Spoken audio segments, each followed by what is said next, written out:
Every year, thousands of Brits head to Europe for a dream new life. To a dad, that is just pure pleasure. This is heaven on earth. But sunshine and scenery and a great lifestyle need to be paid for. My bank is empty. We've got nothing left. So to fund their fairy tale, get your little fishy when the boat comes in. brave Brits are taking the plunge and going into business. On this series, we follow those expats. Dave, you got any euros? Setting up anything from bars and boat charters in Spain to vineyards and B&Bs in France. Not happy. Not happy. Will they flourish? We're going to do it, we must do it properly. Or will they fail? Money doesn't grow on trees. It is life or death. And can they really make a life in the sun pay? Fans broke down. You are joking. It went bang. On today's show, Who's going first? as they start enjoying their new life in the sun, there's no going back for this couple. I've got my burial plot somewhere over there. Oh, Stuart. A reluctant expat finally moves to France. I feel relaxed already, just because it's warm. But how long will her new stress-free life last? Kim wasn't very satisfied with my parcels, but it was unprofessional and he had to redo it, which I was quite hurt about. And a tough businessman finally cracks. I know he's got this hard exterior. No, he's got tears in his eyes already. As his diving centre prepares for expansion.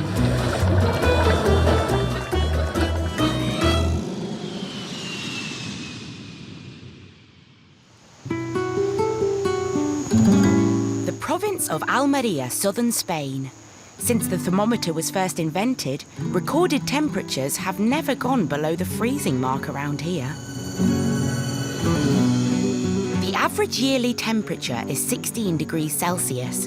No wonder it's now home to about 50,000 British expats. The latest to join them are ex-hairdresser Amanda and ex-construction manager Stuart Brignall and daughter Amira. We're sat here smiling and we look around and you think, every day you get up and you go, oh wow, we live here.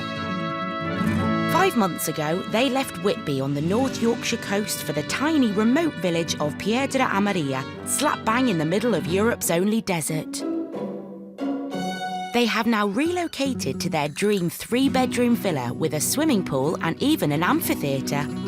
They got all of this for a little under €130,000. Look at our face. Yeah, definitely. We're sat here. We're planning to go to the beach tomorrow. You look out on the hills, different clouds going over it, gives it different shadows, and the mountains change every day. And after months of painstaking renovations by Stuart and clever bargain hunting for their equipment by Amanda, their bar and community centre is now up and running after a successful opening night. 6 hours of non-stop serving. We could have had another hour of serving, I think, but... Another €100, but biting at the bit for to start the next one. Now they're open every day. What can I get you? Oh, go on. Here we are. Is that wrong? A fiver. That's a bit expensive. Start robbing the customers, it's not a good start, is it? Amanda and Stuart are touting for new business all the time. Hello! Hello. So what was your name? Amanda. Amanda will talk to anything. Amanda will talk to that lamppost if she gets a chance. Hello! My sugar, she's a rescue dog. Hello! Today, Amanda is meeting the Animal Protection Society, Nice to meet you.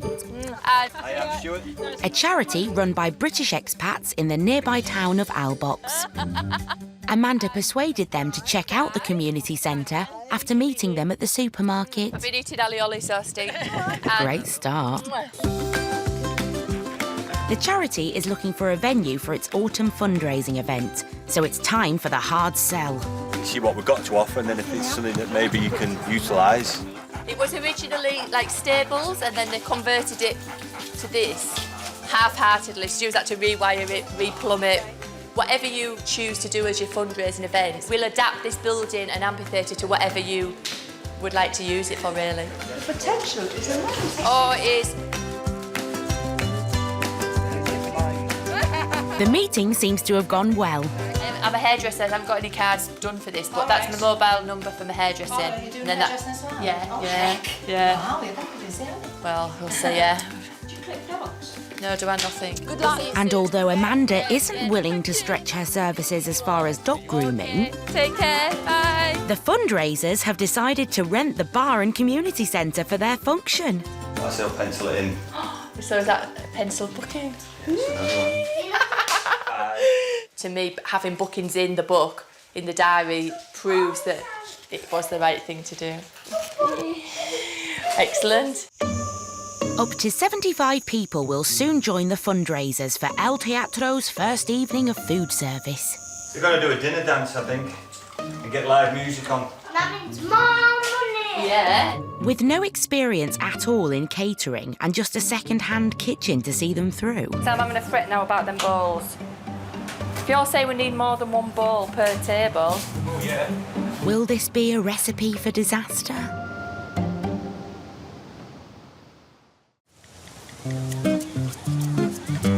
Marbella, southern Spain. This town has attracted the international jet set for the last 50 years. It's in the centre of a 27-mile coastline of sandy beaches, which enjoy 300 days of sunshine a year. There are also more golf courses per capita than anywhere else on the planet, making it one of the most popular destinations on the Costa del Sol. That'd be brilliant. Former journalists Simon and Natasha Bell left London to follow their dream of setting up a diving franchise here. So, like, this is today's receipts, all written by hand. And it's been a great success.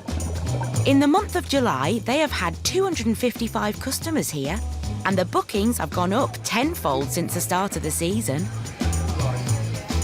I just couldn't think of anything more boring in life We're quite... than counting and filing paperwork. Yeah. It is a good thing that I am in charge of the finances. Right, you getting in? You're going to school. Today is a big day for Simon and Natasha's family. It's son Ruben's first day at school. You're going to meet some new friends today. No meeting new friends. The success of the business means that Simon and Natasha have now been able to afford the best international fee-paying school on the Costa. In London, a similar place would have cost them £15,000 a year. Oh my God, this is chaos, isn't it? Here, it costs less than £3,000. It's worth it, I think. If we were in England, we would want him to go to a school of sort of similar standing, I think. I feel quite emotional, actually. Yeah. Simon's very soppy. I know he's got this hard exterior. He's very... Look, he's got tears in his eyes already. Oh, bless. Back at work, despite the dive centre's success, Simon's not resting on his laurels. He's looking to open another dive centre in a little corner of the UK, lying just 50 miles down the road. Gibraltar. We could easily attract hundreds of people a year to Gibraltar to come and dive with us from all over the world. And yet there's just one dive centre in the whole of Gibraltar that, to be honest, does need a little bit of competition. How much more have we got to get in? Sometime in the very near future, we'll have Simply Diving number 3 in Gibraltar. See, I just blanked that out of my mind for the moment. I'm enjoying my sleep at the moment, and I would like to just continue enjoying my sleep that little bit longer. In a bid to convince Natasha, Simon's organised an exploration of underwater Gibraltar and is taking his trusty team, including ex-cook Vinny. It's a staff day, anything can happen. And Spaniard ex-commercial diver turned diving instructor, Patricia. I do the hard job always. She's tough. The staff are all excited, as always. Jumping around like little kiddies. What are you doing? See what I mean? Yeah, the monkeys of Gibraltar are all in this van right now. So what does that make you, Grandpa Monkey?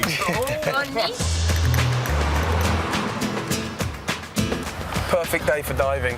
The sea is absolutely flat, and we've got a bit of sunshine as well. Gibraltar is the smallest of all British possession. It has an area of only 6.7 square kilometres, 100 times smaller than the Isle of Man. There are 30,000 residents here. This land was conquered by the British 300 years ago, and Spain has made claim to it many times since then. But the proud Gibraltarians have always voted in favour of remaining British. Oh, Gibraltar is full of amazing stories, it really is.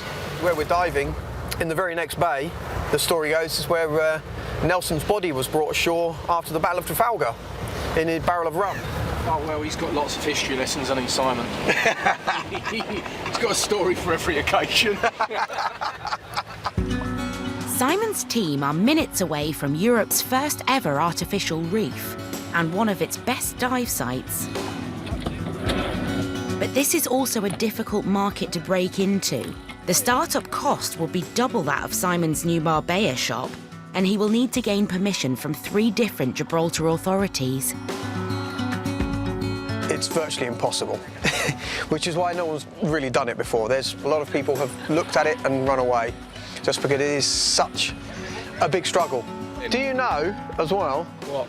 where the word gibberish comes from? Yes, Gibraltar. Because when there was like 100 different languages being spoken in the markets, if you overheard it, it sounded like gibberish. I did know that, actually. Oh, there you go. See? And it's not just the Gibraltar government Simon has to convince. His wife, Natasha, has been firmly against the idea of expanding the business. When Natasha found out we're going to Gibraltar today, she was just a little bit quiet.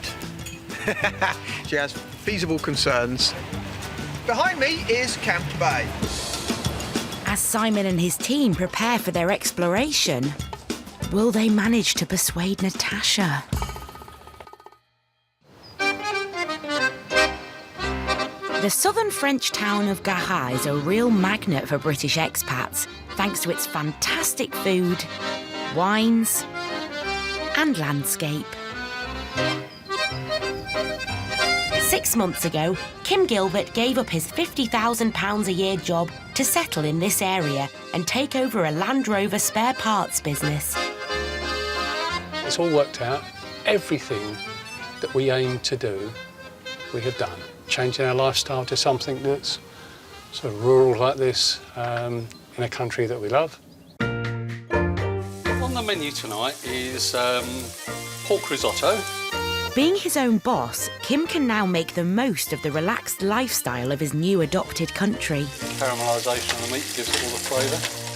And he has recently developed an interest in French cooking. Going to bring in some vegetables and then some nice French bread, cheese, a couple of glasses of wine afterwards. Good business, nice surroundings. Good sticky risotto. Sounds like a recipe for happiness. But there's one key ingredient still missing. Kim's wife, Jenny, who hasn't yet joined him from England. Well, tonight I'm having a cheese sandwich, I think. I just can't be bothered to cook. Jenny wanted to finish her career as a teacher, so has been staying back home in Blackpool while Kim started up the business in France. I've been a bit like a student. My son came to stay with me for a bit and he said, blimey, it's role reversal here, because he's waiting to see what time I'm going to get in at night. Jenny's been anxious about leaving England and not completely sold on the idea of a new life in France. On Friday, that's it, isn't it? It's all over. It's not all over, it's... Oh, well, it's a new beginning, I suppose. Yeah, love you. Love you too, see you. Bye. Bye now.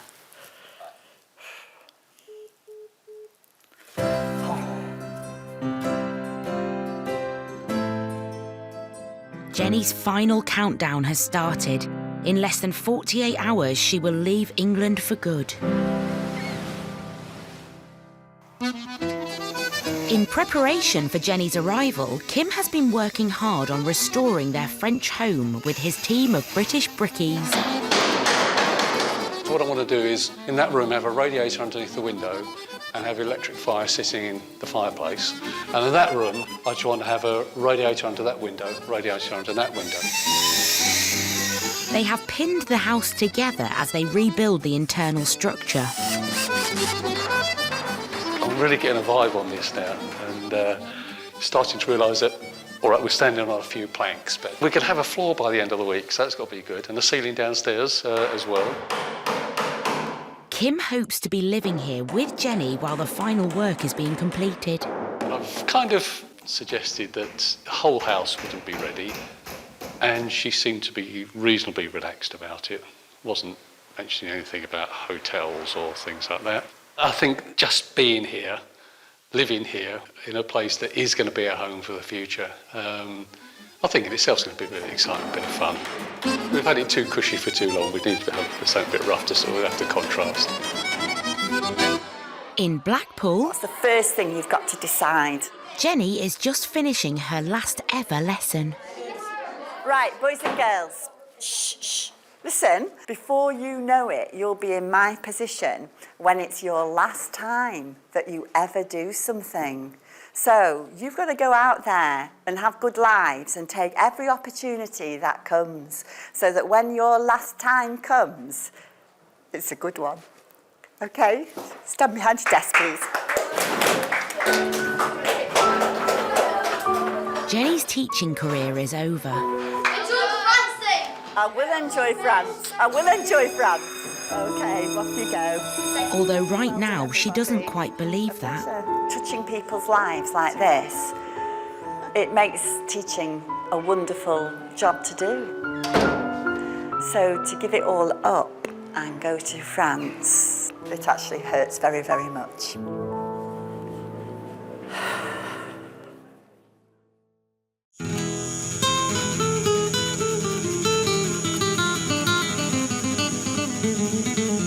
In the Spanish province of Almeria, Stuart and Amanda Brignall have finally settled into a more relaxed pace of life. Right, here we go, baby. We're off. We're off. Today they've decided to drive to their nearest coastal resort, about an hour away from their home. ¿Dónde está el beach? El beach, is that El beach? They are joining Stu's daughters from a previous relationship who have come over for a visit. They've all travelled to San Juan de los Toreros for some well-deserved fun in the sun. With jagged mountain peaks framing the skyline, San Juan's crystal-clear waters make it popular with families and divers. Who's going first? Not to mention jumpers. Come on, you can do it. Big jump. Well done. I'm doing it next time. I did that last year and lost my bikini, so I scared all the locals. She's actually banned from doing it last time. It's what makes all that hard work worthwhile. Definitely. Here we are, smiling our faces off. This is our destiny, this is our... Going nowhere. We're going to live it for the rest of our lives. Going nowhere, yeah.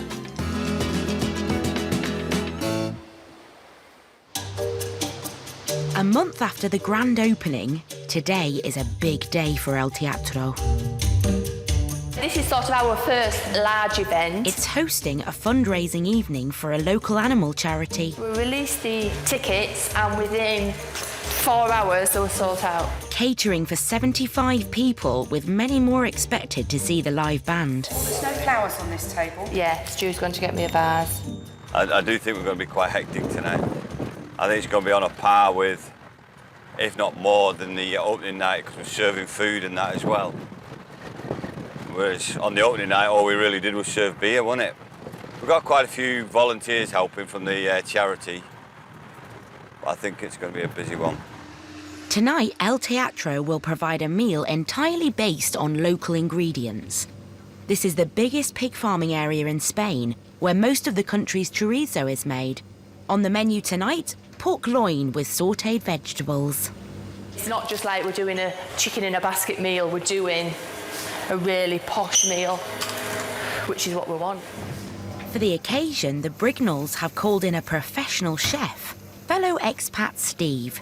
He will have full use of the newly fitted second-hand kitchen. Too much clutter. I like it a bit more organised. Mind me pot, Steve.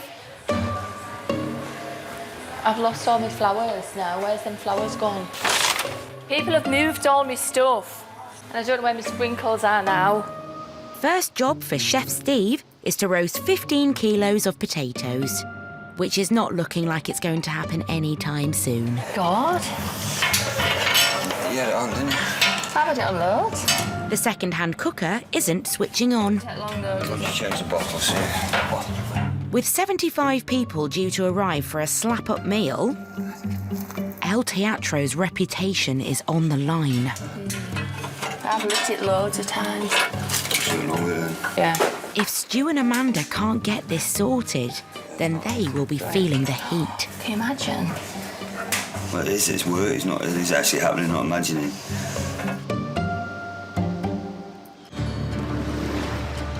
In the British territory of Gibraltar...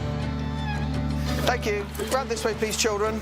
Ex-journalist Simon Bell is looking to expand his diving franchise, despite wife Natasha's misgivings. Behind me is Camp Bay. They've been creating an artificial reef project here since the 1970s, sinking lots of boats. After leaving the UK and opening 2 dive centres on the Costa del Sol, Simon and his team are now trying to expand their business back in British waters. In this little small region, there's about 16 wrecks. And what we're going to attempt to do, because you're all very good with your air consumption, is try and show you at least the 6 or 7 main wrecks that are here in Camp Bay. And we can do it all in one dive. So 1 dive, 6 divers, 7 wrecks. OK? Simon is about to explore the Gibraltar Strait, but the firm's accountant, his wife Natasha, is not looking forward to the move. Setting up new anywhere takes a lot of money, even on the most basic scale, and especially with diving. You're having to buy new equipment for all your prospective clients. That's a lot of investment. It's a lot of money. Natasha isn't keen, but Simon is determined to prove that there's good business to be had here. In the 1970s, the Strait of Gibraltar suffered from a dramatic loss of marine life. In a bid to provide a new habitat for fish, more than 30 vessels were deliberately sunk in these waters.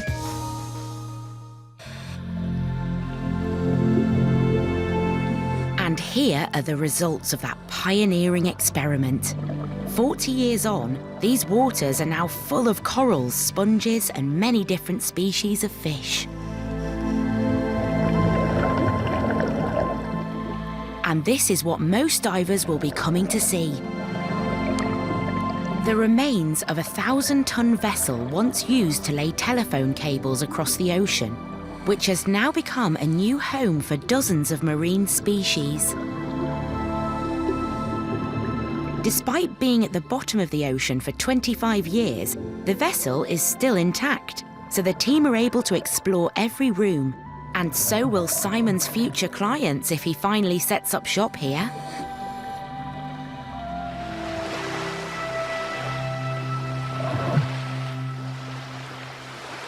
Yeah, that was absolutely smashing. Pretty good. 7 wrecks in 1 dive. Not bad. Simon is convinced there is no shortage of options for a new diving business and is determined to sell his plans to Natasha. His team will back him up. Yeah, you've got everything. You've got the wrecks, you've got the marine life, you've got the corals, the sponges. For me, it's one of my best. I love it. There are a lot of new univalves, octopus. And don't forget, this is your first dive in British waters. For a Spanish, that's quite a monumental thing to say you actually dived in British waters. No, Isn't that great? Gibraltar, español. She didn't mean that. She didn't mean that. In Marbella, Simon pays €1,200 a month for the rent of his diving shop premises. Here, it would be an entirely different kettle of fish. Due to the lack of space, rents are much more expensive than Spain, so he plans to run the Gibraltar operations not from a shop, but from a ship. A little one. A boat, actually. But this is where we'd be moored anyway, in Marina Village. So he's taking his team to see where their Gibraltar base would be.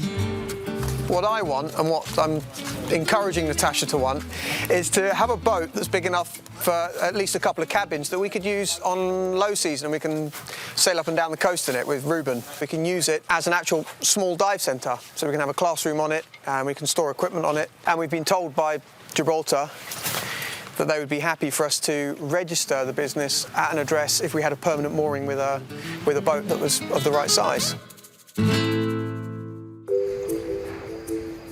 But there is one further authorisation Simon has to get before he can even think about opening a new dive centre. The one from the firm's accountant, his wife, Natasha. Simply Diving. Simply Diving Marbella. Yes. Cheers, Ruben! As Simon and Natasha go out for dinner with Simon's parents, it's the perfect occasion to discuss expansion plans. It has been a lovely year. And next year's going to be even better. Yeah, absolutely. Because not only are we opening a new dive centre in Gibraltar... That's going a bit too far, but we'll talk about that later. Oops. I don't know if we are ready for Gibraltar yet. And that's exactly what you said about Marbella. Oh, dear. I'd like to give Marbella another views, and maybe we feel we get everything out of Marbella that we need, and we don't need Gibraltar. Oh, yes, we do. That went well. Will Simon be able to convince his reluctant wife to expand their business before the season's over? There's a lovely Greek saying that says, the husband is the head of the family, but it's the woman who turns the neck.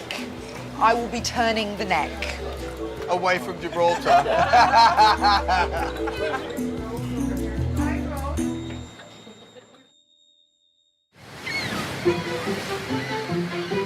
In Blackpool, it's moving day for Kim and Jenny Gilbert. Shattered. Finally, Jenny is about to join Kim in France, where he has been living for a year now. Well done so far? So far, so good. Sofa. Sofa, that's what I said, yeah. Kim and Jenny have been living apart for 12 months now. As they empty Jenny's flat together... Just the bits that Jenny missed, that was all. Don't get me started. They also have to readjust to being husband and wife. I expect you'll be doing the sink after I've finished as well. Got the job done properly. There's no going back. Everything's out. It's on a wagon going to France. Don't stop me now. But will Jenny be having a good time? Let me know. Now what have we done, eh? I know. As they say goodbye to England, they start their romantic journey towards their new home. Or maybe not. And then we're going to take the next right. Soon after arriving in France, they got lost. Next roundabout. Whenever you're navigating, you have your finger on the map where you are, and you didn't. Nonsense. My finger was on the map, it was just on the wrong bit of map. They were meant to be at their new home 2 hours ago. Go left. Oh no, we're going right. I bet you £100 million you would have taken the A10 in mistake for N10 as well. Instead, they've been going round in circles on this stretch of road. You said, I'm quoting, "It's all right, Jenny, you can put the map in the back. I know the way from here." That was the bit where we went wrong and had all the troubles. I think we'll agree to disagree on that. I think so. After an eventful 72-hour trip, Kim and Jenny arrive at Chez Gilbert, which Jenny hasn't seen in the last 3 months. Moment of truth, Jenny girl. It is indeed, isn't it? I can't wait to see it. Kim's friends Mark and Steve have been working flat out, but with everything rotting inside the 19th century house, renovations are taking longer than expected. Those aren't quite finished yet, are they? The electrics aren't quite what they should be. But the floors have been laid and the house is beginning to take shape. OK, that's the old door. As 2 of the 8 rooms are now complete. Oh, wow, it looks like a proper bedroom. Oh, look at these cupboards. They're beautiful. But will Jenny be brave enough to stay the night? I'm waiting to see whether we've got a toilet or not before I'm going to pass judgment on whether we can stay here tonight. I think the key will be the key. To the bathroom? Well, I hope so. All right. Do you want to take it? Yeah, I do. Go on then.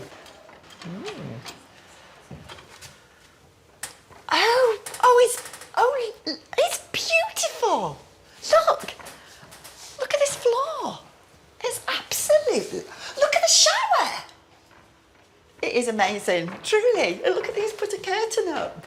Mind you, very big sized toilet roll. I think we'll have to do something about that. This is great. That's a fantastic shot. Yeah, I've no problem with sleeping here tonight. So the builders have come up trumps. If Thank Jenny's you. happy, I'm happy. Oh, that's good news, because I've got a few ideas for out here. So... Are you happy? Me? Yeah, I'm happy here now. Oh, that's really nice. Kim is sure this is the start of a better life for them. We're moving into a pace of life that kind of fits over here. And that includes doing absolutely nothing at all on a Sunday. Over here, you just... What's that word they use? Oh, relax. Yeah. I think we've actually made the right decision. And the Gilberts are back together. Got to just learn to live together again. You like having a new boyfriend. Ah. Yes, do you? I'd go with that. Yeah. It's autumn in the Spanish desert and it's 23 degrees. But with 75 people expected for a sit-down meal at their community centre's biggest event so far... No, let this part again. Stu and Amanda Brignall desperately need their second-hand kitchen to work. Which way's on? That one, yeah. That's right. The oven isn't lighting. 1, 2, 3. But eventually... Oh, yeah, it's lit, it's lit, it's lit. Phew, the animal charity event can go ahead as planned. I don't stay calm, but I deal with it. I was more demanding in England than I was here. Oh, yeah. Oh, definitely, yeah. 101%. Yeah, definitely. Yeah. You're a lot more relaxed here. Nuts. I dropped them. Well, we're going to start a new tradition. The Greeks throw plates and we're just going to throw nuts. We haven't had a massive fallout, have we? Not yet. Probably jinxed it now. Yeah. You've messed up my bar now. Stu, you just stood talking. Oh, and you've not been doing it for the last 3 hours? No. Oh, and I've done this on the table and I've done that on the table. The panic in the kitchen is over, but there's another emergency to deal with for Amanda and Stu. People said they weren't coming, now they've sold the tickets to somebody. The evening is already sold out, but another group of diners have just announced their arrival. Just going to pick up a few more chairs. A couple of people that cancelled have now decided to uncancel. I've been going on about this for about a week, but Amanda's like last minute instead of like going and getting them yesterday, it's all rush now. But it keeps you on your toes. Nice one, mate. Sorted, yeah? Yeah, be all right. Oh, that's gorgeous. And that will soak in with the pork. Mmm. As the hungry punters descend on El Teatro, 20 more than they'd planned for, Pint of telly, pint of lager. their kitchen is again under severe pressure. One of the microwaves isn't working. One of El Teatro's second-hand microwaves has broken. Don't stress me. So there's 75 plates of vegetables and just one microwave to reheat them. Nah, that's not working. What if it's the plug? Good luck, Amanda. Steve, I'm fretting. Are these warm enough? No. Panicking. Why are you panicking? Because I can't get these heated enough. I don't know what to say, babe. Disaster. Well, it's 25 to 8. We said to be deep for 7. This is horrendous. Now I'm struggling. I'm behind. No, they're not hot enough. Oh, Steve. And the reheating emergency hits new highs. I think this microwave just blew up then. Sure. I just heard like a bang. Every microwave in the kitchen is now broken. Time to employ some good old-fashioned reheating methods. Good, this spider thing, innit? You just like to watch me squirm. You knew there was a way around me microwave dilemma. I thought she slightly panicked. I think she wanted to do so well, which we did, and no one was angry with the service. Yeah, I think she was okay. She was really good. For a second chef, no. Eventually, all the guests are served their mains. That food looks amazing. And a little later, Amanda's special cheesecake. So I start cutting the next cheesecake. Sorry, I've had a bit panicky, Steve. With no leftovers for doggy bags, the charity evening has been another huge success. It's just the old adage, you do business with people that you like and you trust. And these two have got it in spades. And it seems like the desert expats are finally warming to El Teatro. Oh, they've got all sorts. We've got a quiz night coming up on Friday night, which we're going to come to as well and join in. You know, it's just nice to have a variety of different things and new people, you know, in the area. They're our neighbours, actually, because we live just over the back here. They're a nice couple. It's a place that's needed in the area. This is exactly what we need here. They make you so welcome. We've become good friends and, you know, they do anything for us. And we're doing it for them, they're great. I think they've done brilliantly taking on this place. I think they're really, really going to bring it alive. For Stu and Amanda, more hard work lies ahead. Time's now 11 o'clock, there's still, what, 50 people here? I'm knackered. They earned €200 tonight, but most importantly, they earned the loyalty of the local community, so they can now look forward to a comfortable life in their new country. Here we go. For me, I can never imagine living back in the UK. Oh no, I've got my burial plot somewhere over there. Oh, Stuart! Desert life is everything they dreamed it would be.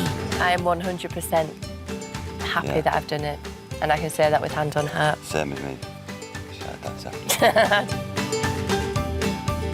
Yeah, it's the right move. Most definitely.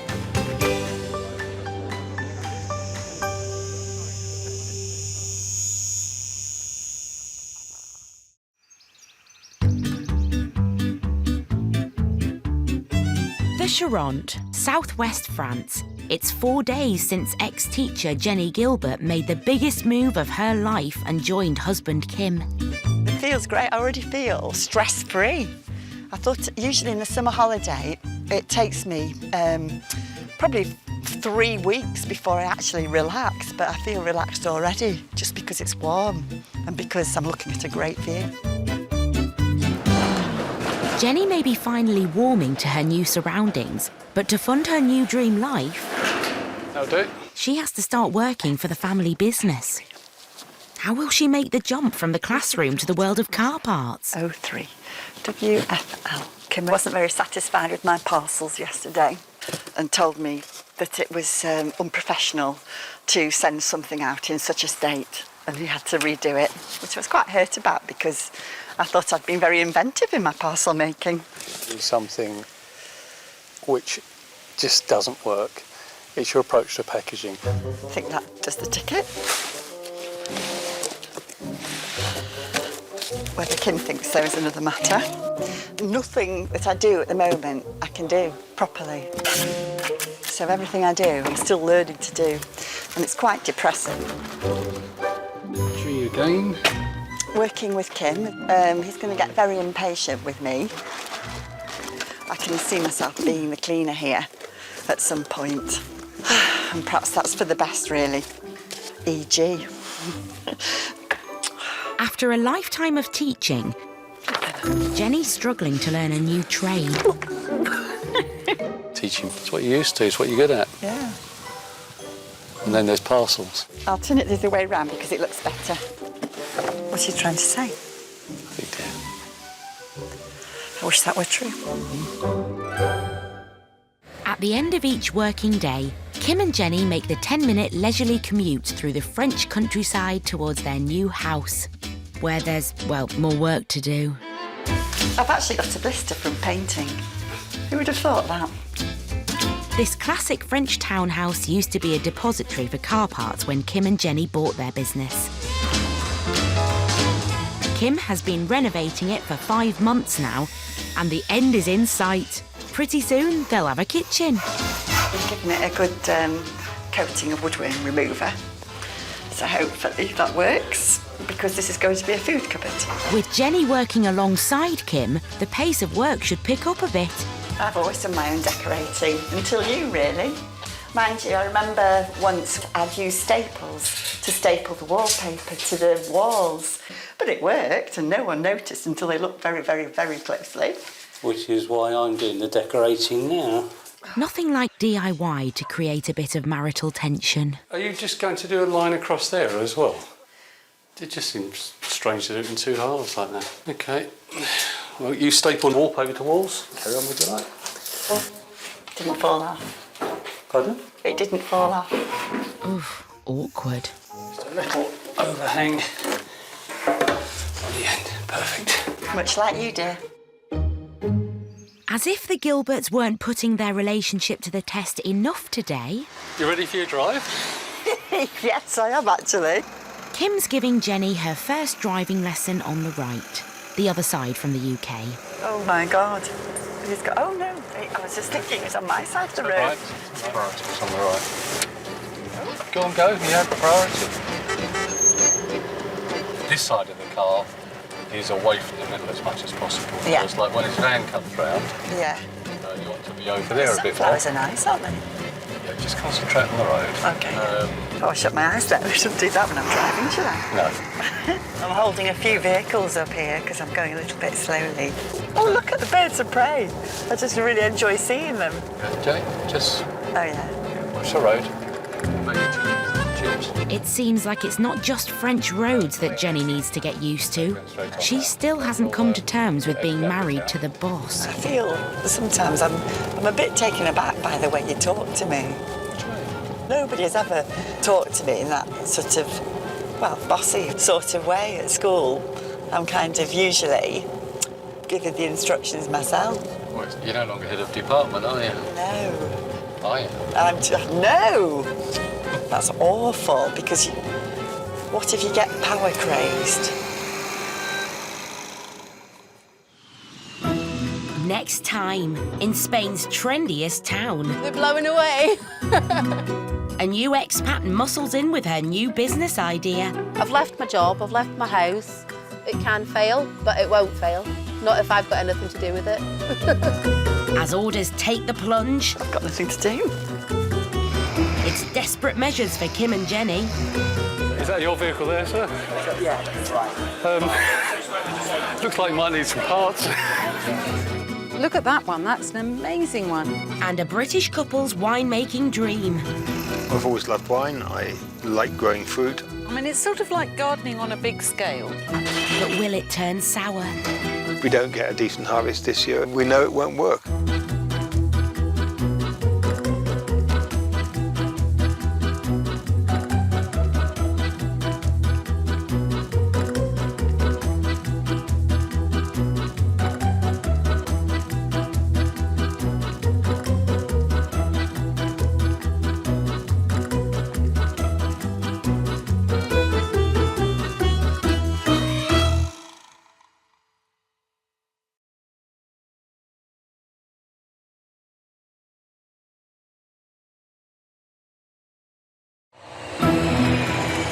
Every year, thousands of Brits head to Europe in search of a dream.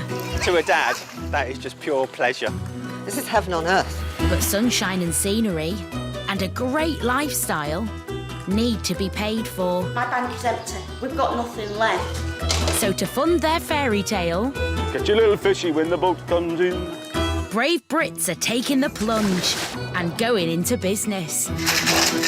On this series, we follow those expats. Dave, you got any euros? Setting up anything from bars and boat charters in Spain to vineyards and B&Bs in France. Not happy. Not happy. But will they flourish? We're going to do it, we must do it properly.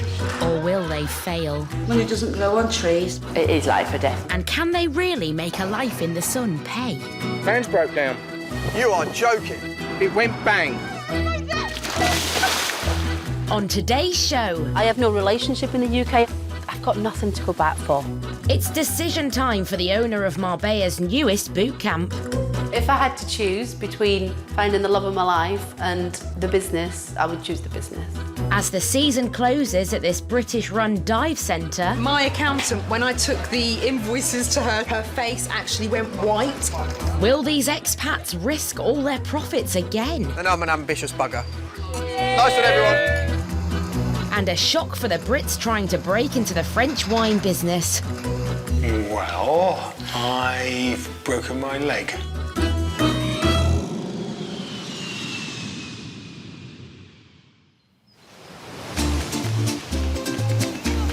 The Costa del Sol in Andalusia. Spain's top destination for fun in the sun. This area enjoys more than 3,000 hours of sunshine a year, almost double the UK average. There are about 8 million residents in Andalusia, 8% of whom are expats. Among them are Brits Simon and Natasha Bell and their son Ruben. Flower. Who is it for? For Ruben. Oh, it's for Ruben. Is it not for Mummy? Former journalists Simon and Natasha have moved here from London to run their own dive centre. There's our house just down there. Across the fields, our nearest neighbour is on another hill over there. And this compares to where I used to live on the Mile End Road in the East End of London, in a studio flat that's about the size of this and cost the same amount in rent as our 150-year-old converted farmhouse. The couple have been running a dive centre in the resort of Torremolinos for 7 years. 6 months ago, they expanded, buying another dive centre in the Costa del Sol's trendiest town, Marbella. It's now nearly the end of season. If he has some spare paint, would he do our step? And time to do some maintenance. This is the boss of the port.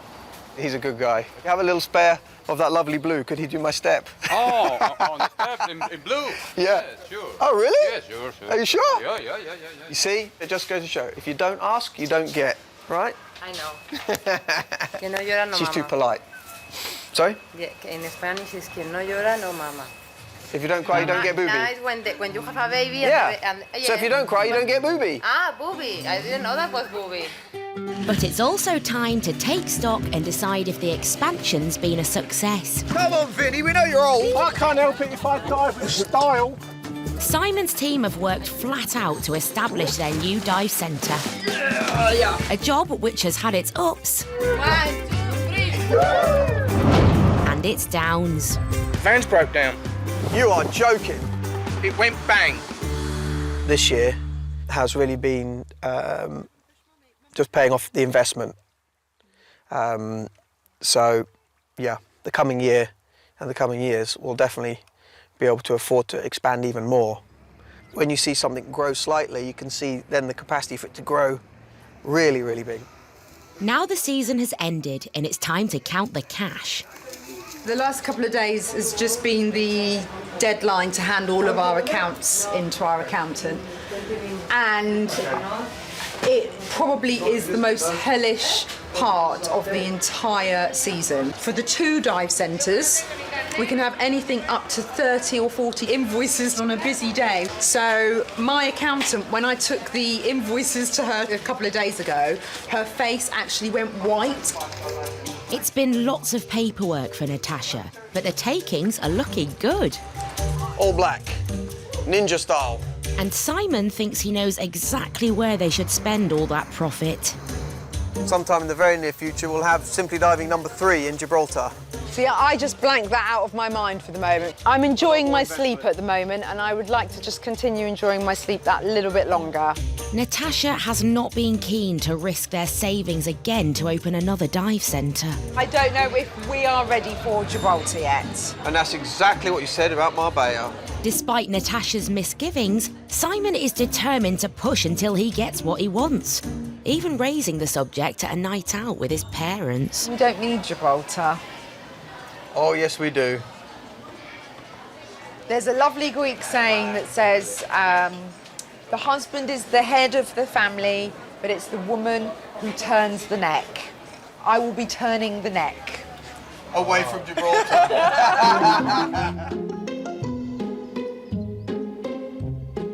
Here we have the confirmation of the setting up of the company. We even know that we have a space in Marina Village. We've done all the hard work, all the homework, all the paperwork, although Natasha wasn't too pleased about the idea. With the autumn season looming, will Simon manage to convince Natasha to put everything on the line once again and open up their Gibraltar dive centre?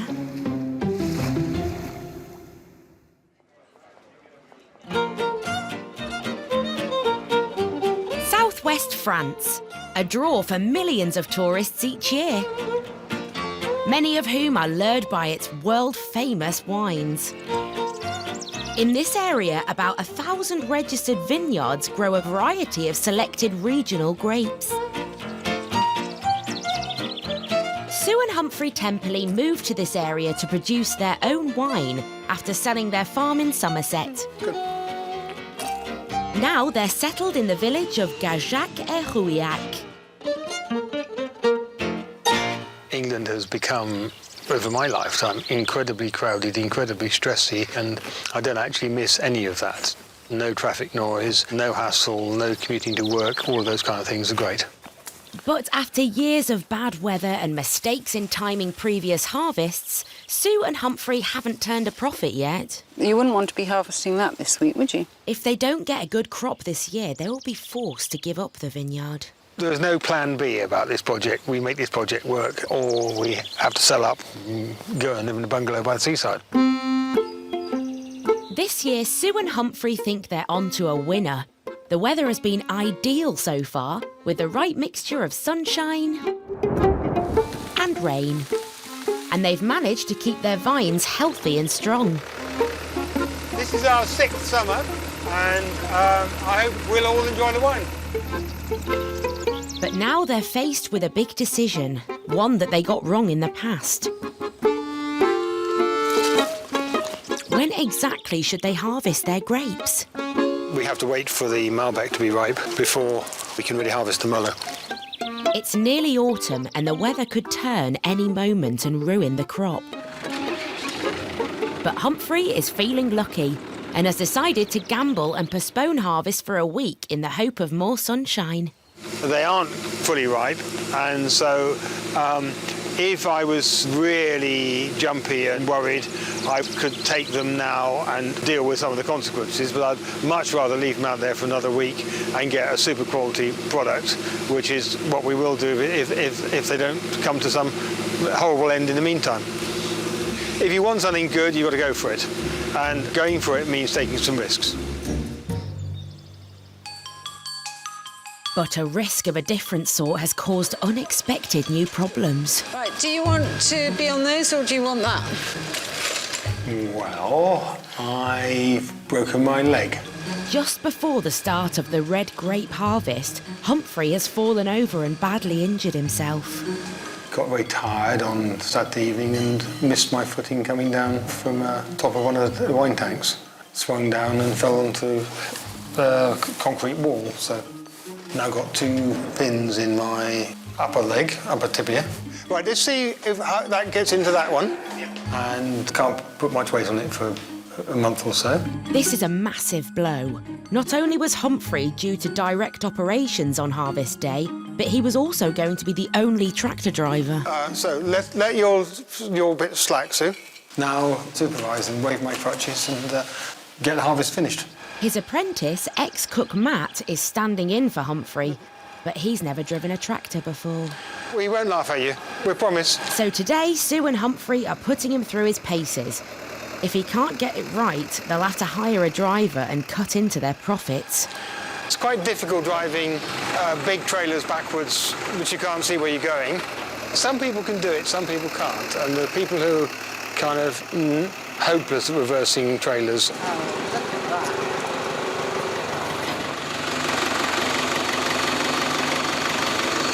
Well done. Well done, good. Spot on. That's amazing. It's a job well done for Matt. But when harvest day comes, he will have to do this manoeuvre many times with a loaded trailer. Sue and Humphrey's future rests on this harvest. Now they're one man down. Will they pull it off?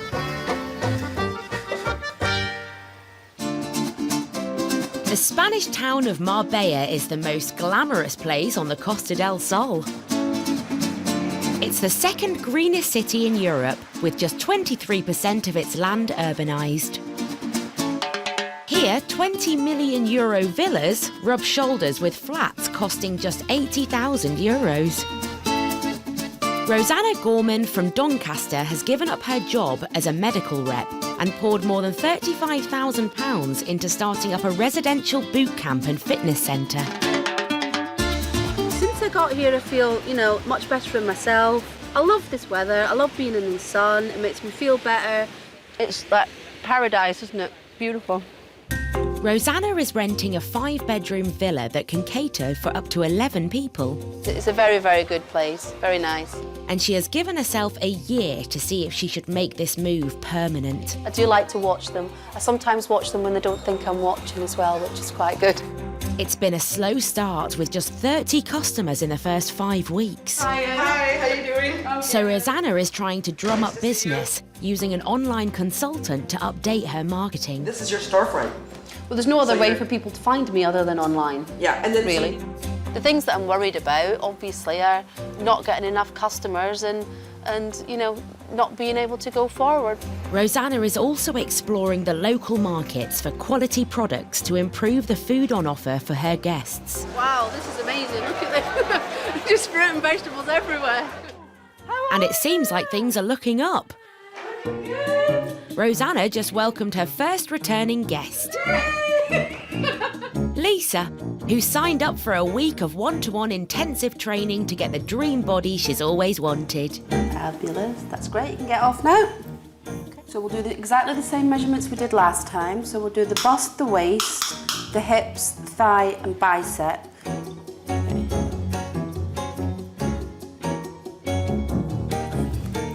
Okay, so we've got all your measurements and your weight, and then we'll look at again the end of this week from the beginning of the week and see what the differences are.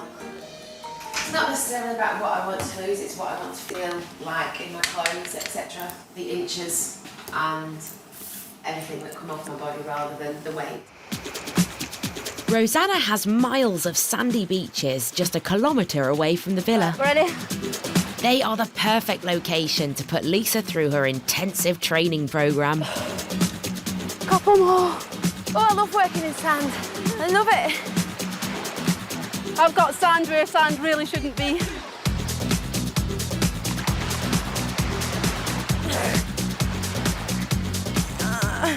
First mission accomplished. 4 kilometres. Done. That's hard work. I think we deserve a little rest now. You saw a lot more flesh here. So people just seem to look after themselves more here than you would find in the UK. Everybody's into fitness. You see loads of people jogging and running and, you know, all the time. What more could you want? It's not a bad job really, is it? But to keep her dream job, Rosanna needs to make sure clients keep coming. So she has decided to sign up for an exclusive business networking event. This is Ellen and Derek, friends of mine. They are involved in the networking events and so on in Malaga, and they told me about this event and said it would be good for me to meet people because I don't get out much. Ellen and Derek have lived in Spain for many years and know a lot of British expats in the area. Their aim is to boost local businesses by putting local entrepreneurs in touch with each other.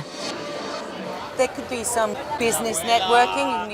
You meet someone, they're offering a service that you actually need. Oh, great. Hopefully I'll speak to some of them. Hi, excuse me. I'm really sorry to interrupt. What's your name? Alice. Alice, I'm Rosanna. Nice to meet you. Spanish way. Spanish way, definitely. I run a company called Aurora Boot Camp, and it's for people who want to get fitter, lose some weight. It's quite nerve-wracking to do it sometimes. There's me, the personal me, who is actually quite shy and would die hard to do these things. And then there's like the business side of me who just goes and does it. We're absolutely gluten-free and lactose-free, so there's no bread, no cheese. Over 400 people have been invited to the event. Hola. And Rosanna is keen not to miss any potential new business contacts. Do you know what my business is? No. Despite the nerves, Rosanna manages to work the whole room. Making some decisions. And finds a promising new lead. I've met Alice. She's actually a yoga teacher, so we're probably going to go out and do lunch and talk about things. So she's absolutely fantastic. So that's going to be really good. At the end of a night of networking, Rosanna is feeling much more connected and confident. It's been excellent. Everyone I've spoken to is like wanted to add me on Facebook, and wanting to meet me for lunch, and it's been really good. Loved it. But only time will tell if Rosanna's new business contacts mean more work for her boot camp.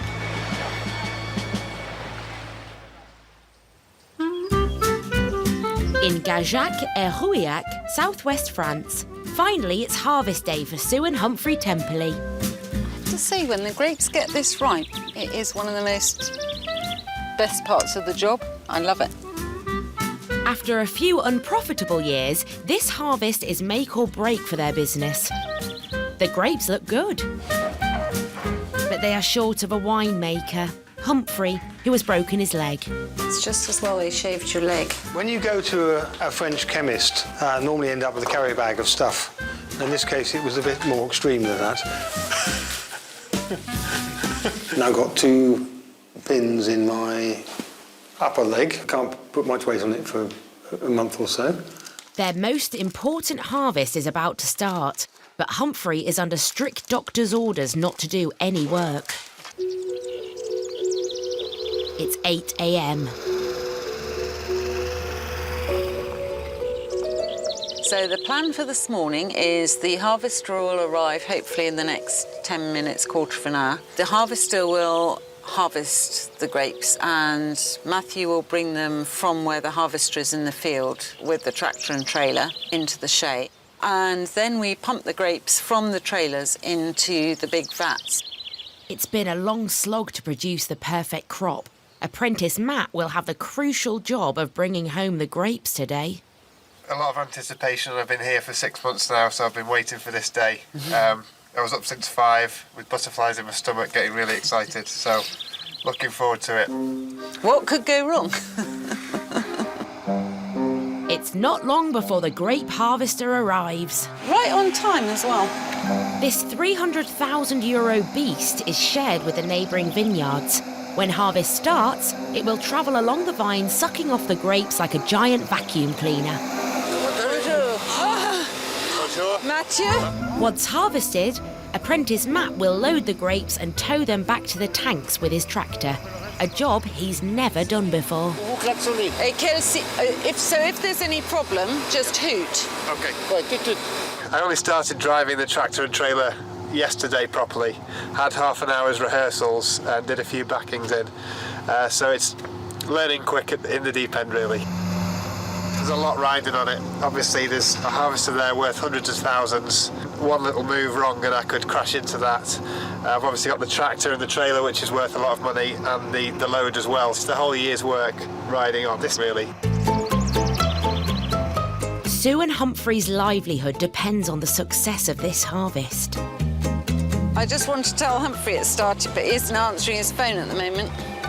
So he probably hasn't got it with him. But I thought he had, actually. Humphrey's disappearance remains a mystery, but not for long. It is, Humphrey. Despite being banned from driving, he's come to the field on a tractor. I was just ringing you to say that he's here. The doctor will be really happy. I'm afraid I'm not a very good patient, and I don't like being told what to do. I don't like being confined to bed. And no, I don't really like people telling me what I have to do. Only Humphrey probably would drive a tractor with a broken leg. But that's enough driving for Humphrey for the day. Bonjour. Ça va bien? Oui. Ah, deux vis. Ah, c'est bien. It's Apprentice Matt who will take the first load of grapes back to base. But is he ready to fill Humphrey's boots? As Matt reverses towards the harvester, he can count on the help and direction of his boss. Just waiting to see where he comes to? Yeah. How lucky. No, whoa! Okay. No, back. Whoa! Oh! Watch him. Okay. Matt was inches away from crashing into the €300,000 harvester. He was doing something very annoying, not concentrating on driving, and so I told him off. He's quite bossy. Delegation isn't you, really. I don't mind so much about my machine, but the shared machine is very expensive, and luckily no harm was done. On the first one I was looking at the grapes going into the trailer rather than keeping my eye on the harvester, so that's why Humphrey got a little bit stressed. But now I know that I don't take my eyes off that man. But this is only the first of 6 trailer loads they need to get in. Can Matt avoid more potentially costly mistakes?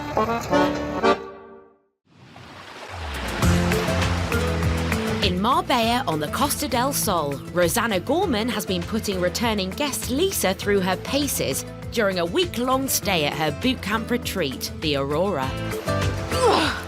God, that's hard. Rosanna has devised this whole programme specifically for Lisa, and Lisa's final weigh-in tomorrow will confirm if her strategy has worked.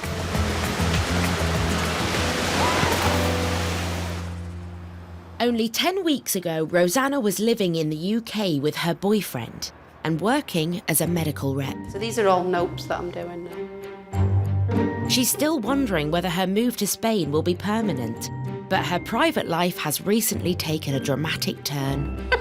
You get pictures of areas that you wouldn't necessarily want to see. She recently split up with her British boyfriend and has been dating in Marbella. Oh my God, that'll be a no. Basically what happens on here is you put in what age group I want, and it'll basically bring up pictures of people that fit that criteria. I've been on a couple of dates with Spanish men. Spanish men are very different to UK men. Spanish men are just so intense. It's like you go on one date with them and it's like they want to marry you. Don't you know what I say about myself? I live and work near Marbella, looking to meet new people who can show me the local area and maybe someone who I can practice my Spanish with. Rosanna is at a crossroads in her life, with no ties left in the UK. Basically, you're just going on looks. And it's actually quite addictive. It's terrible. Rosanna will soon have to decide whether the move to Spain is permanent. But she knows she has to get her priorities right. If I had to choose between finding the love of my life and the business, I would choose the business. Because that's what I came to Spain for. I can always find someone later on. If I let the business fail now, there's no recovery from that, is there? And today is a big day for Rosanna's business. It's returning customer Lisa's final weigh-in at Aurora. Now Rosanna will find out if the training programme she's designed is a winning formula that can be rolled out. Morning! Lisa arrived determined to lose weight to feel good in a bikini. But has Rosanna's fitness regime and diet done the trick? So this is the big day, the weigh-in. How you feeling? Nervous. Nervous? You've worked damned hard. It's time for Lisa to face the scales. Okay, step on.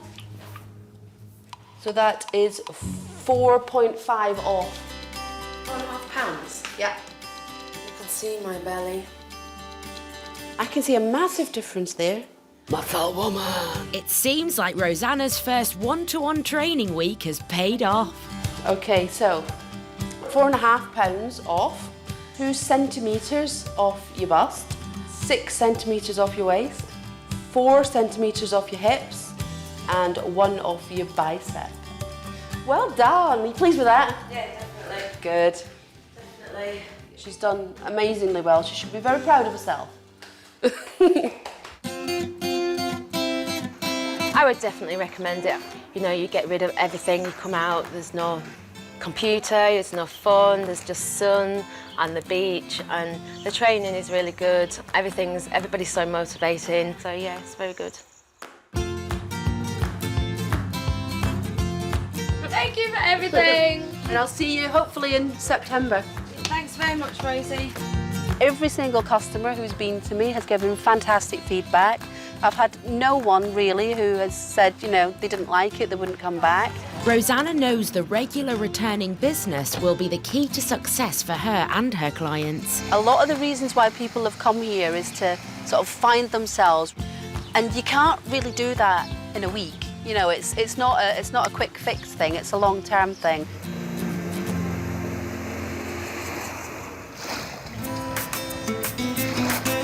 Just 10 kilometres down the road is Marbella Port, where it's the end of the summer season. So everything else feel okay? Simon and Natasha Bell's diving centre is finally winding down after months of flat-out diving.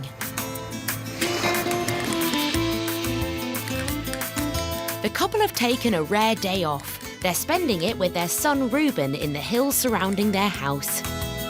Well, everything he says sounds like you. Oh, does it? Okay. Okay. Okay. Come on then, let's do our walking. It's so lovely just to see Ruben growing up in this outdoor environment.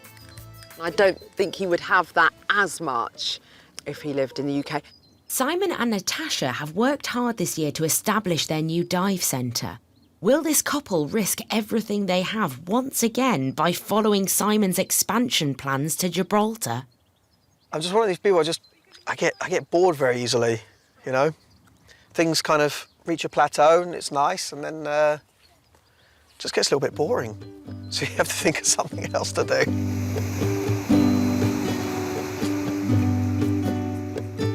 Hello, how you doing? Today, all the staff of the diving centre have been summoned to a restaurant in Marbella for a much-awaited announcement.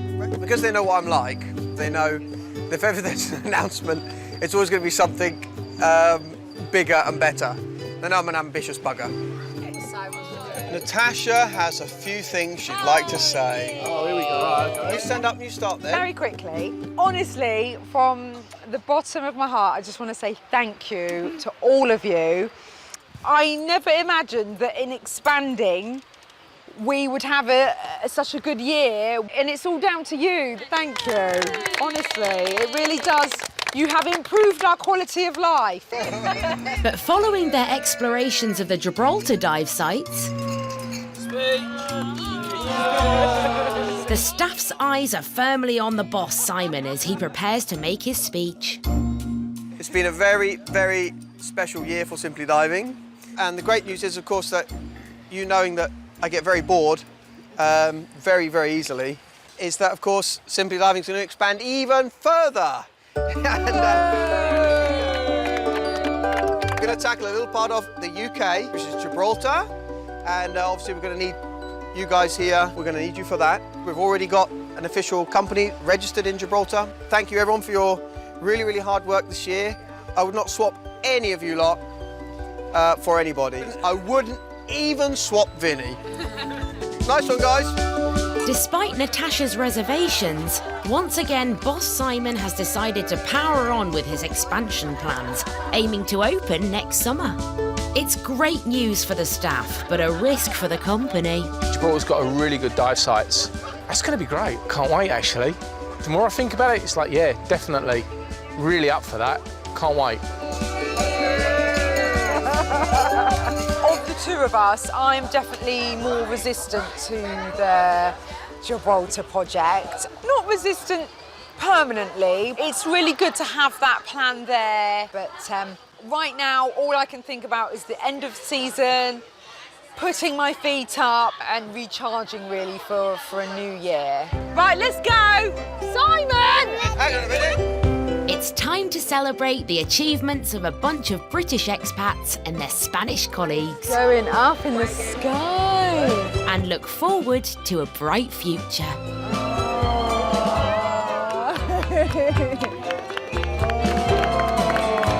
Quite big things happening, yeah. And we're really going to need all their help as well, so. Wow, look, it's gone up to the sky. Hopefully, they'll all be on board with us and help to see us through to the next stages as well. Bye-bye. Bye-bye.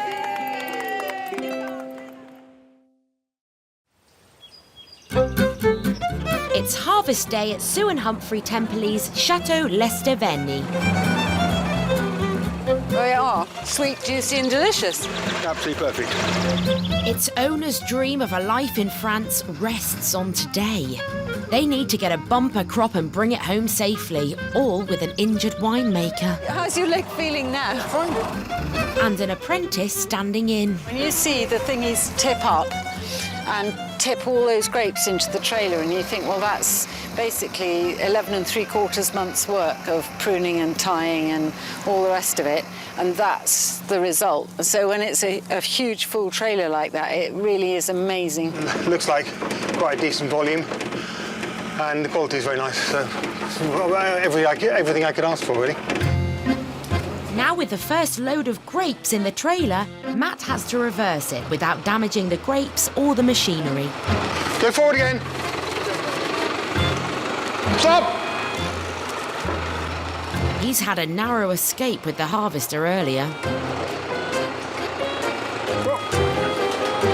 Phew, Matt's cracked it. And after nearly 12 months spent on the vine, it's time for the grapes to be pumped into the vats. Susie, could you start the motor? Yes, please. Yep. For their red wine, Humphrey will let the whole grapes ferment in the tanks along with their juice. This will give the wine its body and colour. Another tank is reserved just for the grape juice, which will become rosé wine. So we'll do 2 more trailers, and then the last trailer we'll take some rosé out of. Trailer after trailer is collected. After 6 difficult years, this looks like a bumper crop, so hopefully they can finally turn a profit. This harvest looks like it'll put us on a really good footing, but you still can't count your chickens until the wine's actually made, but obviously today is most of the steps down the road. And with the weather holding off, they're able to keep the grapes coming. I'm very happy with today. We've done good 2/3 of the reds, and we've done all the whites now. So we've done 3/4 of our harvest, and we've got quite a lot more than we got in altogether last year. It's in very good condition, very nice quality, and it's as good as I could have expected. It's basically been a dream day, just because we've harvested so much. It's beautiful quality. It hasn't had a hailstorm to ruin it. We might have to pinch ourselves. I probably would be jumping for joy, only I've got a bit of a problem. I can do a one-legged jump, I guess. Humphrey might be happy with the abundance of the crop this year, but to find out for sure if the wine is any good, he will have to wait for 6 more weeks until the grapes are fermented. It's now 6 months since Rosanna Gorman left Doncaster in South Yorkshire to set up her own boot camp fitness centre in southern Spain. She has given herself a year to make a success of the business, but at the halfway point, Rosanna's already beginning to draw some conclusions. Since I opened in February, I've had people here every single week. Some weeks I've had up to 7, and some weeks I've only had 2. I thought there would be a couple of weeks at least in between where I didn't have anyone, but there hasn't been at all, which has been good. Hola! So after a slow start, it means she's averaged over 3 guests a week, the number she needs to break even. Oh my goodness, it's been a whirlwind, an absolute whirlwind. Probably the first 6 or 7 weeks was just horrendous because I was doing everything myself. I was doing all the cooking, all the cleaning, all the transfers, very hard work, which I didn't mind the hard work. So now that I'm a lot more organised and a lot more chilled out, I've kind of got into the Spanish way of life a bit more chilled, which is good.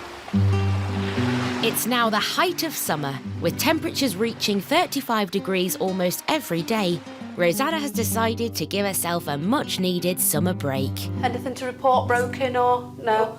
That's great. And the bathroom, everything okay in there? Everything's okay in the bathroom. She's handing back the villa to its owner and will be renting it again from September. It's sort of the rundown to the end of the first season, really. July and August we will close because it's just too hot to do the kind of things that we're doing. So July and August will be my time to take stock of everything, see how things have gone. There was a lamp broken last week, so there'll be one missing from here. There's one missing? Yeah, one missing from there. I will change the website somewhat. I'll concentrate on my social media throughout the summer, so that's something that's, become very apparent as being very important.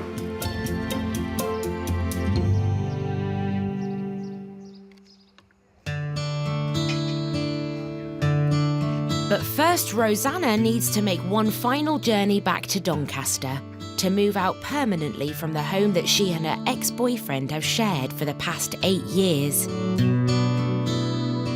There's a few bits and pieces, like some of these I would quite like to take to Spain with me. Things like this. You don't really want furry cushions and throws, do you, in Spain? Probably a bit hot. I should just get rid, really. Start again. One of the reasons I came to Spain was because I wanted a complete fresh start. There's no reason for me to go back to the UK. I have nothing there. I have no relationship in the UK. I don't have kids. I've got nothing to go back for. Why would I?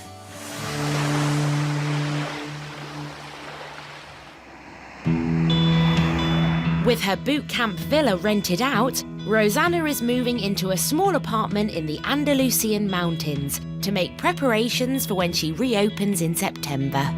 There's an awful lot going on behind the scenes to ensure from September onwards everything's gonna go with a bang, basically. And she's sure she's on the right track to success.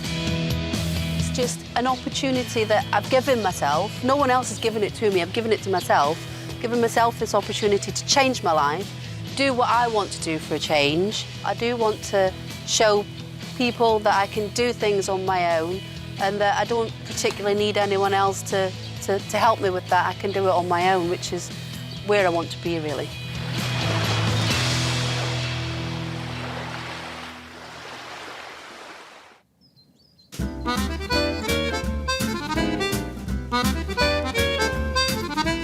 Chateau Lesterveny in southwest France. It's 5 weeks since Humphrey and Sue's red grape harvest. Well, you know, we could say we were home and wet, really, as opposed to home and dry.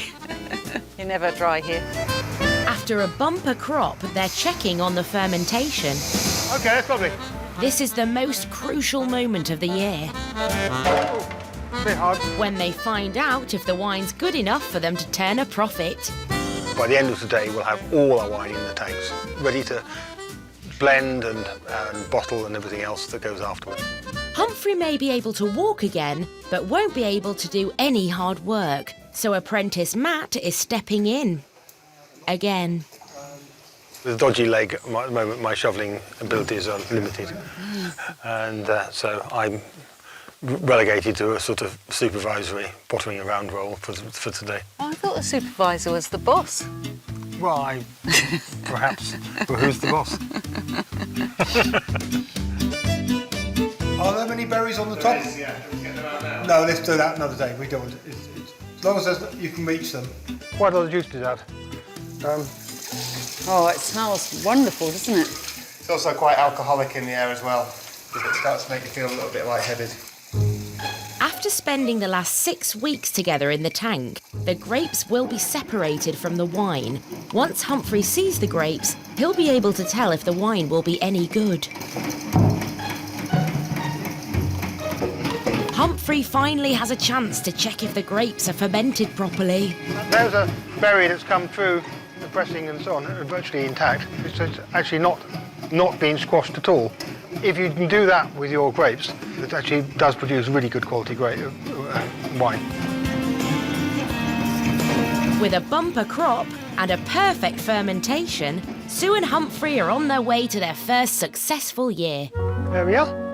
They have just one last check to make, tasting the fruits of their labour. Well done, well done. Every end of the what's proving to be a really good year. So. Yeah, that's going to be probably our best ever, I'd say. Yeah, it's as good as I could hope for. I think we'll probably bottle about 10,000, 12,000 bottles of this because it's. That's a lot for us. Well, you know, I wish we'd done this 20 years ago, really. It's fantastic, and the younger you start, the longer you'll have. It's such a beautiful place, such beautiful wildlife, and it is, yeah, a lot of people's dream, and we are very lucky to be stewards of it. And we were very lucky to find this place. And very lucky to find this wife. This year, Sue and Humphrey have harvested enough wine to fill 120,000 bottles, 60,000 more than last year. That's better. This means that for the first time, they've finally made a profit. and their dream of being wine producers can continue. In Marbella, Rosanna has had 60 customers since reopening the boot camp. She's decided to move into a bigger villa, even closer to the centre of town. At the dive centre, Simon has been looking for a new boat to use in Gibraltar. He's trying to convince Natasha to part with €50,000 and still hoping to be open in time for the summer season. Awesome! Mission success! Fantastic! Next time, another set of great escapers hoping to make a living in the sun. Can this chef turn a chaotic kitchen We've found a huge amount of cockroaches. into a top-class restaurant? Because you're starting to get worried, you know, we don't want to run out of money before we open the place up. 2 Londoners moved to France to open a B&B. Our living room in London, I think you'd fit in 4 times. But will car trouble end the dream before it even begins? There's petrol just spewing out of it. And can a carvery pub on the beautiful Costa Are you all right, mate? All right, no. put the romance back into a marriage? In fact, some days I don't even know if we like each other, to be fair. Do we? I don't know, do we? I don't think so.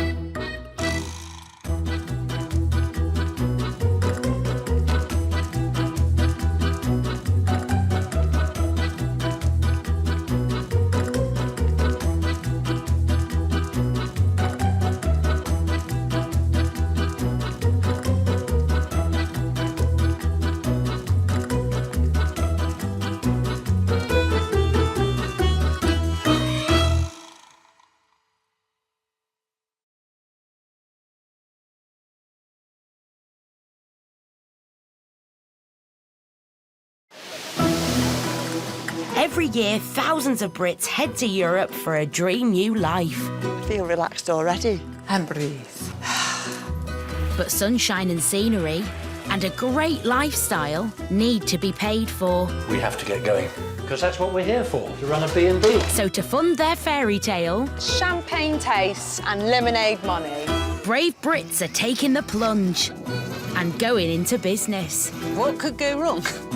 On this series, we follow those expats, setting up anything from bars and boat charters in Spain Suddenly, all hell breaks loose. to vineyards and B&Bs in France. We're in trouble.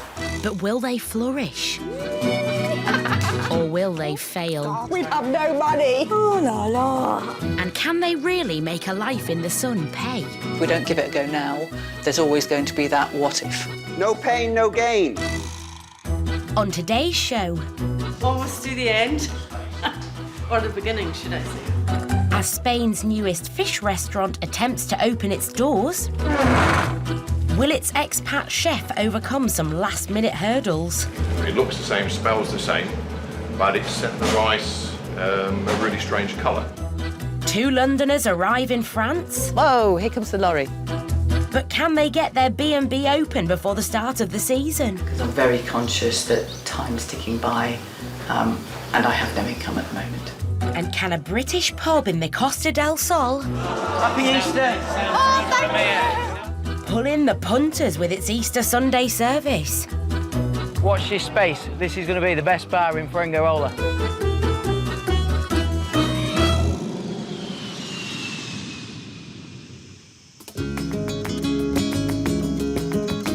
Andalusia, southern Spain.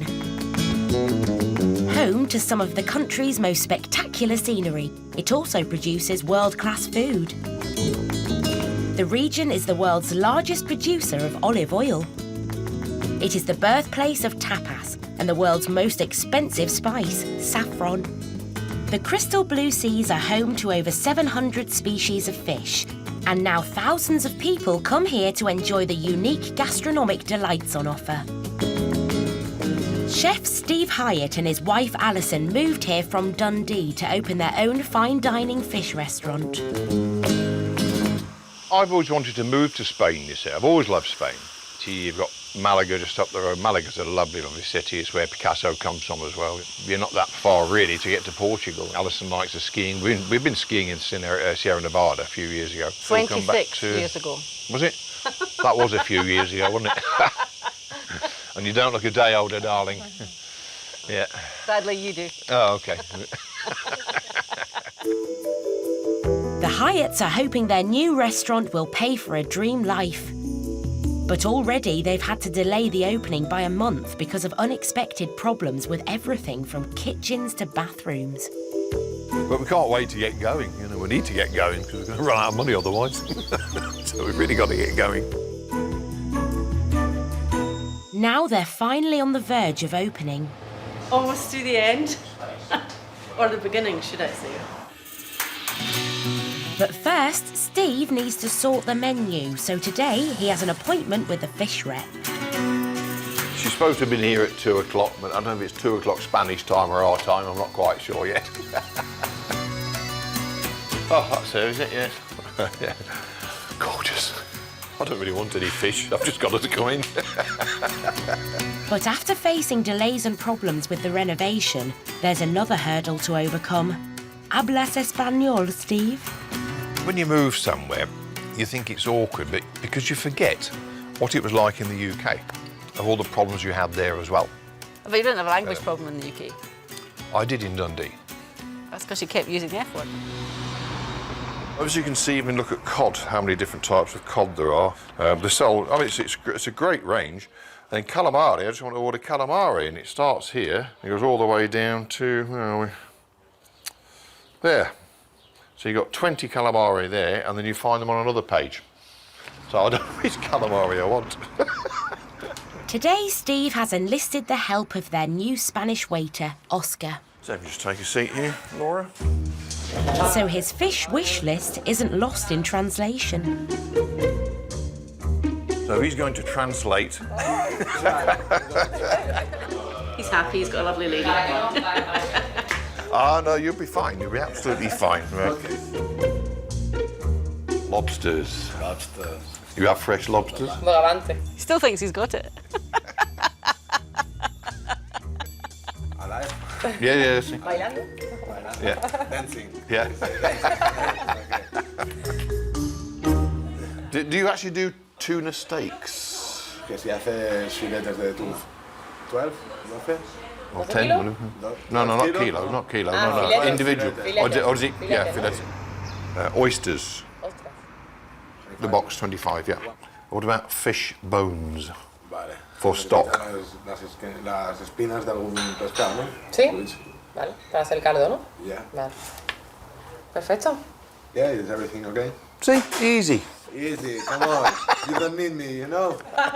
No, sí, no me falta. So that's another job ticked off Steve's to-do list. The first fish order of what he hopes will be many. It'd be nice to order quite a lot every day. I'll be very happy then. very happy. There's now only 2 days before opening. Thank you, Laura. But the to-do list is growing longer every day. Will the Hyatts really be able to hit their deadline and finally start earning some money?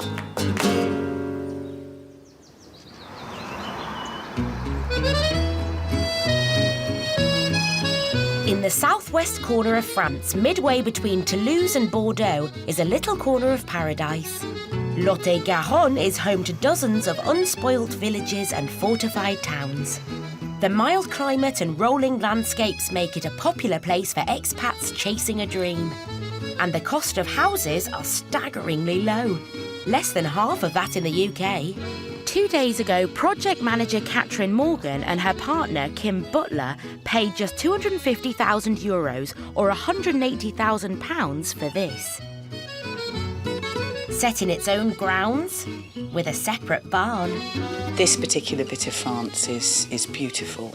It's very rural, it's very green, the houses are lovely. There's lots of space here. It's so not like London. Catherine and Kim traded a modest 2-bedroom flat for this property. They plan to run a 2-bed B&B in the farmhouse and turn the barn into a self-catering gîte. Just look around, why would you not want to live here? I've managed to sell a 2-bedroom flat in West London and buy a 4 at the moment to be 6-bedroom farmhouse with 4.5 acres of land for the same price. And it seems like a good deal. Sounds perfect. All they need now is some furniture. Whoa, here comes the lorry.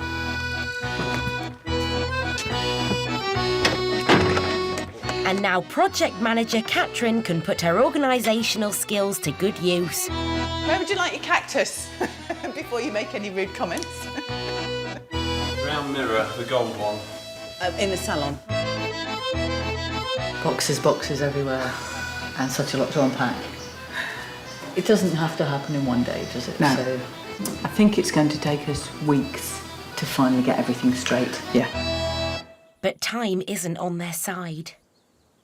Kim goes back to London in 2 weeks, and Catherine needs to get the B&B open so their new life can start paying for itself. Over the next 2 or 3 weeks, the big priority is to get those 2 bedrooms, the bed and breakfast bedrooms done, because if people are coming to buy houses in this area, you know, people who've got a dream like us, then we'd be a really good stopgap for them to stay somewhere, and we can tell them what we've done. Yes. Although I don't want them setting up B&B. Not closer to here. Nearby. No. Catherine and Kim are also converting the barn into a self-catering gîte. Today, builders Kerry and Ian are back to start the hard work. Work on the gîte started yesterday. It's quite exciting, isn't it? Actually, no, work on the gîte started the day before yesterday because there was an awful lot of stuff in there that we didn't think was going to stay behind. And that was him, on cue. Thank you, Kerry. Still a lot to do. Complete renovation involves electrics, plumbing, you name it, we've got to do it. We want to get the floor down upstairs so we can start putting walls and the ceiling up. That's the next big stage, really, and moving forward. Catherine and Kim have found out the work will cost at least €15,000 more than they've budgeted for and could take all summer. So it's vital they start work on the B&B in the main house. Right, I'm going to go upstairs and start cleaning in the other four-poster room so that we're ready to put the bed up. Okay.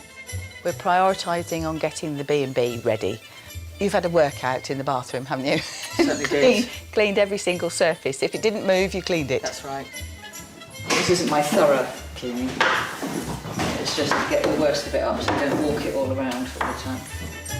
But there's no time for slacking. It's already June and this business needs to open as soon as possible. The second guest room needs to be done because I'm very conscious that time's ticking by and I have no income at the moment. Yeah. Well, if you'll do that, I just might have to sunbathe. Hard job. Yeah. But with so much still to do, can Catherine and Kim open the B&B and take some bookings to cash in on the summer season?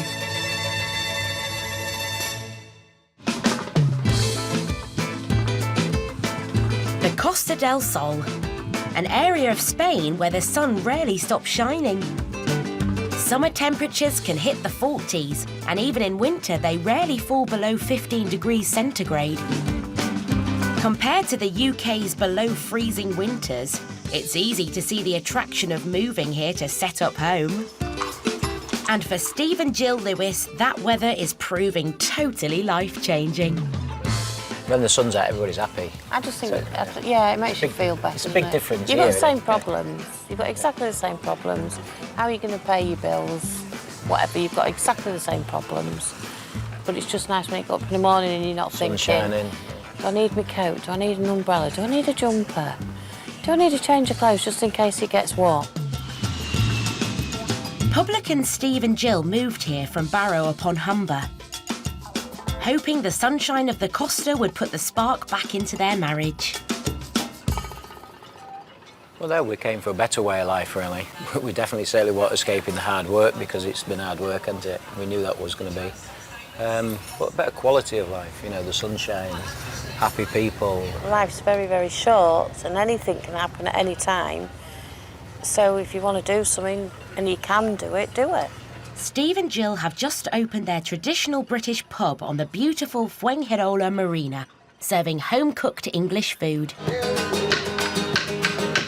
They've had a good start, but now it's Easter Sunday, and they're determined to keep the tills ringing. If somebody saw this, they would think they was in England. That's the ideal thing. That's what we've created. You know, you've got your typical English beers on. You've got your typical English Sunday roast on. You've got your fish and chips for Good Friday that we've just had. All they want now is, you know, a few kiddies to come in so we can treat the kiddies with an Easter egg. Oh, we'll go back there. We've had an Easter egg for nothing. You know, look after the kids. You know, they'll guarantee they'll come back. They're hoping their carvery will be a hit again. And it's not long before the customers are queuing for a taste of home. Looks lovely, doesn't it? Looks really Have we got any nice. crackling today, have we? Yeah, I think we'll find you a bit of crackling on here somewhere. Crackling, that'd be lovely. Taking your teeth in, won't Yeah, it? that'd be great. It's going very good. Everybody tends to enjoy the roast. Just had some more customers who's just arrived from England who come 8 times a year, and they said they've all been looking for a carvery for years. Now they've found one. Nice meaty gravy. A good day to us at the moment will be to try and beat Mother's Day, which we had 30 booked for Mother's Day, and then we did something like 15 walk-ins, so say 45. 2 weeks ago, it rained all day Sunday and we thought we'd be dead. 1 portion of beef left out of 3 roasts. So it doesn't matter about the weather, still people like their Sunday roast. Look at that. Absolutely. That's lovely. The bee's knees. Another satisfied customer? Yeah, thank you. Enjoy. The people that have just been up have been here before, and they're spreading the word. It's all word of mouth, and it's just getting better. So the lunchtime carvery is a hit, and it keeps on getting better, as they are inundated by thirsty punters for the rest of the afternoon and evening. You know, as you can see, we've been absolutely rammed. We've got a right sweat on. What's to do? I've had that plank for 2.5 hours. It's as warm as toast. It's going so well, they need emergency sangria. Most places you go in, you get a glass of sangria if it's been made in 2 seconds. It doesn't have the true taste or flavour. We like to do is let it ferment over a few days. So this will be left fermented. Might be on one of them cookery programmes, isn't it? But with a thirsty crowd to satisfy, there's no time for patience with this batch. That'll be ready to go. We'll get away with selling that if they need it. It's been a day to rejoice. They've taken a staggering €970. The place is full, the place is rocking, everybody's enjoying themselves. This is the start of things to come. Watch this space. This is going to be the best bar in Fuengirola. I'm needed back on the bar, 2 secs. Happy Easter! Oh, thank you! Welcome. Happy Easter, darling. Steve and Jill's first Easter Sunday has been a huge success. Happy Easter, enjoy. But they need to be this busy every day, not just on special occasions. So now they're counting down to their first big cabaret act, which they're relying on to keep pulling in customers throughout the summer. Happy Easter, darling. You know, there's 15, 20 bars on this front. We're all fighting for the same customers. Nobody else on the marina is doing music, so hopefully that's what we want to attract.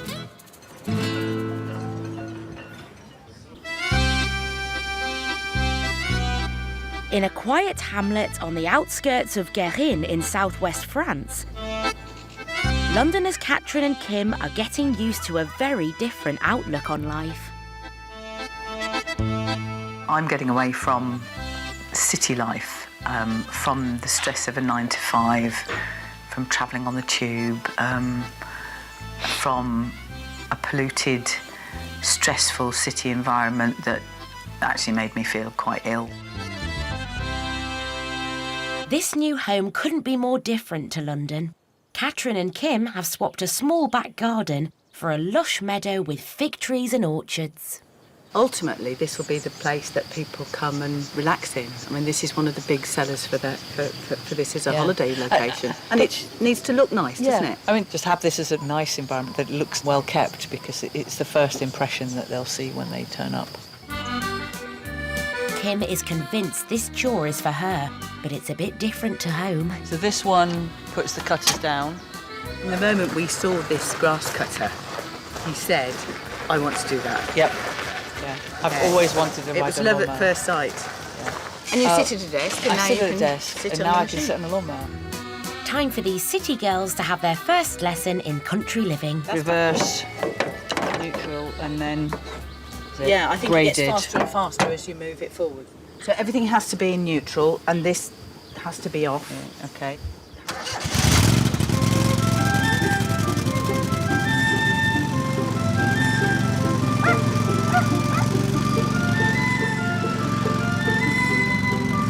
If you could leave the trees uncut, that would be good.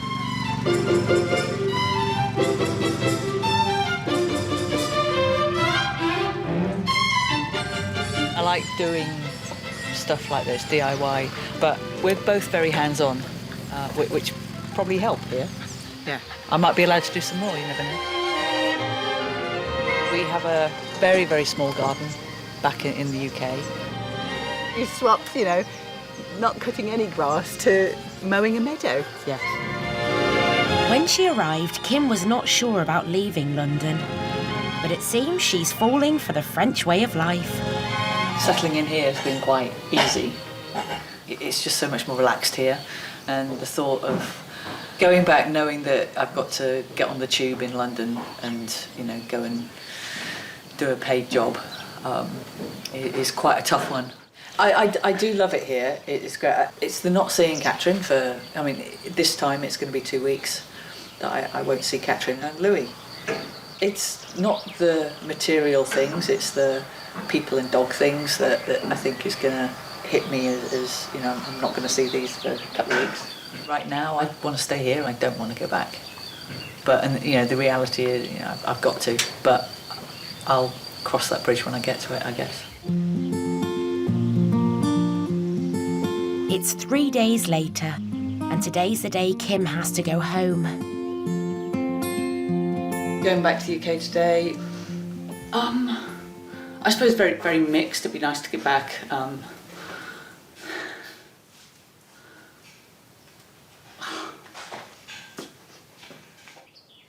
As we go on and I get used to the travel and there will be other periods of 2 weeks, I think that'll be easier, but I think this one's going to be particularly hard.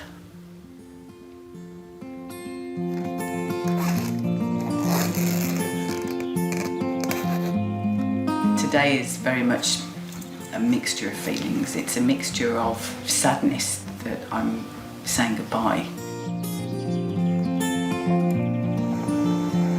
but also a rather overwhelming feeling that I need to start work on getting the business, getting the house ready so that I can have paying guests. This will be make or break time. You know, if I can't get the bed and breakfast up and running, I haven't got an income, I won't be able to afford to carry on. After an emotional goodbye... Say hello to London on me. Catherine heads back to the countryside alone.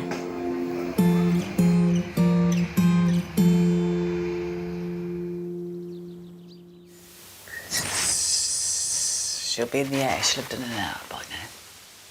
Halfway there. It's quite quiet. It's quite odd. It still feels like I'm a visitor here. I don't feel yet that I belong here. And the reality of building up her new business alone suddenly dawns on her. I know there's a great long list of things to do. It's almost a daunting list of work and preparation, and I need to work out a prioritised list of what I'm going to do and when I'm going to do it. I don't know what it's going to take and how long I've got to live here to feel as though I'm a part of this place. But at the moment, it's a bit like being the caretaker.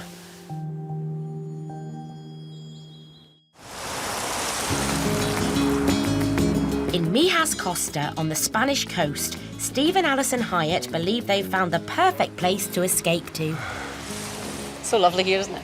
Yeah, super view. Well, this is one of the reasons why we chose this area, because it's a beautiful place to live. It really, really is. It's Alison's favourite wine, but obviously it's going to make it now her favourite pasta. Steve will be head chef in their new restaurant and is finding out that buying ingredients in a foreign country can be a frustrating experience. Ingredients in Spain. It really is a bit hit and miss. They have some extremely good products and they have some rubbish products. This is one of the biggest problems you have in Spain, is finding fresh milk, fresh cream, double cream, whipping cream, single cream. But that's not going to deter Steve, who's had years of practice, including cooking for the rich and famous. Frank Sinatra, very nice guy. Ross shows him a restaurant in Dundee. Done the Queen as well over the years, twice. The Queen's easy. Alison's difficult. He's a perfectionist. Well, not all people that call themselves chefs have that sort of level of attention to detail. Has been known to throw a pan across the kitchen because something got burnt, you know? You just have to make sure you're not in the way. Just to finish it off. But now perfectionist Steve's exacting standards are going to be put to the test. It's the day before the big opening. The Blue Marlin is a hive of activity, and in the kitchen, Steve and his team are prepping for tomorrow's service. Yeah, all goes today. Non-stop, I'm afraid. All the deliveries, checking on the prices. Probably won't get out of here until later on tonight. And I came in at 10 this morning. Yeah, so we've got all the sauces that are to be done, all the fish has got to be prepped. So we've got the stocks on the way. Meanwhile, Alison is taking delivery of their new wine glasses. They're crystal rather than just a glass. So there's just that lovely sound you get with crystal that you don't get with glass. But though the glasses are great, they currently have no way of cleaning them. The dishwasher has given up the ghost. So it's constantly trying to fill. So it's just cold water all the time. It's not washing. We're actually going to be opening a month late. It's just there's a lot of things that were wrong with the building that we didn't foresee, things that needed to be updated, which has been quite costly. But if you want to operate, you've got to make sure you're operating within the law. In the back, Steve is having his own kitchen nightmares. There's a problem with his mussels. Well, they're supposed to have come clean. You can buy them clean, you see. But they didn't come clean, unfortunately. And they are a mess, they really are. I mean, they've been straight out to sea and delivered straight here with the looks of them. Despite these problems, Steve and Alison are determined that their launch night will be perfect. Tomorrow we'll be back in here 9:30, 10 o'clock-ish. There's a lot being delivered tomorrow. The wine, the spirits, the beers. There's still some food to come. I've still got to do price lists. I've still got to do the menus. It's been a bit harder than we thought it was going to be.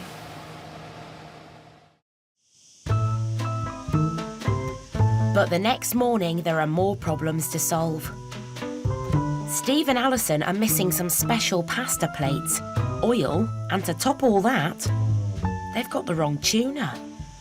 Tuna, pasta bowls, and oil. So tomorrow I've got a loin of tuna coming. So Alison is being dispatched to the shops. Couldn't get the oil that I was looking for, so probably have to go into the local shop. But yeah, we've got fresh rolls, cheesies, the tuna that wasn't delivered, the right tuna, and a few other bits and pieces. Meanwhile, at the restaurant, Steve's bracing himself for a busy service. Just finished the meat, the lobsters, just been done, all trimmed, ready to rock and roll. Just got to clean up now and just get ready for service. It's 6 p.m. and the doors of the Blue Marlin are open for business. Well, sort of. Opened up quite easy a couple of days ago. Looks like it's come off the runner. That's it. WD-40. There we go. I think it's just here. It's needs a bit of something on it. Within half an hour, locals are starting to show an interest in the newest restaurant in town. Oh, yeah. Yeah, like it. And it's opening today? Yes, now. Yeah. Can I take a look? Of course, yes, you're welcome. Yeah, sure. What do you serve? Mostly fish or? We do 2 steaks. There's a fillet steak and a ribeye steak. Yeah. I'm tired. But the question is, with so many restaurants to choose from, will any of the window shoppers come through the door? Worried that nobody's been in yet. Yeah, there we go. In the town of Fuengirola, just down the coast from Mijas Costa, Steve and Jill Lewis have been running their British boozer for almost 3 months. They've had a good start to the season, but now it's the height of summer, the most competitive time of year. So they've put on extra attractions to try to lure in the holiday makers. Hello, lovely. How are you doing? All right? I'm fine. How are you? Nice to see you. Are you excited? Very. I'm nervous. Oh, yeah. I'm a little bit nervous. Tonight they've booked the Costa del Sol's hottest new act. If I set those to like a pink and a bluey white, can you see? Paul Burnham will later transform into the glamorous Guapatini. This, £800 this cost. My favourite comment is when I have men come up to me with their wives and they say, well, I wasn't going to come and see a drag show. There's no way you're going to get me to come and see a drag show. But my God, you've changed my mind. I've had a great night. Now that's better than all the applause and all the laughter put together. Got goosebumps telling you there. To cover Guapatini's fee, they've pre-sold 50 tickets at €5 each. Keep your tickets on in case you're coming in and out. You've got your 2. But a rush of punters without tickets at the door is causing a seating problem. Yours is not ordered. No, because right, so what you will need to do is, obviously you want to sit with them, you'll need to put another seat on that end of their table. They're on table 6. 24, please. I'm a bit annoyed now. Well, if nobody tells me, love, I'm not a mind reader, I'm sorry. Once the seating is sorted, the show can begin. There was a musical composer in London, you may have heard of him, a little-known composer called Andy Lloyd Webber. And Guapatini doesn't disappoint the crowd. It was something different. It was ace. I'm not really into drag artists, and I was really quite surprised how good it was. I thought she was very good. We want to get him in Barra. We think he'll go down very well. Tonight, Steve and Jill have taken €420 in ticket sales alone, more than covering Guapatini's fee. In addition to this, the bar took well over €1,000. Couldn't have asked for a better turnout. I've had more people just turn up on the night. And yeah, a little bit stressful trying to sort them out, trying to sort tables out, trying to squeeze them in. Well, that's show business, isn't it? You know, and what a night. Couldn't have asked for anything better. Guapatini has helped make this the Mariners' best night yet. I've had lots of comments already about putting the fun back in Fuengirola, putting the spirit back in Fuengirola. You know, we expected it taking us 2 years to get established. I think, you know, if we carry on with these cabaret shows, it's going to make it. But it's still early days. Can the Mariners keep up the good work and continue to pull in the punters for the rest of the summer? And make the bar a permanent fixture in Fuengirola?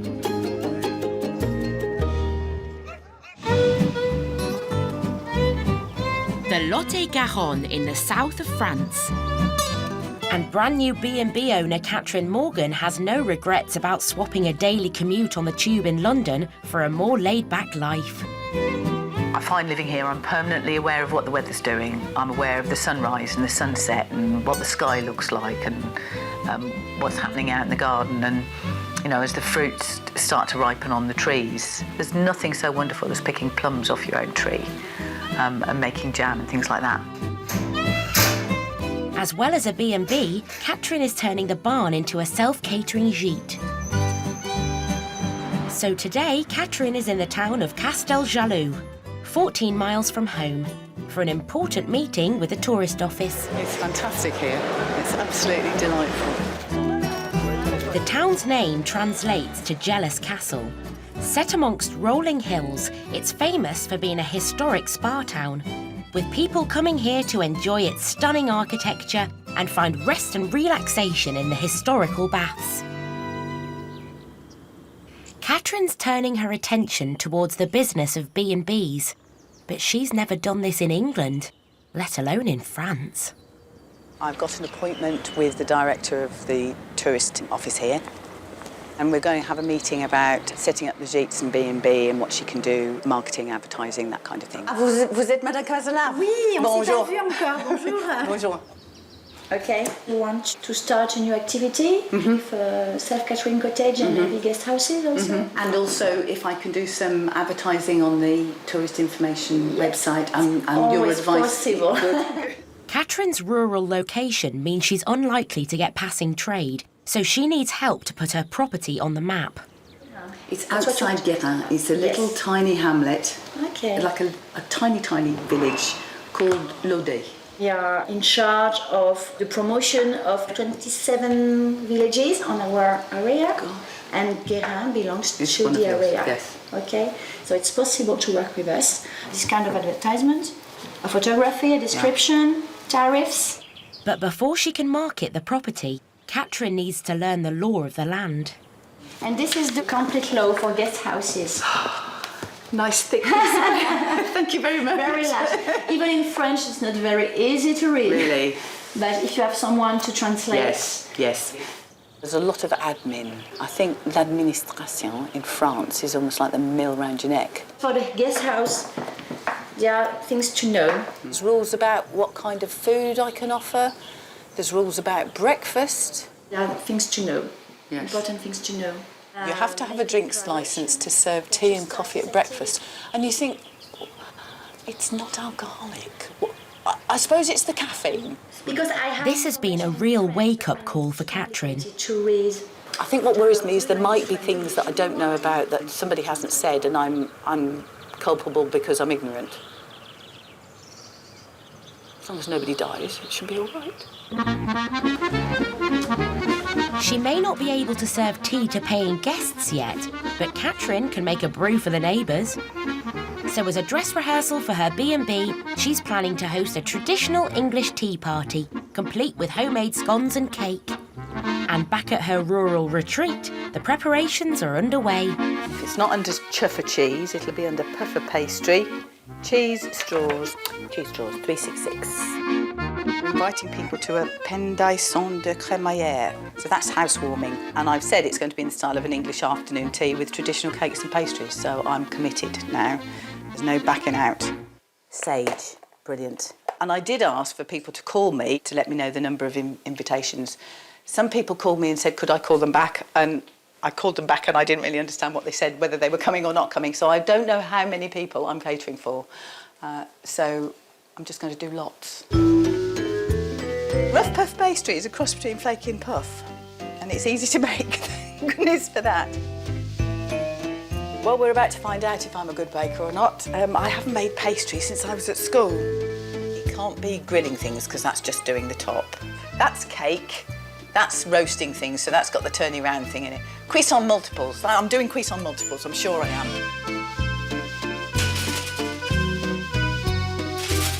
I'm hoping they'll be open to trying new things, and if they don't like it, they don't like it. 12 minutes. There'll be something that they'll be able to eat. I need to get on and do the next one.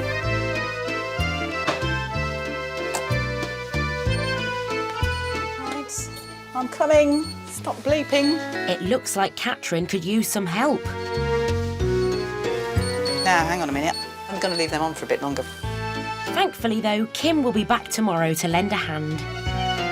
It's a bit early for a gin and tonic, isn't it? No, I'll go for a glass of wine then. OK.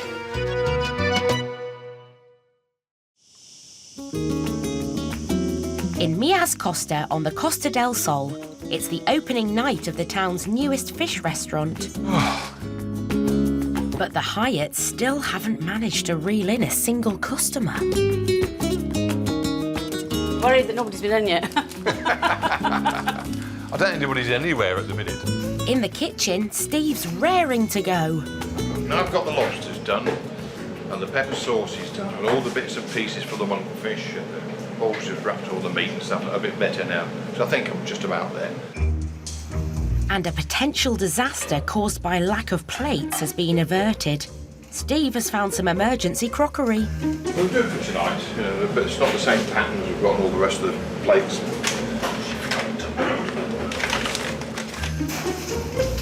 She who is never wrong will not admit she forgot to order them. You've always been a big mouth, so I can hear you fine. But now Steve's got an even bigger problem to deal with. There's trouble with his lobster thermidor. his turmeric rice has turned a funny shade of orange.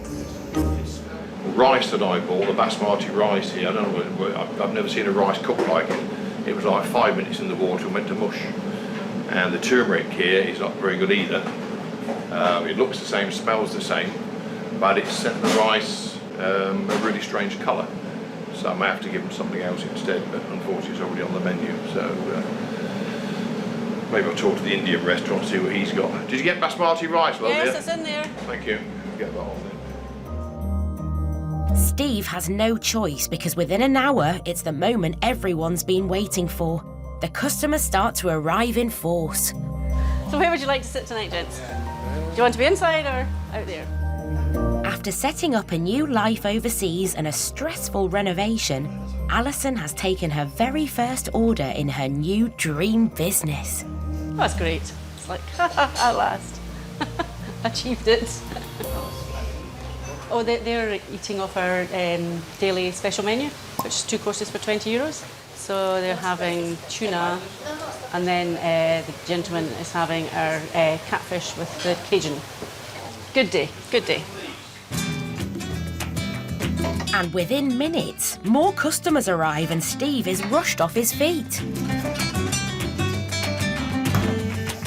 Always tell when the Brits are in. Now, sir, your bang bang shrimp. There's a bang bang. There you are.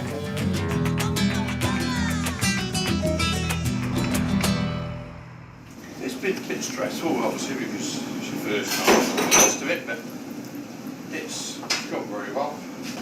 A bit of a learning curve as well, obviously. Customers seem happy, so that's the important thing. Oh, and the wife's happy, that's the even more important thing. It was nice tonight. We did 15 people. They all were very happy. So yes, we did just a nice amount for our starter night. My feet are sore. But I'm very, very relieved that we have some money in the till. Glad we're actually back to doing what we like doing. Yeah. I like cooking, she likes shouting at me. Hey, work's a treat. It's a successful night after what has been a real battle to get to the finish line. We don't remember the setbacks now because you we'll just get look over ahead. it. It's Yeah. behind you, it's done. We're celebrating something that's happened. Yeah, move on. You know. It's very short. I mean, it doesn't feel like so long ago I was 25 or when I met Alison at 30 odd. It just doesn't seem, it doesn't seem like we've been together so long. Yeah, it does. Okay. You knew I was going Well, to for say you that. it does. For you it does. For me it does. Over the next week, customers keep on coming and the great feedback for the Hyatts continues. Fish was so fresh and the flavours were just absolutely amazing. Definitely going to be coming back. Lovely, everything, the presentation's great, the personality of the people here are great. We're happy to be here tonight and we will be back. But Alison and Steve still have a long way to go. They need to keep on reeling in the customers throughout the summer season if they are to have any chance of recouping the overspend they made in opening their dream restaurant. Next time. The benefits of life out here are, oh my goodness, 15-fold. A new life in the sun for these great escapers. We're doing what we want. I'm living my dream. But can they make their new business pay? It's absolutely essential we have customers because there are no funds to get ourselves through the winter. After a great opening night, I'm feeling very relieved that we have some money in the till. Can Steve and Alison keep the tills ringing? I don't think it's easy to earn a living because a lot of people have tried it and failed. And how will Catherine, How long have we got to go before people get here? cope with her biggest cooking challenge? Idiot, 1 ounce of sugar and 2 ounces of sultanas.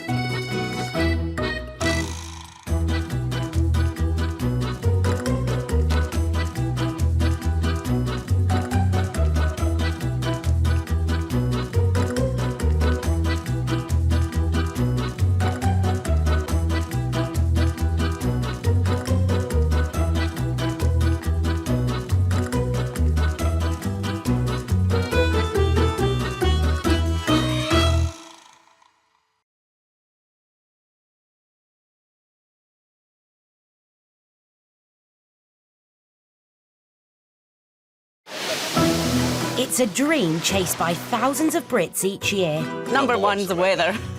Heading to Europe to set up new lives and businesses in the sun. Are you ready? They're seduced by gorgeous scenery. It's just about the space out here. There's so much space. Year-round sun and a better, cheaper way of life. Our living room in London, you'd fit in 4 times. But how easy is it to turn the dream into a reality? Money's dripping in and flooding out. In this series, we follow those expats as they say goodbye, Blighty. I think I'm full. And begin their new lives. Setting up bars and restaurants in Spain. That's what we're talking about, girlfriend. Gîtes and B&Bs in France. Totally and utterly out of my depth. When nothing is ever as simple as it sounds. It's probably not good for my blood pressure, yes. It can fail, but it won't fail. Not if I've got anything to do with it. On today's show, after some minor setbacks in Spain, the owners of a high-end restaurant hit a major problem. Nightmare, absolute nightmare. Will things ever be the same again? And this is what's killing us at the moment, and it really is, things like this. Pulling out the stops for their biggest ever booking. He hoovers everything. He's hoovered the bath today. But will things go to plan for these great escapers? The doorbell rings, it's not normally The good doorbell of news. gloom. And it's the end of the summer for these publicans. We've come out here for a better way of life. And what can get more better than this? But have they done enough to stay? Let's just carry on and celebrate life.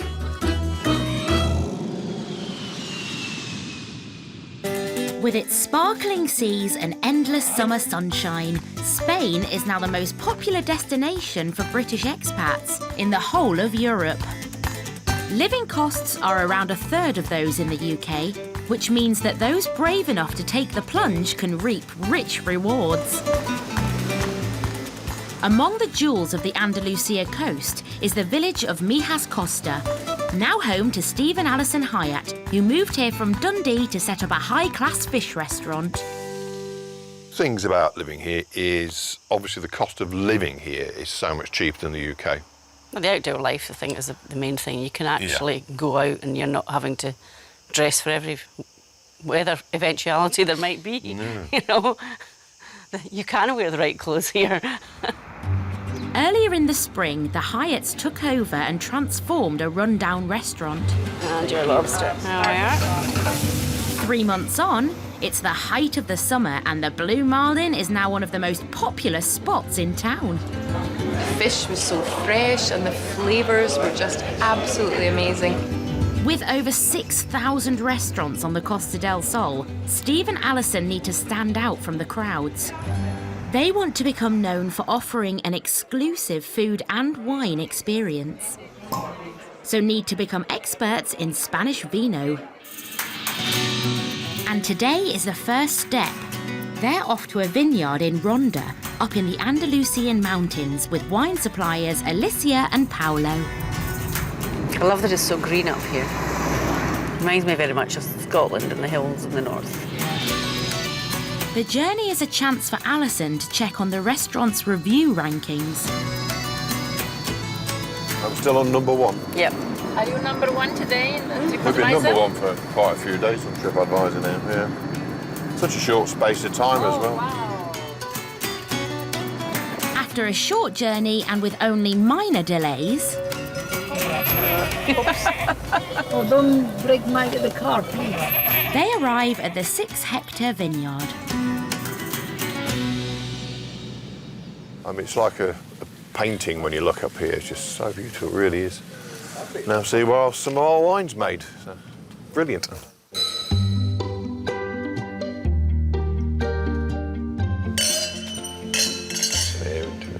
I smell that.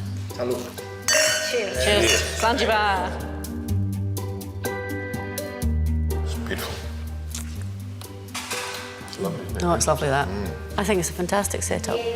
And I think it's great that we can sell wine that you know the history of, because our customers are mainly Northern European and they're very much into traceability, food miles and all this sort of thing. So the more information that we have about what we're selling, the easier it is to sell. And now a chance to learn about something very special. And then we have a surprise. A wine that could be perfect for the Blue Marlin. The blue wine. Yeah! The blue wine for the Blue Marlin. Blue wine was invented in northern Spain and is made with a blend of grapes and a special ingredient. It's a secret that we make it, as he make it. So it's a blue wine which comes from a white wine, but then it's been treated to come with the blue.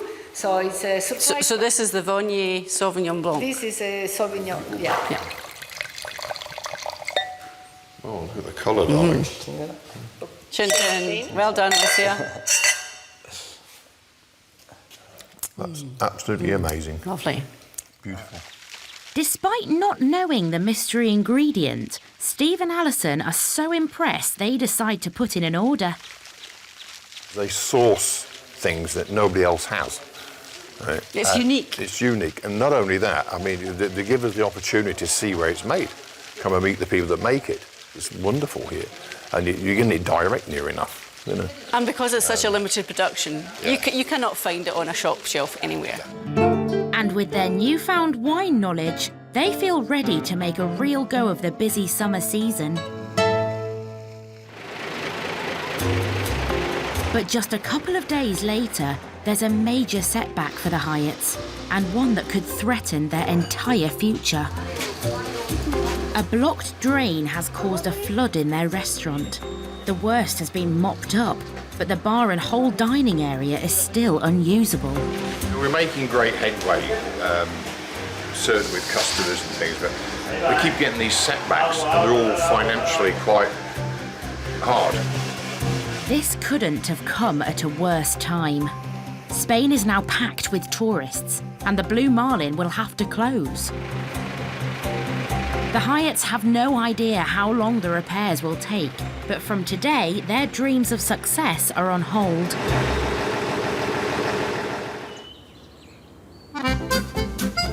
Off the beaten track, but bursting with rural charm, the pretty village of Aubetière-sur-Dronne in Charente, southwest France.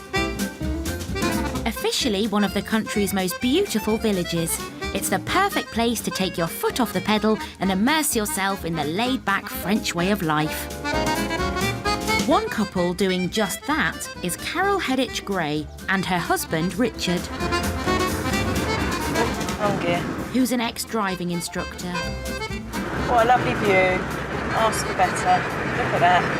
Hay bales, sweet corn, sunflowers, and empty roads. Traffic-free roads are one of the greatest draws for expats. I think I've adapted really well to driving on the right-hand side. I think it's actually very much more natural. Look, you can drive in the middle of the road, no one comes the other way. Yeah, I know you can. Doesn't mean you're supposed to. Richard and Carol have just bought this group of houses with a pool for just €307,000. That's around £220,000. And they're turning them into a self-catering complex because they're convinced that Aubetière is a perfect place for holidaymakers. One of the top 10 villages in the country. And it's got a very famous subterranean monolithic church. It's on a pilgrimage. It's a beautiful, beautiful place. It's now July. Hiya! Richard and Carol's very first set of guests are halfway into their stay and things are going well. It's good hearing them laughing and playing in the garden and seeing the enjoyment of what we've done. Pool's a bonus, definitely. And having it to themselves, we won't worry. We'll just let the kids have fun, and that's what it's all about, really. And us relaxing away from work. There's space for them to have fun. Kids will be kids, they're going to make a bit of noise, I guess, but whereas we'd normally worry about that, they can let their hair down and enjoy themselves here. Time has always been against Richard and Carol. They moved into the property at the end of May, and it's taken 6 weeks to complete the lower schoolhouse ready for these guests. With the summer season already underway and more guests due soon, they need to get the upstairs sorted too. Oh my God, it's more daunting than I remember. We're ready Yes. for it. Yes, dear, it will be fine. This is the biggest one, so there's a lot of area to sort out. This property became something of a dumping ground while Richard and Carol finished the lower house. Now it needs a deep clean and declutter. So there's a hell of a lot to do in a week and a bit. We're going to have some very long days. Being realistic, I think we're going to struggle. Work's managing to be done from a chair, I see over there. That looks nice and comfortable. It is, thank you. It's much better than sitting on a floor. What, kneeling on the floor round the toilet, you mean? You chose that job, I didn't give it to you. I chose this job? I think not. The 3-bedroomed upper schoolhouse will eventually cater for 8 and will cost €1,000 a week in peak season. This is going to be our more luxurious sheet, so the finishing touches will have to be very spot on. But high quality costs, and already their credit card is stretched to the max. Carol does lots of planning on how it should look, but with no concern really about cost. I do have a concern about cost because I don't buy the most expensive stuff, and we've already had the most enormous compliment from our first customers who actually said the attention to detail was very, very special and they were really impressed. It's great that they're really happy. I just hope we're going to be able to eat and drink in the winter. How to survive the quieter winter months is a worry for any new business in the sun. Money has to be made when it's busy in the summer because come October, hardly any tourists visit this part of France. Richard and Carol need to cash in while they can. Yeah, it does worry me. I don't like having thousands on a credit card and not knowing when it's possible to pay it off. It doesn't really worry me actually because I know we'll be successful. We're getting towards the end now and we've already finished one sheet and we've got this sheet to do and you Getting can't... towards the end of spending, are you saying? No, not towards the end of spending. I got excited then. You can't cut corners when you get to this stage. Yes, it's going to take time, but it's not so much money that I don't sleep at night. I'm confident that in a couple of seasons we'll be able to pay it back. So. Richard and Carol are now just about at the finishing line. All their properties are almost ready to welcome guests, and they're about to find out if this new business can solve all their money worries. The Costa del Sol, a part of Spain famed for its dramatic mountain backdrop and shimmering blue seas. Its stunning shoreline is lined with buzzing bars. And in the popular tourist resort of Fuengirola, a pair of ex-British publicans have made a name for themselves with their bar, serving up food Looks lovely, doesn't it? and entertainment. Welcome to the Mariners on the Marina! Steve and Jill Lewis moved here from Barrow upon Humber in February to open Mariners on the Marina. It's now coming to the end of summer, and after a successful first season, they hope they're here to stay. It's just a pleasure coming to work and seeing this every morning. Back home it was a supermarket blank wall. It's a pleasure to come to work, and when the sun's shining, it's great. Tonight, Steve and Jill have a big night ahead of them. When they first arrived here, they discovered Steve's brother Dave had cancer. But now Dave has been given the all clear. Tonight is going to be a fantastic night for my baby brother here, and you know, it's just going to be the icing on the cake for us, and let's just carry on and celebrate life. It's Steve's brother, so although he's been my brother-in-law for a lot of years and we are all very close, it's obviously affects him, you know, probably more than it does me. You know, it was always at the back of your mind, whatever you're doing, you know, you're back thinking, well, you know, what's going to happen? Is he going to survive? Is everything going to be all right? And you just want it to be all right, you know, and you just pray that it's going to be all right. Oh. And that's what tonight's about. And you're playing dirty. My attitude throughout the whole thing is to hell with it, live life, laugh, enjoy your sen. Doctors will do their bit. You just get on with carry on living. You've just got to have the positive attitude and just tell yourself and tell everybody else you're going to beat it. Time to party, brother. Yeah, let's do it, kiddo. Well, you too, kiddo. Tonight, Steve is planning a special tribute for his brother. Here we are, Dave. I'm going to do my speech. If you want to come in. And it's time for him to take the stage. Come in and have a listen. He actually got the all clear from his cancer. As soon as we knew he was able to fly, we decided to fly him and Mandy over here to celebrate it with us. We love each other to bits. We're always there for each other, whether on this side of the water or the other. So thank you all for coming and celebrating this celebration of life. Let's have a party. Let's sing and dance. You know, we're here for good. Thanks, bud. And with the speeches over, it seems tonight is also a good night for the mariners in more ways than one. That was a result. That lady on table 7 said, oh, it's the best meal we've had all holiday. And I went, oh, I said, I will pass that on to the chef. And then I went to him, now you're going to tell me we're going home tomorrow, right? You should know. Result. Result, yeah. This bar is fabulous, wonderful, provides great food, great entertainment, lovely staff. The owners are all right as well. We've left the bad weather behind, you know, the pain of being in England, the joy of being in Spain. Well worth it. Worth the hard work. But now, as the season is coming to an end, there's a big decision to make. Has the mariners on the marina been successful enough to keep Steve and Jill's dream of a life here alive? It was a big risk because we've used our pensions, haven't we? Yeah, we've put a lot of money on the line to do it, to make it work, to make it happen. Why not?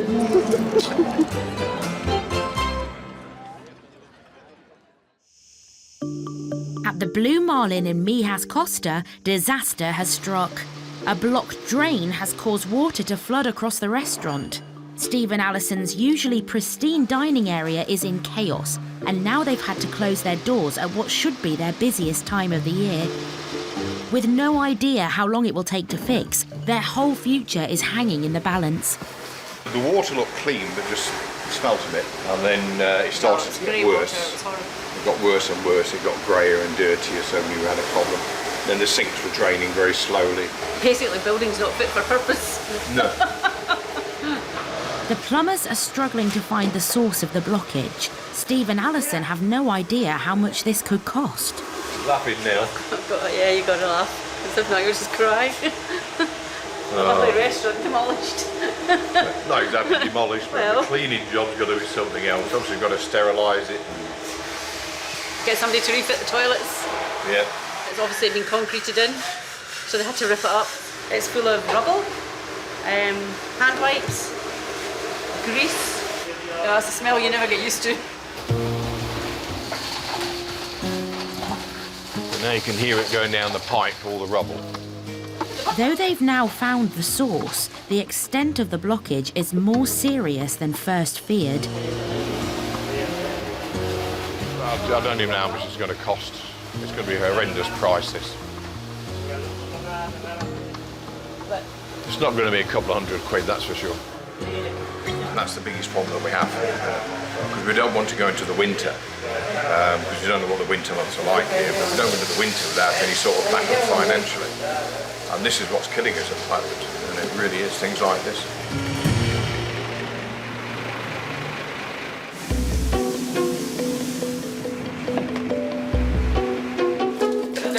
It's okay, it's just water, sorry. It takes 5 men 3 hours to clear the blockage, and all the time they are losing precious trade. Oh, now the water's running away, Alison. Oh. But that's not the end of their problems. Oh, another one gone. More money again. They'll now have to pay for someone to seal the manhole cover and refit the toilet. Hi there, it's Steve here from the Blue Marlin Seafood Restaurant. And that won't happen for at least another 24 hours. I've explained to him need the manhole for the tile put in back, all right, manhole cover, because it's the tiled over the manhole. Do you remember you're not listening? No. No, you told him that we needed one. You didn't seem to bring one. He doesn't know what size it is, does he? He's not going to just bring any old manhole cover, is he? Well, we could give him the measurements. You come and see it tomorrow. It'll be fine. He can't fix it tomorrow. He needs to fix it tomorrow. We need the bloody fridge in there. Steve and Alison have a massive clean-up operation on their hands. No area has gone untouched. We've got to sanitise everywhere, clean everything down and re-sanitise everything tomorrow. Canopy, kitchen, a lot. But before they even get started... Now my air conditioning's gone off and the fan's still open, look. Air conditioning's gone off, Alison. There's now a problem with the electricity. No, it's tripping out all the while, so we've got a fault somewhere. It's not staying on. Need an electrician now. Nightmare, absolute nightmare. So every time we make a bit of headway, we keep getting knocked back. You know, that's the worst thing about it. Oh, we didn't come out here to get rich or anything. We just come here to earn a living, and the way it's going, we're not even earning a living at the minute, you know. But it's all we keep doing is paying out at the moment. All the time the Blue Marlin is closed, Steve and Alison are missing out on vital trade. After such a great start, has their dream come crashing down?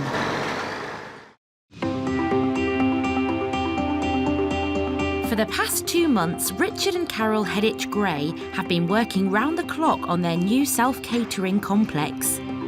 The 2 levels of the schoolhouse are now complete. There are a total of 4 bedrooms boasting traditional French features, 4 bathrooms, 2 large living areas and French doors lead out to the stunning pool area. Richard and Carol can now concentrate on the finer details. You take your shoes off? No, just walk carefully. You didn't wipe them. Oh. Talking about taking them off, at least give them a wipe. There we go. That's not wiping, that's doing a little dance. Just looking just to check that we've covered everything in our clean and it looks inviting and, oh dear, he's missed something with his hoovering. Richard and Carol want to give their guests a 5-star service, so we'll offer welcome packs to help them settle in. We give a baguette, a pack of jams, bottle of wine, a few beers, a few tea bags, coffee, milk, because that's the other thing when you wake up in the morning and you find that you haven't got anything to eat for breakfast and can't have a cup of tea or coffee. So it's just really to give them a snack for the evening and to be able to have a cup of tea and something for breakfast in the morning before they then find their way to the supermarket. With this property now completely ready, Richard and Carol are awaiting their biggest booking, which will see the whole house booked by one group. In preparation, they've decided to try and make the guests' experience even better. It's nice to do stuff like this. Yeah. This is what it was all about, really. They want to recommend attractions for their guests, but they're determined to make sure they're only suggesting the best. Very pretty. This isn't too far from home at all for the guests. No. Very, very nice. About an hour. Bonjour. Friends yours? No. It's just being friendly. Today, Carol and Richard have come to Brantôme. This charming town features some of the most stunning architecture in the whole of the Dordogne. It sits on the river Dronne and attracts thousands of tourists each year. Carol and Richard want to check out for themselves what's on offer. It's 8 kilometres, 12 kilometres, 16 kilometres, 20 kilometres. Fancy 20 kilometres? No. We are going to take out a canoe because we want to sort of experience it for our guests so we can give them full-on feedback. Un canoë pour 2 personnes. 2 personnes. Oui. Pour 1 heure. 1 heure, oui. Just le tour. It costs €12 to rent a canoe out for an hour. I'm hoping Richard's in a very sensible mood and he's not going to be silly because sometimes he's silly and I really don't want to go in the water. But I'm really looking forward to it. Bye-bye. Bye. Au revoir. Au revoir. Au revoir. Quick, quick, quick. You did that that on purpose. We're going into the edge now because you're not steering. Row, row, row your boat gently down the stream. Merrily, merrily. The River Dron is famous for its canoes, but they're not the only boats to use the river.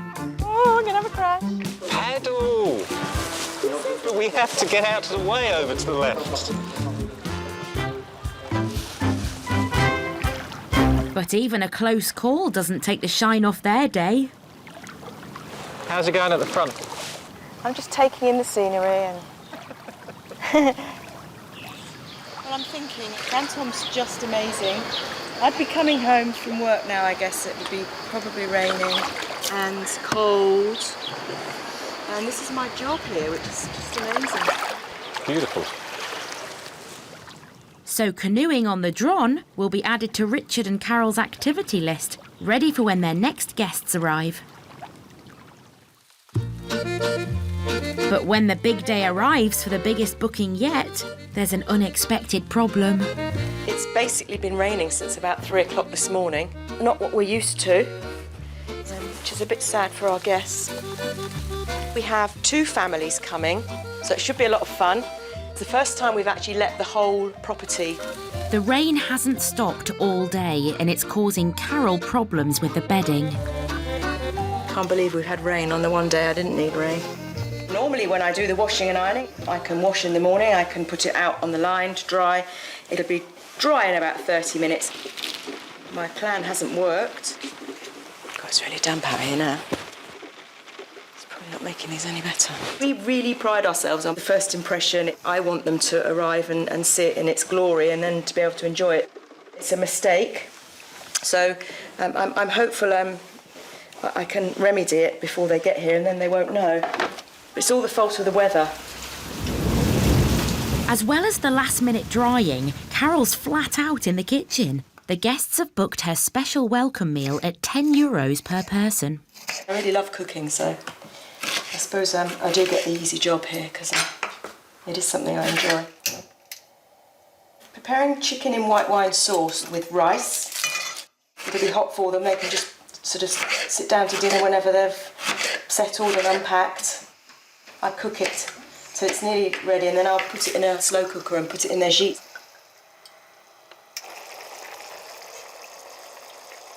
Oh, that's nice. The guests are due any minute and Richard is still giving the gîte a final once-over. He hoovers everything. He's hoovered the bath today. He finishes just in the nick of time. And now Richard and Carol need to face their guests. Hello, hello. Hi, I'm Carol. With 10 people staying 2 weeks, do Richard and Carol have what it takes to handle such a big party? How's your journey been? The Costa del Sol and Steve and Jill Lewis are at the end of their first season as Spanish pub owners. In this area, bars close every day, and this was a huge risk for the couple. So now it's time to take stock and decide if the gamble has paid off. We knew it was going to be hard work. We knew we was going to sit here on days where we're hardly going to have any customers in. This bar as well notoriously had a bad reputation for never being used. So we knew we'd got that to start with. That, you know, we knew that was that, but we have totally changed it. And we've had repeat customers already. So, you know, repeat customers that are coming back to the Mariners in our first year, that's an achievement in itself. Over the course of the summer, Steve and Jill reckon they've served hundreds of dinners, hosted 70 live music acts, Welcome to the Mariners! and taken around €10,000. We wanted to bring some of the effects of basically most of our pubs that we've had. We've had a music venue, we've had a city centre pub, we've had a little country pub. We combine all of them, I think, into the Mariners, don't you? Yeah, there's a little bit. a little bit from There's everything. a little bit of everything. So yeah, and it's working so far, isn't it? And they're confident things are only going to get better for them and their new business. So they've made a big decision to extend the lease on their Spanish home. We've come out here for a better way of life, and what can get more better than this? It's like back home, you live on the premises, so you're never away from the pub. You know, it's 24/7. Whereas at least here, you can lock the bar up and come away and have a bit of home life. We're literally less than 500 metres to the port, so it takes us 7 minutes, 34 seconds to get to work. So I can get to work within, say, 3 if I'm late, but no. So touch wood from the tree of knowledge, I haven't been late yet. Their 2-bed apartment, just a stone's throw from the marina, comes with its own roof terrace where they can eat al fresco well into the autumn, a far cry from life back home on Humberside. Probably be the winter before we actually christen this, which is a barbecue area. You know, come October, November, it's going to be nicer, cooler nights and enjoying a barbecue and invite a few friends and actual customers now back from the pub and have a barbecue up here. It's a great area to relax and chill out. So after a year in the sun, running a British bar and giving the tourists a taste of home, Steve and Jill have made it. And now it's Fuengirola Marina that they're calling home. Well, it's just been the making of us, hasn't it? Yeah. Fred to come here, we wouldn't have had a life together, would we? So now it's great. We love it. You have the feel-good factor every day.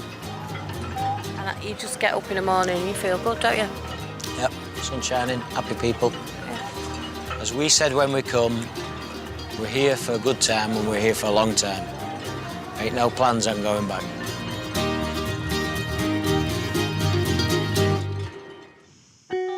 In Mijas Costa, Steve and Alison Hyatt are about to start cleaning up after a leak that has closed their restaurant at the busiest time of year. Unbelievable. Except there's another problem. The electricity's gone off at their restaurant. That means my fridges are off in the kitchen as well, Alison. Yeah, all the fridges are off in here. Oh, God. Non-stop, innit?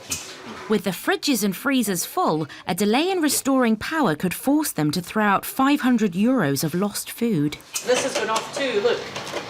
That's the best way to go around and check which is working and which isn't, because then you'll see if it lights up. Darling, I know what's not working. I've still got to get the fridges working. That's the problem. And the freezers, also losing hundreds of euros. Oh, Mrs. Electrician, she knows everything. No. It's another potentially costly call-out to a local handyman. Hi there. I now have another problem. Electrical. The main breaker keeps going off.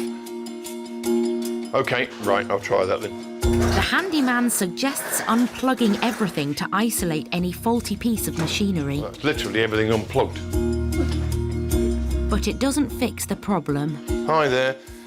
We've unplugged literally everything that's possibly unpluggable, and it's still tripping. All my fridges are off, and I've got hundreds of euros of stuff in the fridges and freezers. The handyman can't come until tomorrow, but Steve thinks he may have a temporary solution. Run all the fridges and freezers off the one electrical socket that's still working. I think Alison will put this extension over this wall, and then I can plug this one into this extension, and that'll reach this fridge here. Right, so that's all these done on one socket. I just hope it takes it, because if they all run at the same time. This should be Steve and Alison's busiest time, and they need to be earning the money now to support them through the quiet winter season. But they'll have to turn customers away until the problem is solved. Oh, I just wanted to cry. Oh, she did cry, didn't you, baby? I really did. I was like, what is going on here? Smelling terribly. Tomorrow morning, 9:30, the maintenance guy's going to come along and have a look at all the jobs that are needing done and hopefully get them finished tomorrow. The next day, Alison can't even face the extent of the damage at the restaurant. Alison, she's still in bed. Handyman Shane has arrived to repair the drain's manhole cover and hopefully work out what's wrong with the electrics. Just put this back down, so for just... Yeah, stop the smell. See, it's rather pongy. It's not as bad as it was yesterday. And luckily for Steve, it doesn't take Shane long to work out the source of the problem. The coffee machine is tripping the electrics. Might be a loose cable. Yeah. This is the socket you use, isn't it? Yeah. It is possible. We think it's that one that's off, Shane. I can see your problem. Yeah. But the cause of the tripping is something neither of them expected. Right.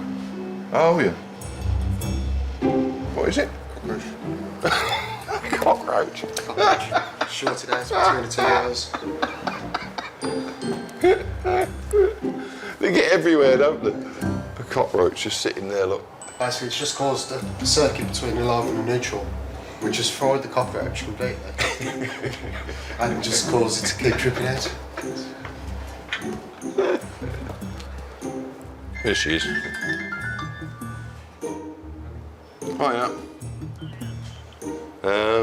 Found the problem with the electrics. It was a cockroach in the plug for the coffee machine. It's not going to be an expensive one, so we're quite happy with that one, yeah. He says he hasn't seen his bill yet. The simple fix is a massive relief for Steve. Yeah, it's working. Another job done. Yes.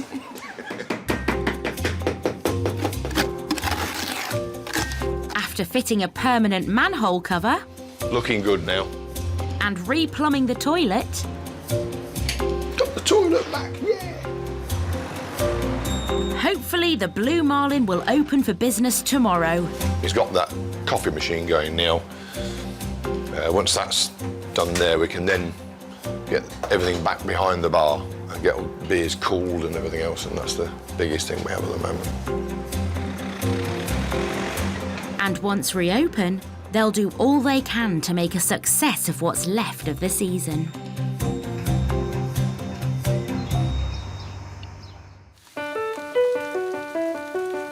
In southwest France, Richard and Carol Hedditch-Gray are welcoming their biggest booking yet.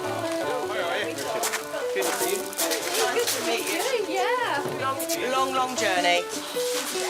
Hi, Ellie. Two families have taken over the entire schoolhouse for a fortnight holiday in the sun. Well, that's what they hoped anyway. We're pleased to hear we haven't seen rain like this for 3 months. It won't last. It's not a great start for any holiday.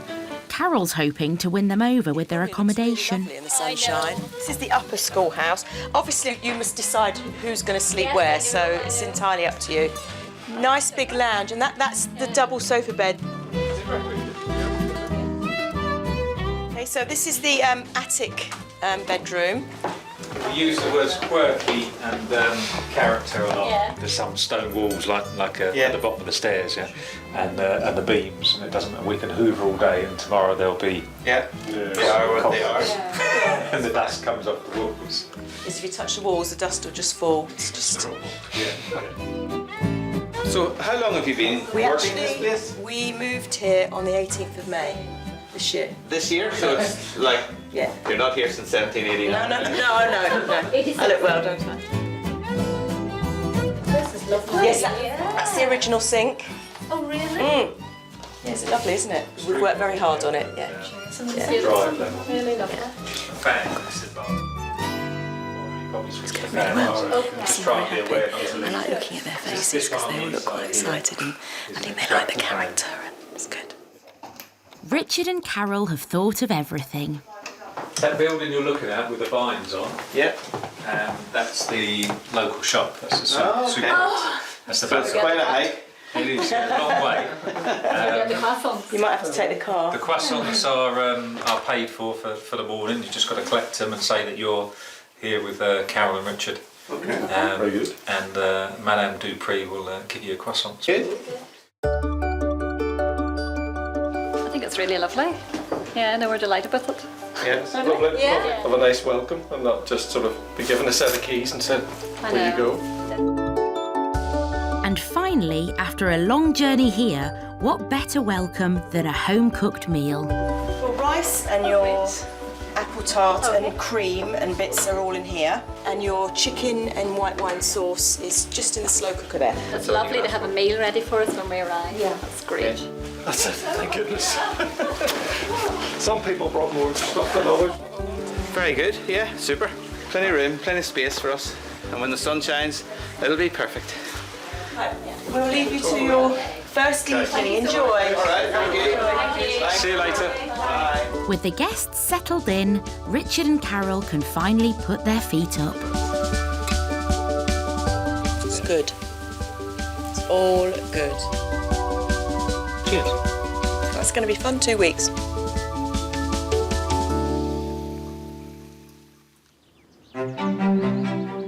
It's 6 days later, and there's a problem. Okay, so where are we going to put it? Over here, I reckon. We've had some inclement weather, to say the least. This was a really bad storm, and this mattress was up in our attic bedroom, and our guests have informed us that there was water obviously come under one of the roof tiles and has basically come down onto this mattress, and they're going to be needing this for a child that's arriving for their second week. So we now have a bit of an urgent matter of drying it out along with all the bedding that was on it to return it to them in time. Unfortunately, it hasn't been a smooth week because we've had electrical problems from the first evening they arrived. There's been various issues with sleep. One of them wasn't happy with the firmness of the mattress. It's been an unfortunate catalogue of errors and events that have just culminated into, a nightly doorbell. We have, unfortunately, this week kind of come to dread the doorbell, haven't we? When the doorbell rings, it's not normally The good doorbell news. of gloom. Gloom and doom, the dreaded doorbell of doom. Obviously, with it being our first season, we are keen to get good reviews because it's essential to our business. Being new, we haven't got any reputation, we haven't got any repeat business at the moment. If they're good, the if they're good competition's quality. huge, isn't it? It's huge. Loads of competition, so we've always said we'd pride ourselves on our customer services. Customer reviews can make or break self-catering businesses. Now, Carol and Richard need to work hard to find a way to turn things around and ensure these guests enjoy the rest of their holiday. Next time, Richard and Carol's hard work pays off. We've had various issues and problems, and they've been so accommodating and sorting those out.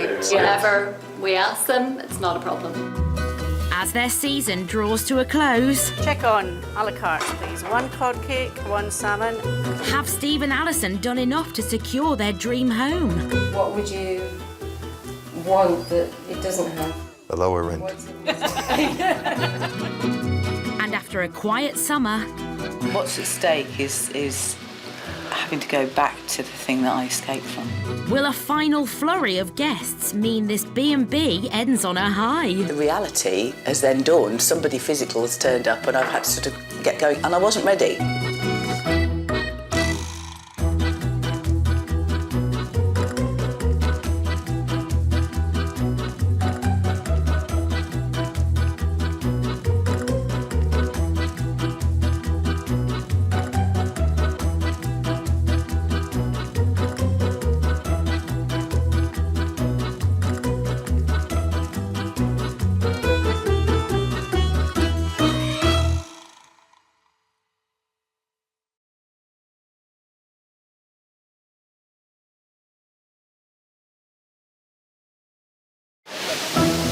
It's a dream chased by thousands of Brits each year. Number one's the weather. Heading to Europe to set up new lives and businesses in the sun. Are you ready? They're seduced by gorgeous scenery, It's just about the space out here. There's so much space. year-round sun, and a better, cheaper way of life. Our living room in London, you'd fit in 4 times. But how easy is it to turn the dream into a reality? Money's dripping in and flooding out. In this series, we follow the expats as they say goodbye Blighty I think I'm full. and begin their new lives, setting up bars and restaurants in Spain, That's what we're talking about, girlfriend. gîtes and B&Bs in France, Totally and utterly out of my depth. when nothing is ever as simple as it sounds. It's probably not good for my blood pressure, this. It can fail, but it won't fail. Not if I've got anything to do with it. On today's show, a whole family swaps London for rural France. Vive la vacances! But will their business open on time? The doctor told me not to do any building work at all for 4 weeks. I just think I might have misheard him. You're organised for a change. Absolutely, Karen. Two best friends take on Spain's busiest seafront. Everything that I've got, it's gone into this bar. We've got to make this work. Are we doing all right? Can they beat the competition? Come on, come in, have us. You want to try? Yes. Nice cold drink. Yes, come on. And Spain's latest hoteliers open for business. In these 3 houses, we sleep 22, and that's £2,500 a week. Will they adapt to a change of career? Did you polish the taps in the bathroom? No, I thought I'd leave them.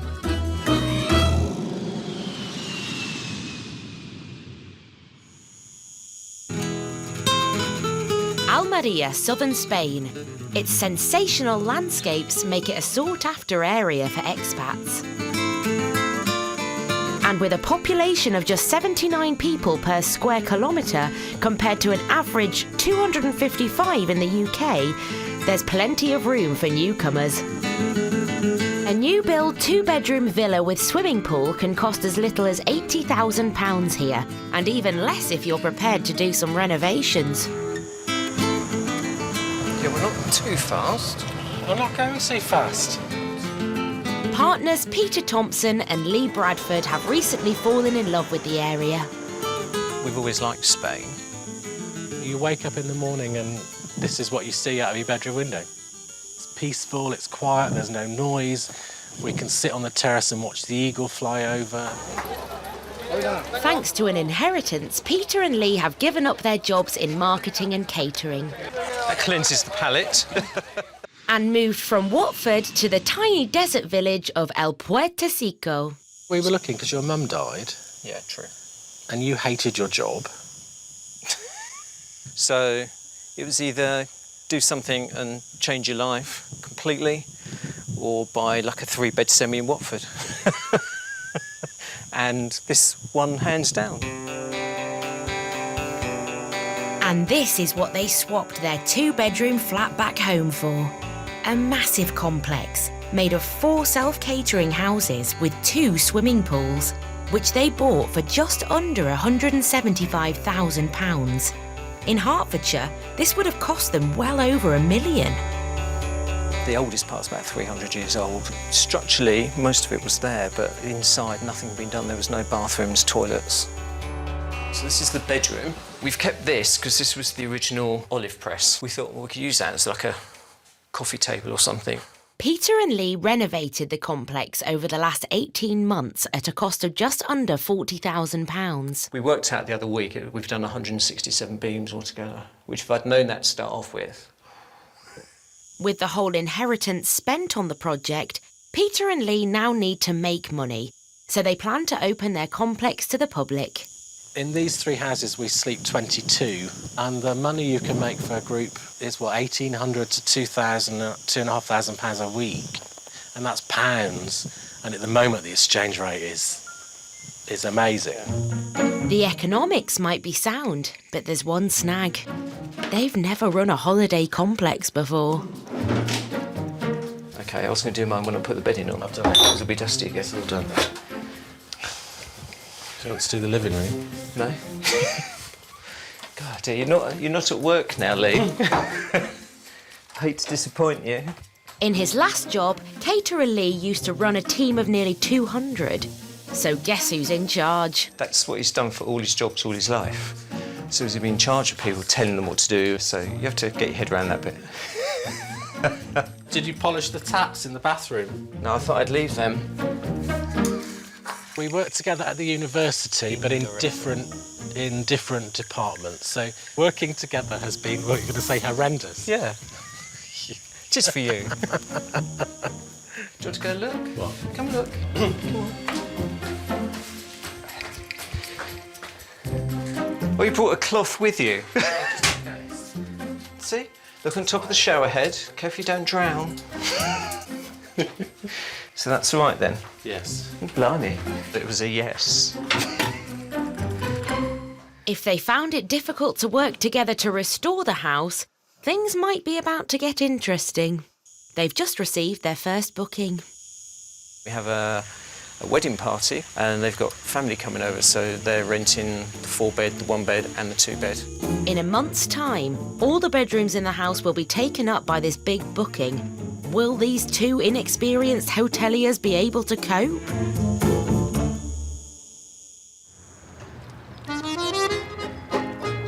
The Dordogne, southwest France. A place where sun, tranquility and amazing food are all available in abundance. Just 3 hours away from France's capital, Paris, 60 minutes from Bordeaux and an hour-and-a-half flight from London, this region has long been a favourite with British expats.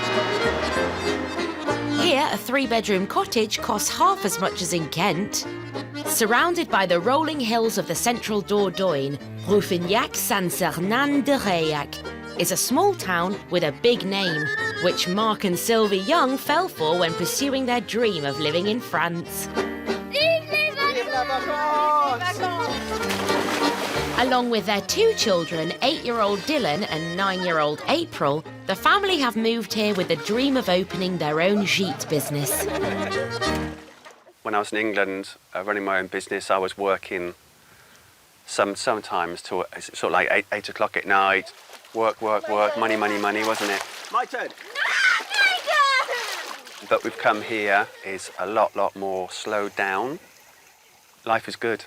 We've never spoken so much. Yeah. Mark's a long way from home, but Sylvie hasn't strayed far. Obviously, I'm French. It's easy to understand with my accent. But after 10 years together in England, Mark has shut down his building renovation business in Kent to move here. Hello. You all right? But he's not downing tools just yet. So what are you doing today? Just half of it? Half today, half tomorrow. He's transforming this dilapidated 19th century farmhouse into a glamorous holiday gîte. That's the bathroom here.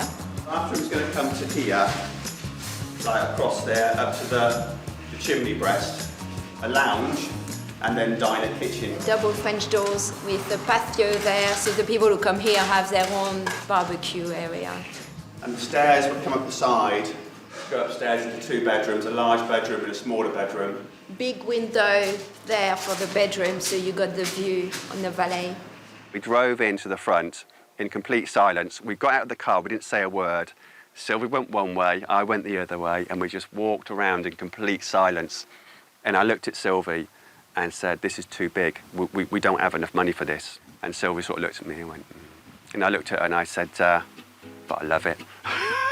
Sylvie said, yeah, let's buy it. And that was that. With limited funds, Mark and Sylvie have no alternative but to do all the work themselves. I'm not a heavy tradesman. I'm more sort of like a kitchen fitter, bathroom fitter, that sort of thing, you know. When I met you, you were not that. I was not what? You were not in the building trade, were you? No, I was a London black cab driver. Yes. Yes. I get bored quickly, don't I? I'm one of the people that just has to go over the hill to see what's on the other side. And once I've gone, I can't come back because there's another hill. What's over that one? Mark and Sylvie have given themselves a year to complete the gîte. Together, ready? 1, 2. And there's no room for manoeuvre. That's it, together. If they don't open next year, they will run out of money. So former bar manager Sylvie is being roped into the renovations. That's it, just keep on going. It's a lot easier with 2. When I'm doing a building project, I ask Sylvie to do it, and she can't do it how I expect it to be done.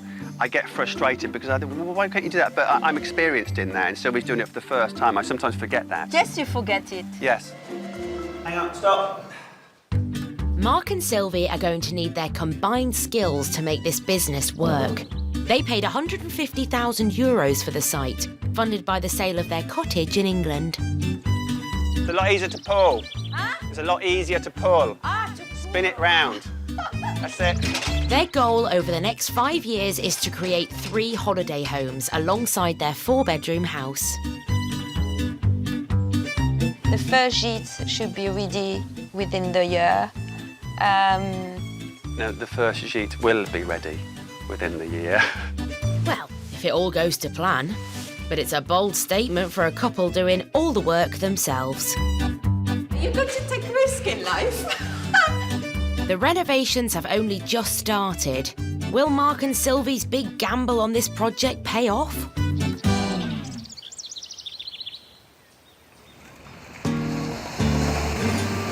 The Costa del Sol, southern Spain. With over 100 miles of beautiful sandy beaches, it's no surprise the summer months see holidaymakers flock to the area. It has the mildest winter in Europe, and this is the place Gary Adamson chose when he decided to open a bar on the seafront resort of Fuengirola, naming it Sam's after his son.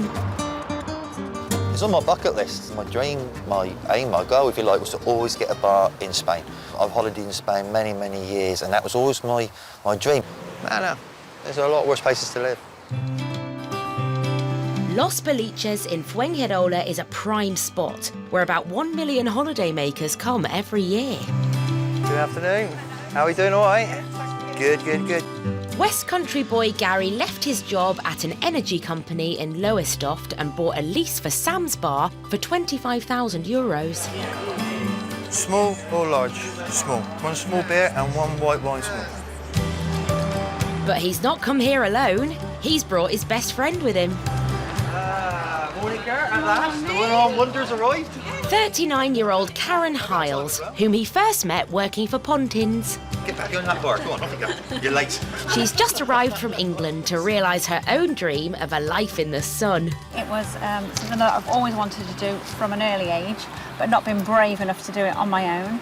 Lots to do. Where are we up to? Having Gary over here, having a friend at hand, I felt more safer coming over. Karen's invested €12,500 of her own money in Sam's Bar. And on top of that, the two friends have maxed out their credit cards for £5,000 to fund the renovations.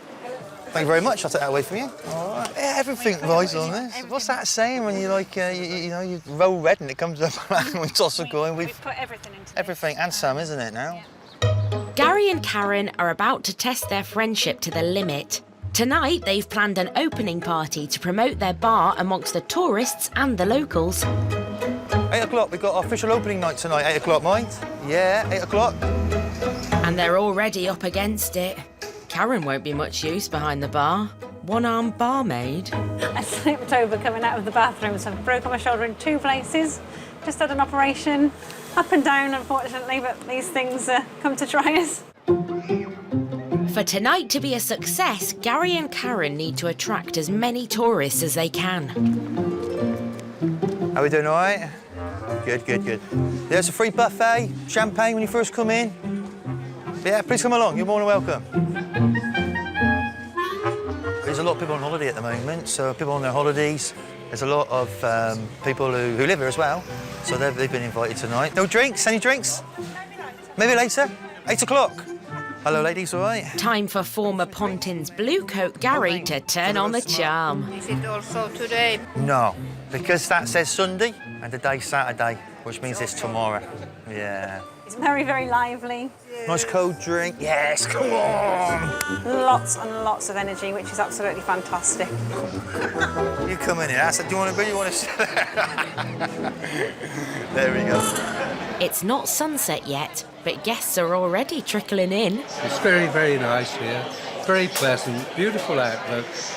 You couldn't do any better, could you? Staff. That's what you want. With the bar filling up, Gary's confident enough to go and fetch some extra tables and chairs. He keeps them stashed at the villa where he lives with Karen and 2 lodgers, just 3 minutes away from the seafront. Just come back to get them, take it back down, so we're going to eat tonight for, hopefully for the extra people we got and the food and everything. Do you want us over the top? Gary's certainly optimistic, but his new bar is just one of more than 100 others in Fuengirola. Will he and Karen make a go of it? There we go. Realistically, if it didn't work, we could be in trouble. Could be. We could be in trouble. There's too much at stake. The Dordogne, southwest France. 2 months ago, Mark and Sylvie Young fell in love with a small group of houses just outside the French town of Reuniting. Coming to France is Sylvie's dream. I love being challenged. I love new things. We were very comfortable in England, financially and work-wise. Life was very secure, but just to throw everything up and roll the dice and come here, I love it. Just love that way of life. But I've always lived my life like It was that. complacent, but it was boring. Sylvie's going to check. Except this. Mark and Sylvie snapped up 3 properties for just £150,000. Their business plan is to turn these derelict farmhouses into a complex of holiday gîtes. But to make it work, they're doing everything themselves. Small little morsel. Voilà. But there's been a hitch. C'est bon? Très bon. Well, we've had some bad news. I've been diagnosed with a hernia, which, when we first realised I was diagnosed with a hernia, was a bit of a shock. Basically, I can't do any heavy work for about 2 to 3 months, so the doctor says, but we'll see about that. With a budget and schedule to work to, Mark refuses to admit defeat. What do you reckon? Do you reckon you can carry one? They're quite heavy, these ones. What I love about concrete blocks in France is they're made with these 2 little holes in. So you can put your thumbs directly in there, and they're really easy to carry. Fantastic invention. So simple. The French design might make it easier, but at 13 kilos a block, Mark is hardly following doctor's orders to avoid physical work. Well, since I've been diagnosed with a hernia, we put in the second half of the concrete floor, which was more hurtful to my back than my hernia, to be honest. We've done the foundations for the internal walls to go up, and we brought these blocks in. But all this work could soon be put on hold. Mark's just found out he needs an operation. How are you feeling? I feel fine. I think the most important thing is just getting the date today for the operation. Then we can start planning around that. Yeah, we'll be all right. We're not people who don't do anything. You don't take that kind of project. If you're someone who just like take everything to the letter and think like Mark's being diagnosed with a hernia, so that's it, I can't do anything. Maybe some people will react that way. If I felt it was going too much for me, I would stop. I'm very handy with a bit of masking tape. I can soon strap myself up and away we go again. Today, he and Sylvie are off to a doctor's appointment in the capital of the Dordogne, the city of Périgueux. It is famous for its many stunning sights, but they haven't had time to see any of them. Here we are. What is it, Dr. Cohen. Wish me luck. Good luck, Annie. After his operation, Mark faces a 2-month ban on physical work. Will this kill their dream of opening next year?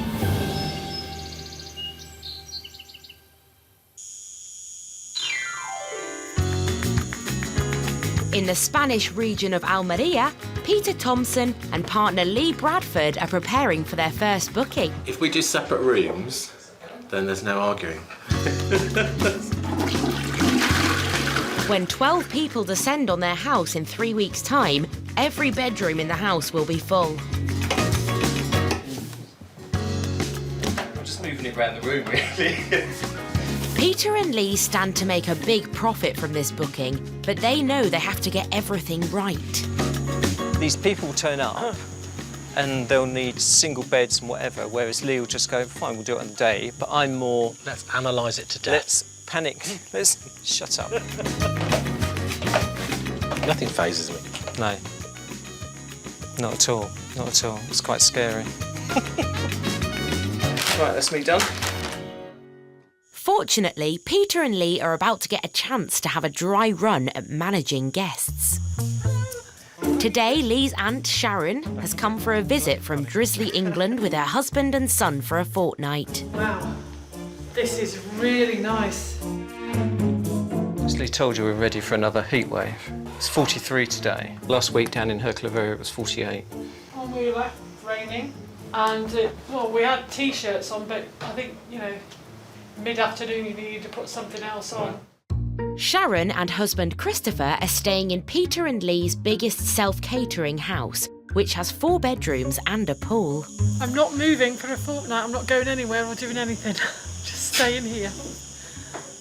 Casey's upstairs. I'm going to pick my bedroom. With 4 bedrooms and only 3 people, there are plenty of choices to make for Peter and Lee's guests. You definitely sleeping down? Yeah.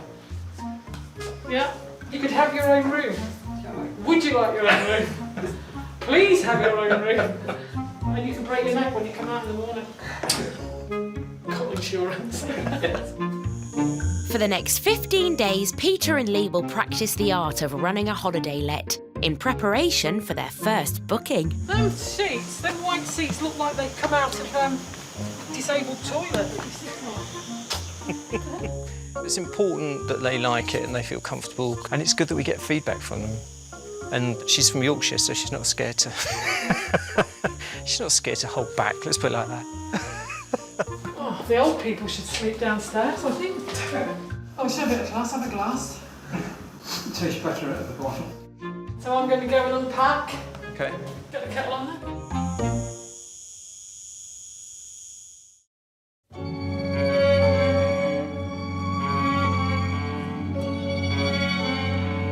2 weeks later, it's nearly checkout time for Peter's aunt.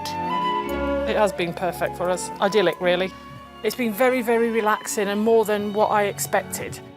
But Sharon is family after all, and before she goes, she has a few things she'd like Peter and Lee to know.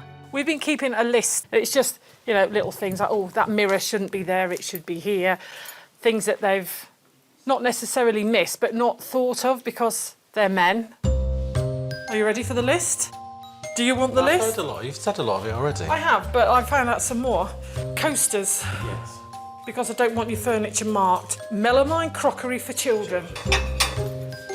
On the floor, they're just going to smash, you know, and I'm just frightened of people hurting it. Health and safety gone mad here. We don't have health and safety in Spain.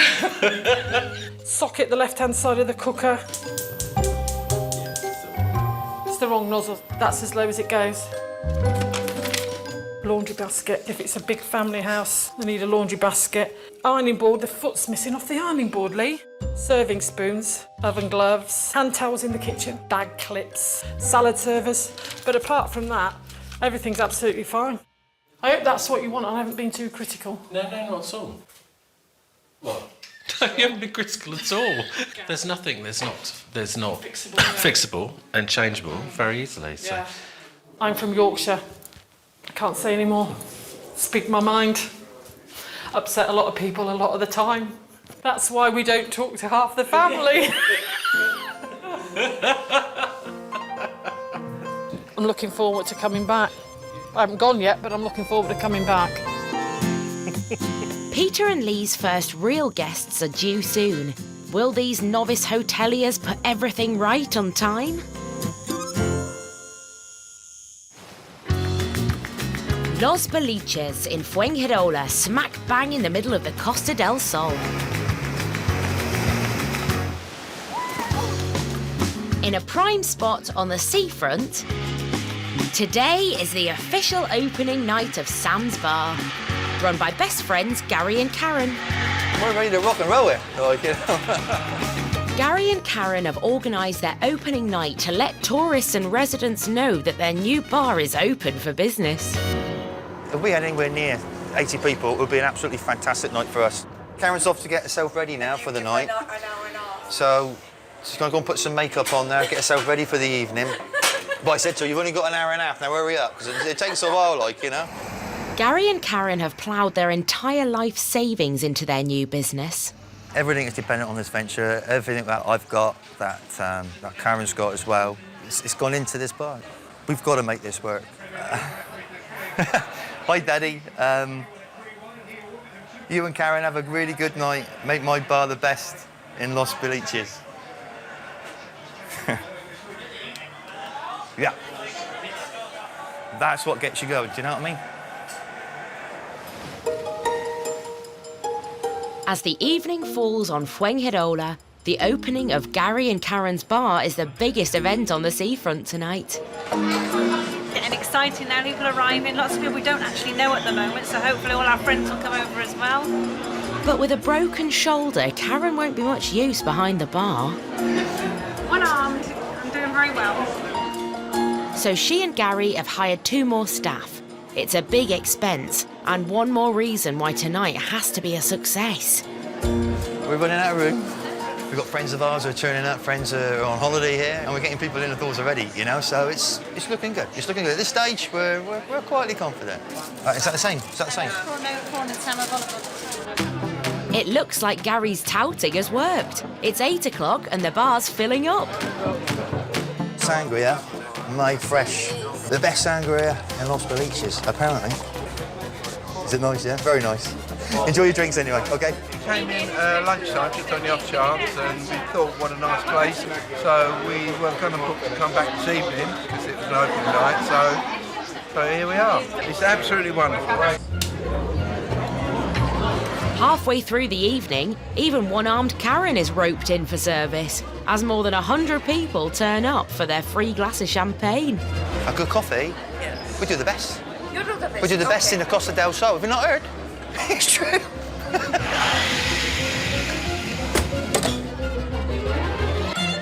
We want it to be busy in here tonight. We want it to be busy.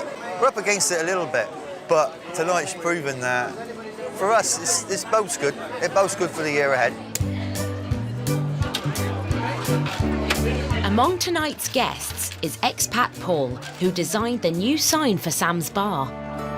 He's already seen 2 businesses close at this site.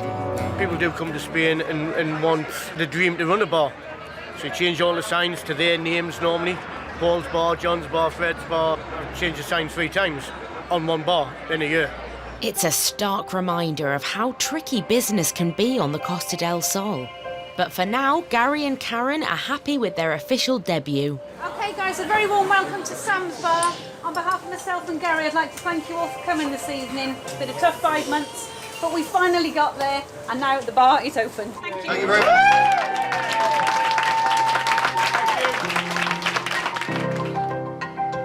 What do you reckon then? What a success. Do you think so? Very overwhelming. Nice to see new, old.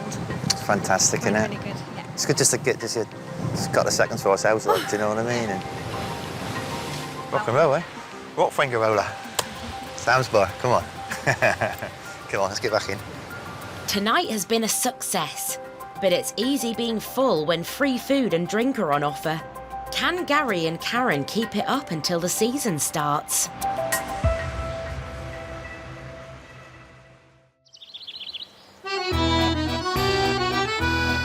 Vineyard in the French Dordogne. A month ago, Mark Young took the difficult decision of downing tools on the Gîte renovation project to have an operation on a troublesome hernia. A wise move in the eyes of his wife, Sylvie. The hernia was a good thing because it slowed you down in your way of working. Not slow you down in your work, in your way of taking a task on.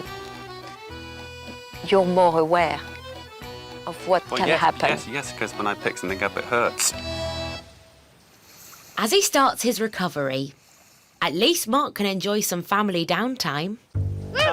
Swimming pool, hey! This area of France has one of the mildest climates in the country. It's only May and it's already 25 degrees outside. That's it. It's time for goûter. To a dad, that is just pure pleasure. Watching your kids come home and enjoy that. No. OK, come on. Goûter. Goûter. We came here to have more time with the family, and it's working out well. You know, we have the time and we have the weather to be outside and enjoy time with the family. I love it here. I love it. This is a life which we wanted. I wouldn't say that.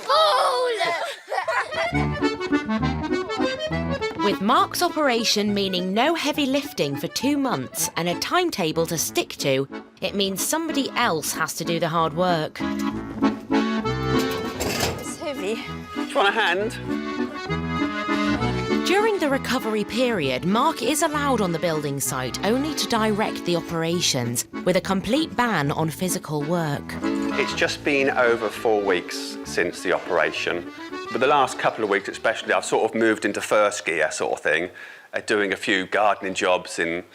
I did put this floor in here. Sylvie mixed it all up. But this last week, I feel that I'm moving into second gear. I bet the doctors will be really happy, as second gear for Mark means moving some pretty hefty timbers for the new Gîte staircase. The doctor told me not to do any building work at all for 4 weeks and no real heavy work for 3 months. I just think I might have misheard him. I do listen to the doctor's advice, and I also take my own advice. Yes. We're going to start with the 4-metre one. If it goes well, we will bring in the next ones, the longer ones. We'll see how it goes. Okay, let's do it. Oh, this is not too bad. No, that's not bad. This is not too bad. I can do this. Well, there goes the doctor's orders then. You okay? Yeah. Each of these timbers weighs in at a whopping 100 kilos, but that's not putting Mark off. Sometimes I just get focused on something and nothing else matters in the world. Yeah. Okay. Okay. I will complete this or I will die. Ready? Oh, I don't know, honey. I don't know if I can. Just don't drop it. Just don't drop it, because it'll hurt me if you drop it. You do sometimes forget that I'm only half size as you. Mark wants to keep the renovations on schedule, but by disobeying doctor's orders, he is risking a reappearance of his hernia. If I'm honest, that doesn't feel great. Funny that. I'm wise enough to know when my body says that's enough. I don't know. Well, last one. I'm still walking, so that's a good sign. Let's do it. Heavy. If you want to drop it, just let me know and we'll put it down. Just don't drop it. You wear with a hernia support, a back support, and what else? One day you're going to be on a wheelchair. Mark's recovery period has only just started. That'll do. But he's already working flat out again. Mission accomplished. As summer is about to start, will his body be able to cope? I'm going to do that every day. Los Boliches in Fuengirola, one of the most popular areas of the Costa del Sol, and new home to best friends Gary and Karen. Niks sinula on Madublusus Tutusu Katin Adoluthia. They've just opened Sam's Bar, right on the seafront, and are basking in the success of their opening night. See that little flag there, Karen? It's a Finnish flag. You thought it was an English paper. It said French. No matter what country you come from, the place is still called Fuengirola. I know, it ain't rocket science. It's a quiet start to the day. Señor, dos digo, pero cerveza. No pasa nada. No pasa nada. Oh. Dos, sí. Gracias. No pasa nada. He was sat there minding his own merry business and had a little pint and got up with his dogs and decided to go. And forgot the important thing for me, which is paying his money. So, I'm sure it wasn't on purpose. It's a Spanish sun, maybe, eh?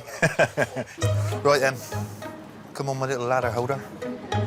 But today, the problems keep on coming for Gary and Karen. Their awning has been declared illegal. Okay, that's just ridiculous, isn't it? Spanish bureaucracy says the beige and black colour scheme is not allowed. You know, thinking about it, we can actually use this to the customers to wrap up in. We can save ourselves some money on blankets. It doesn't want to come down, does it? They never believe us. It didn't want to come down. So that is what we're going to be left with. No joints going right through.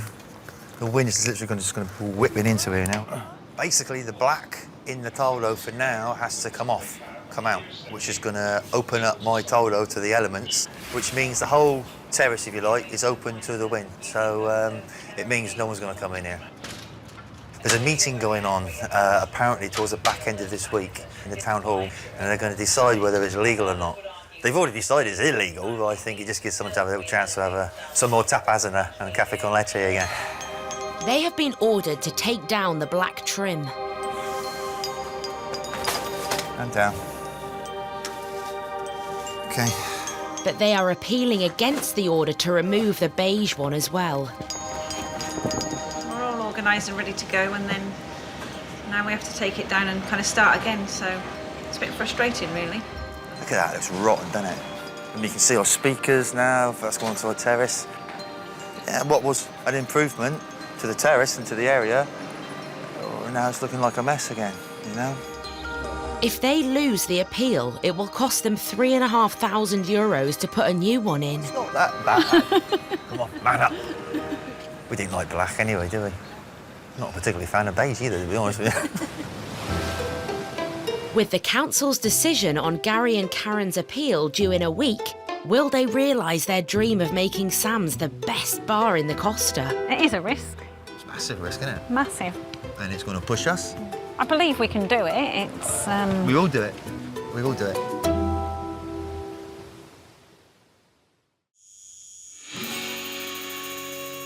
Almeria, southern Spain.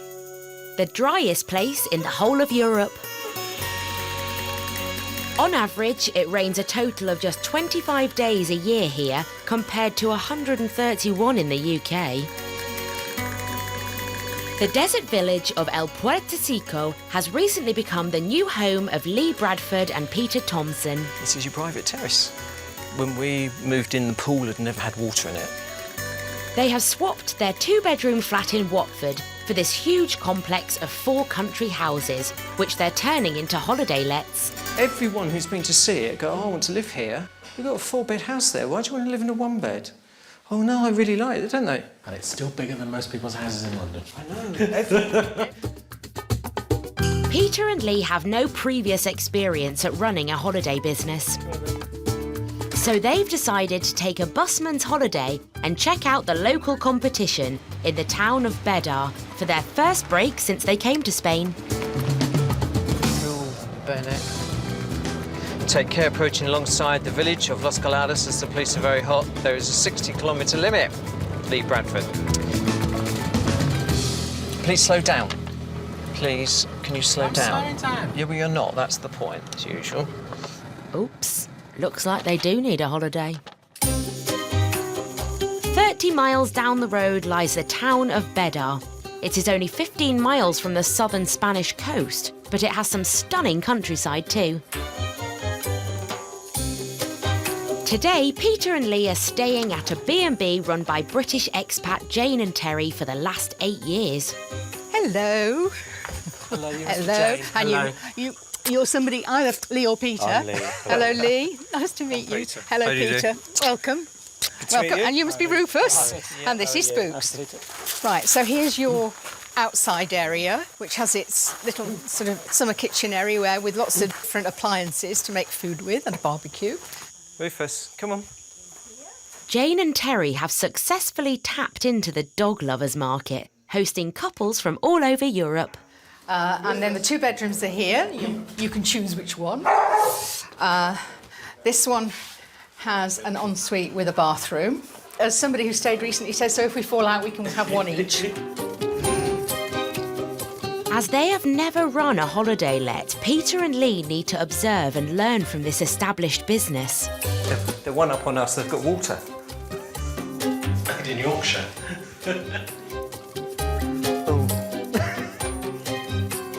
See, now the problem I have is I'm only just on 6 foot, so it's not as though I'm 6'3" or anything.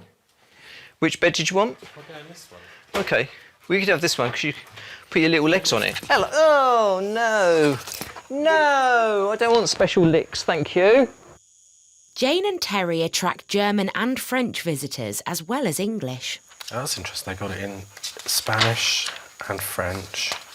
A market which Peter and Lee could also exploit. Well, maybe they don't have a lot of English guests. Maybe it's all Spanish and... Your welcome pack is in French and Spanish as well? Yes, most of our guests are French or Spanish. Oh, really? The vast majority. Jane and Terry have learnt how important it is to advise customers about the attractions in the local area.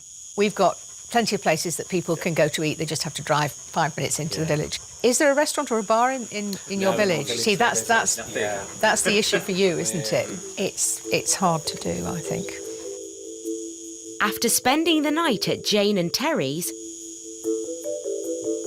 have Peter and Lee learned any lessons about how to run a successful B&B? Ours is quite sort of minimalist in some ways, because like the bedrooms, we've just put like 2 pictures behind the bed or 2 pictures in the bedroom, and that's it.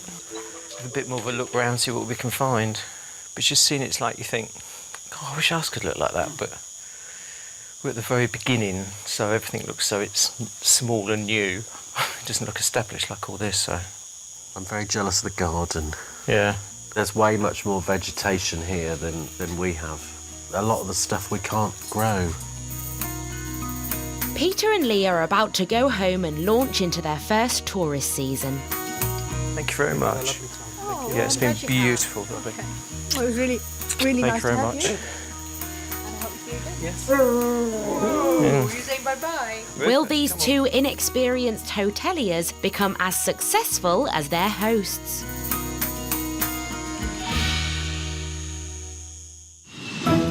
Next time, Peter and Lee welcome their first guests. How you doing? Very well. But will their waterworks let them down? I'm worried it's got a leak. I'm just going to monitor that it's evaporation or a very expensive leak. All right. As work continues into the summer, Today is 37. You can't work at pace in that kind of heat. Mark and Sylvie face an uphill struggle. Here's to a good day. Yeah. Right? And Gary and Karen prepare to cash in on the start of the tourist season. 380 in 20s, 120 in 10s. But will a blackout cost them dearly? Obviously, it's affected business this evening because we've got to turn people away. Panic sets in a little bit because you don't know how long it's going to be off.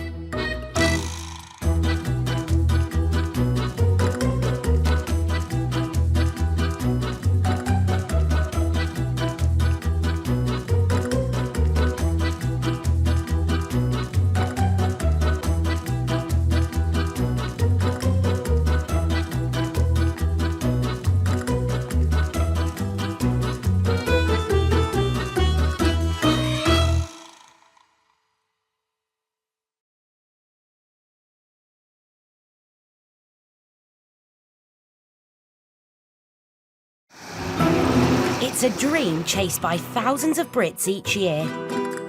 It's a wonderful way of life. Heading to Europe to set up new lives and businesses in the sun. Get it! They're seduced by gorgeous scenery. It's a beautiful place to live, it really, really is. Year-round sun and a better, cheaper way of life. I wonder what the temperature is today.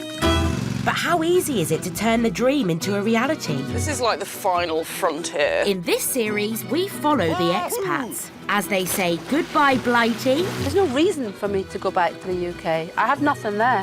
And begin their new lives. What could possibly go wrong, Al? Setting up bars and restaurants in Spain. I know, it ain't rocket science. Gîtes and B&Bs in France. Voila.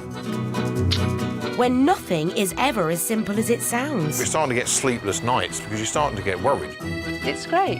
What more could I want? On today's show... These are beef skewers. In Spain, 2 rookie hoteliers struggle with their first ever dinner service. There's nowhere on the table to put it. There's a space to put that. You really want me to show you where that space is? As they near the end of their gîte renovation project... I'm just mentally exhausted. I've just decided that I've had enough.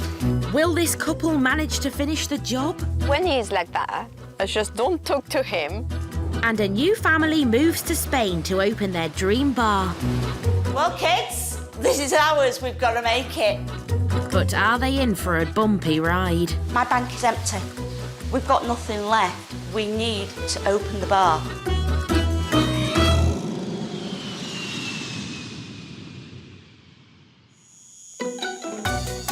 Almeria, southern Spain. One of the most sought-after destinations for English expats. This is the 3rd cheapest place to holiday in Europe. A day's vacation costs on average £36, as opposed to £64 you would spend in the USA and the £80 you would spend in Italy. Hey, come on. It's been 18 months since partners Peter Thompson and Lee Bradford came here to live. It's been a good move, definitely. I don't say I desperately miss Watford. We're enough money to live, and we spend most of the day in the sunshine. That will do. Sold. Come on. They gave up their jobs as a marketing manager and caterer in Watford to move to the desert village of El Puertecico, where they've turned 4 country houses into a holiday complex. There's 37 rooms in total, 13 bedrooms, 9 bathrooms, 4 kitchens, 2 swimming pools. Cuddly toy and a fondue set. There we go. This week, their first ever guests arrived. I'll stick it downstairs. Sure. It was a tricky start as they had to rearrange the furniture. I think my words would be, I told you so. I know. They've rented the houses, they decide where they want to go. Well, they'll all have a rummage through the kitchen, so they'll all find out where the stuff is. Just relax. So you need to...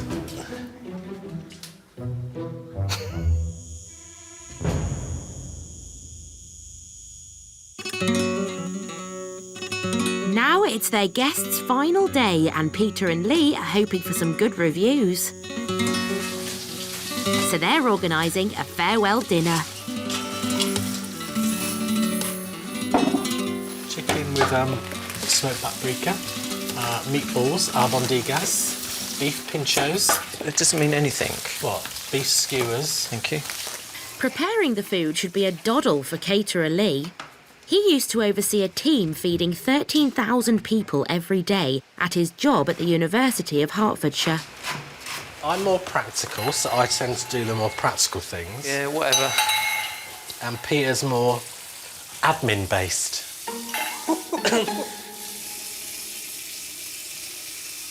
Oh, God. It's wrong in so many ways. So why do you do it thicker bits like that and not like you get in a restaurant where they're like a onion ring? I don't know, I'll just do it this way. OK. You know, I don't know if it was the Bradford Catering School. Oops. I think if we open a restaurant, that'd be quite good, because then you can get staff in and I don't have to be here. The guests will turn up in an hour. So I haven't got anything to knock, have I? Are you aware we're doing dinner this evening? Yes. So about 7:30? Yeah. Where do we find you guys? We're in the next house to you. Time for this couple to shine. We said about 7:30, so they'd better. If not, we're going around knocking on doors. Your dinner's on the table, it's getting cold. Oh, stand by your beds. Hi. Come in. Yeah, please do, please do. Please sit wherever you like. So what would everyone like to drink? We've got red wine, white wine. But it looks like when it comes to serving at the table, These are beef skewers. former marketeer Lee isn't exactly a natural. You've got fish out there with no lemon. Right, and where am I balancing that? On my head? There's nowhere on the table. I'm to sure put it. there's a space to put that. You really want me to show you where that space is? Just you can't eat fish without lemon.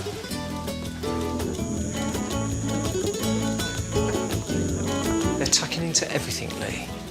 They're more shocked at how much food keeps coming out than on anything. I think as the chef should take the last 2 out and say, are you enjoying it? I think it would be a nice touch if you took the stuff out. Okay. I'm just saying. To get so stressed. I'm not stressed. But what do the guests think of the food? I don't eat fish. I just about eat cod. So that was really good.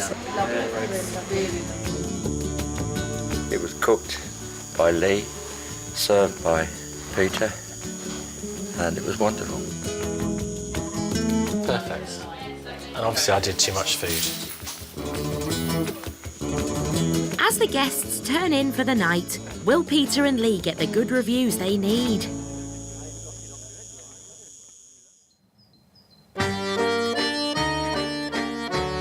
The Dordogne, southwest France. This picturesque region is the chosen holiday destination of hundreds of thousands of people each year. They are attracted by the region's beautiful surroundings, its gourmet food and cheap, plentiful wine. Eh bien, merci, madame. A bottle of red costs on average just £2.50. Mark and Sylvie Young have swapped the hustle and bustle of London to set up a gîte business in the village of Reuniting. There was always a question mark, how would I fit in France? I love it here. Our deal is that Jean-Baptiste speaks English to me and I speak French to him. Oui? Yes. Oui, voilà.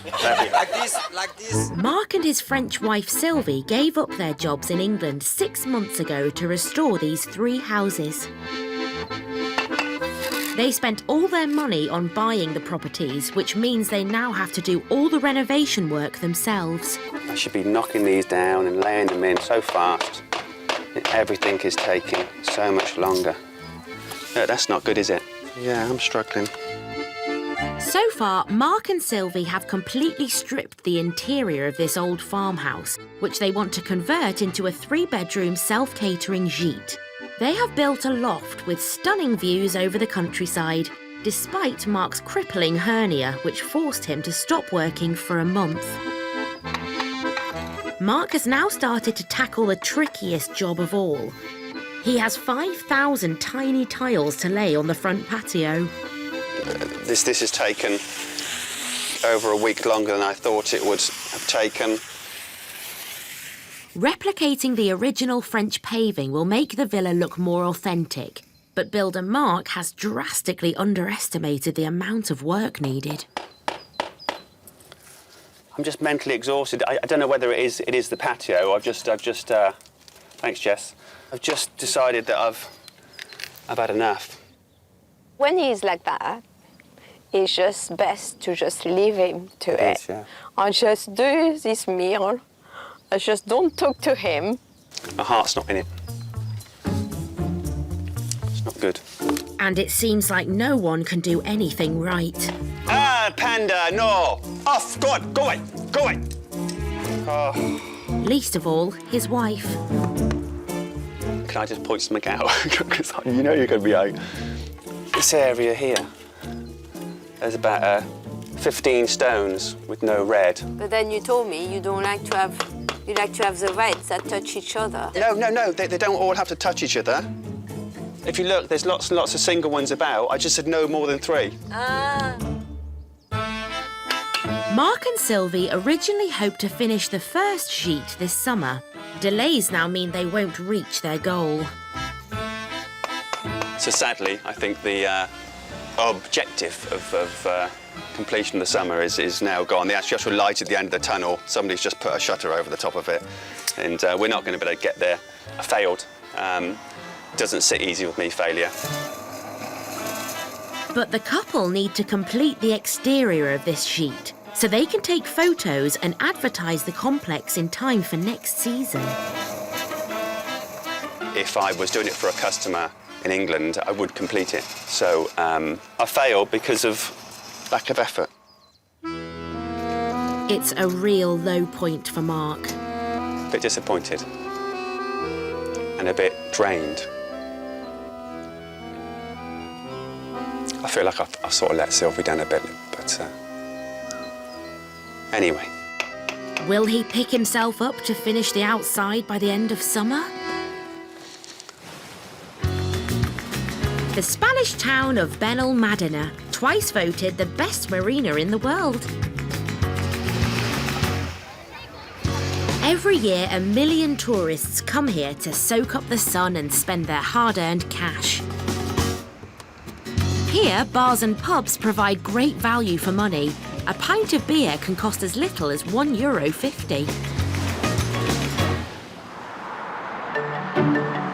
So after their pub lease in the UK expired, former landlords Wendy and Carl Jones, daughter Rebecca and boyfriend James came to Spain to open a bar in the sun.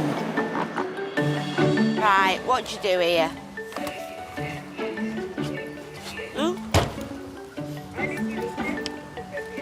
You won't let me have any. 2 days after leaving the business, we're in Spain. Flippin' heck. We're jobless. And we're everything else less. Let's. So, Why not just jump on the boat, drive over to Spain and see what they've got? Just be careful, dear, you're very close. And it was as simple as that. Yeah. The Joneses have just bought the lease for this bar in the popular Bonanza district of Benalmádena. Until last week, they were living in Wigan, Greater Manchester. Now they've taken up temporary residence at Carl's expat mum's house in the Spanish province of Almeria. Well, I've got the keys to the bar. If you've got passports. I've got the passports in my bag. We need bin bags. We need bin bags and we need cloths. Today, they're going to take a look at the bar they bought in Benalmádena. There's only one snag. It's a long way from their base. 200-mile journey there and 200-mile journey back each time from here. So it's going to be a long day. Every motorway stop, she has to go for a wee. Have we got everything? We've got drink. Oh. Told you. After a 5-hour trip, the Joneses arrive in the tourist heart of Benalmádena. Oh, God. Who put that there? They are about to take a look at their new bar, the Skiver's Rest, which they plan to open in just 5 days. Excited. The very first opening. There we go. Hey. And we're in. The Joneses have budgeted €9,000 to start up their business. There we go. That's better, isn't it? You can see now. And they've only $2,000 left after buying the lease. We're on a big budget shoestring. By the skin of our teeth. Yeah, very much so. As you can see, it needs a lick of paint and cleaning up a little bit. It's only a lick of paint. Say that air conditioning unit. That's all tiled, so that can just be all cleaned. As well as renovating the interior, the Joneses will have to reconnect the utilities before they can open for business. Yeah, definitely no water. You're not going to try and plug anything in, there's no electric. There may be lots to do before they can open, but Rebecca is already thinking ahead to this bar's bright future. Like, if we were going to be having the disco lights, the restaurant next door doesn't want to have laser lights while they're eating. No. I'm aiming high. I want to really go for it. I want to have a few bars in my own name, and also I want to be able to get a couple of nightclubs where I could have the top DJs in, DJs such as Calvin Harris. First things first, though. Work well, lads. The girls are off to try to get the utilities reconnected while the boys start cleaning up. Treasures of the universe. That's dry as a dodo. You don't know how long they've been up there. Oh no, that's good enough. That'll stir up. Being on a very tight budget, this old pot of paint is a good find, as it's just saved Carl €12. But after just an hour's work... Yeah, I'm not paying it all with a little brush. The boys have run out of things to do. I'll do for that. We're not getting any further in this though, because we're stuck. We ain't got no electric, we ain't got no water. We are literally at a standstill. Brand new chair. Oh, I'm settled up for the day. You carry on working.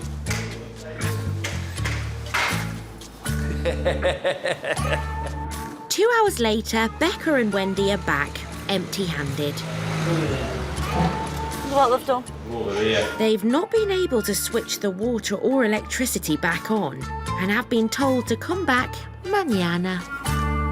There are so many blockades that stop you from going to the next stage. There's only so much you can do with no electric, no water, no nothing. You know, you can't do any cleaning down. We've done the best we can do, but we get painting on a lot now, won't we?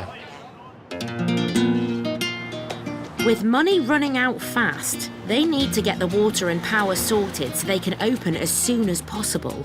In the meantime, they have to put up with that tiring 400-mile road trip. Yeah, they're happy now they've got toilets.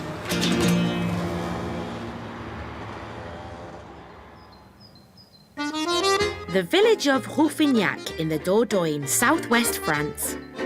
Mark and Sylvie Young have been here for nearly 6 months. We actually came here with the idea of driving up to the Pyrenees because we were looking to move to the Pyrenees. And we drove through the whole of the Pyrenees and spent 2 days away and came back here, didn't we? And I turned to Sylvie and said, I actually really like it here. And now we live just 5 minutes down the road. Mark may love this place, but at work he has hit a mental wall. Actually, it's a 5,000 tile patio. You know, I feel like I need a holiday. I need a break. But after 3 weeks of relentless spirit-sapping work... Parfait. Très bien. Mark has finally completed his patio marathon. I finished.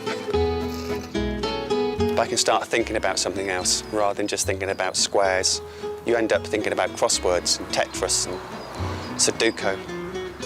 I feel at peace.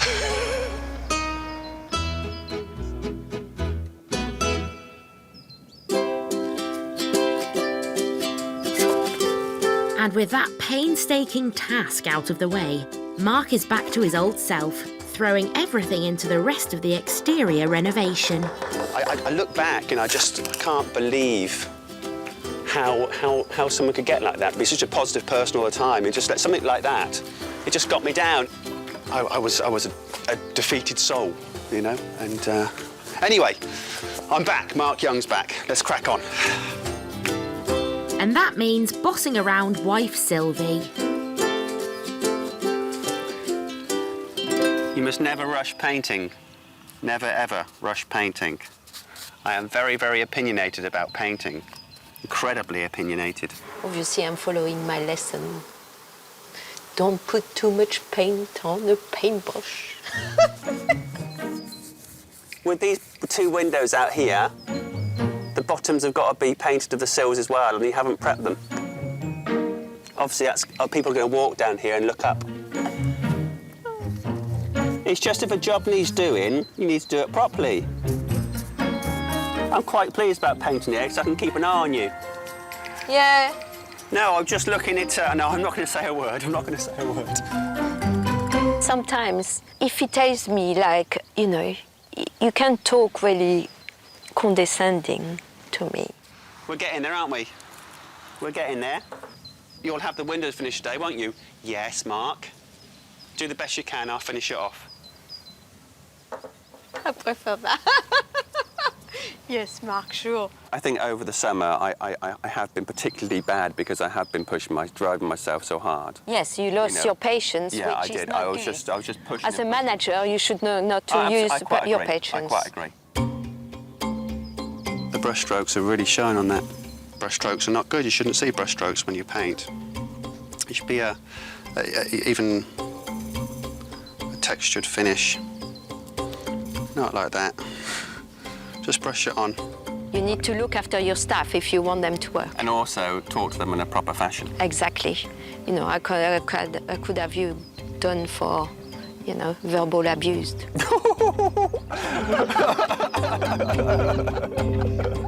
Autumn is just around the corner, the time when people start to think about next year's holidays. Mark and Sylvie are going to have to put their skates on if they want to finish the exterior and start advertising their gîte.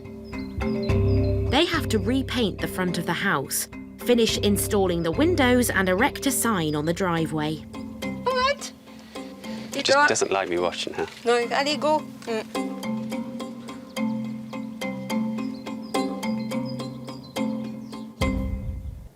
The village of El Puertecico in the Spanish region of Almeria. It's 6 a.m. and hoteliers Peter Thompson and Lee Bradford are up early. Their first guests are leaving at dawn and they want to be there to say goodbye. Just follow the motorway and it's signposted airport after about an hour.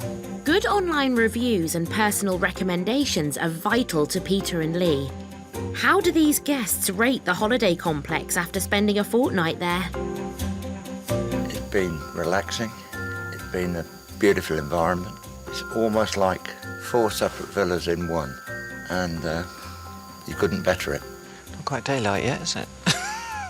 We've had what I call the grandparents of the family. They've told us they want to come back next year. So that'd be good. Fingers crossed. That's a bottle of wine. Kindly provided on the first night for my wife. Yeah, no problem. Thank you very much. So the older members of the party look like they may be back. How about the younger ones? Sitting outside in the evening and watching shooting stars was pretty good with the kids. I haven't done that for a long time, and that was good. I'm used to having a little bit more. I like having a local bar I can walk to. I'm a bit too English for my own good. Just a pub would be perfect. So if you could put one in. Fine, no problem. You're not the first to have said that. Bye-bye. Bye-bye. Good to see you. That's all right. No problem. Safe journey back. I think it went very well. They were quite happy with what was provided. See you then. Take care. Dominic's main thing was there wasn't a bar we could walk to. So we can do, but it's an hour. I don't know if they'll come back or not. I don't know. We'll see. So the accommodation is a hit, but the boys know they need to address the lack of local entertainment.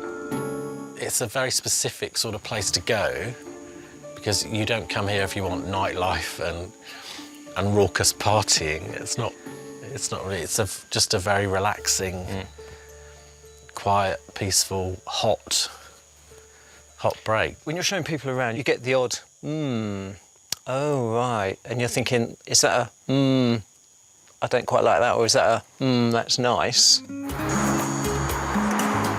To help guests with places to visit, Peter and Lee are searching out local restaurants so they can recommend to their clientele. The shock here is when people come and stay, say, oh, where's the nearest McDonald's? It's 40 minutes down the motorway. Oh. There's a nice tapas bar in town, and you can go there, and the tapas is $1.50, and it's homemade and it's lovely and fresh. And tonight they've discovered a place where for the price of a Big Mac, you can get a 2-course meal. Oh, bueno. Wow. Cooked by a professionally trained chef who worked in several top London restaurants. This is a cafe on the edge of a motorway opposite a garage, and the food is fantastic. That looks gorgeous, doesn't it? That's one thing we're spoilt for over here is seafood. It's just amazing what you can eat. It's probably different. If you go to the Costas, there's probably more there, but here in the sticks... I wouldn't know where to go for a Thai meal. No. Wouldn't have an idea where even to start looking. Peter and Lee might have found a good eatery within driving distance.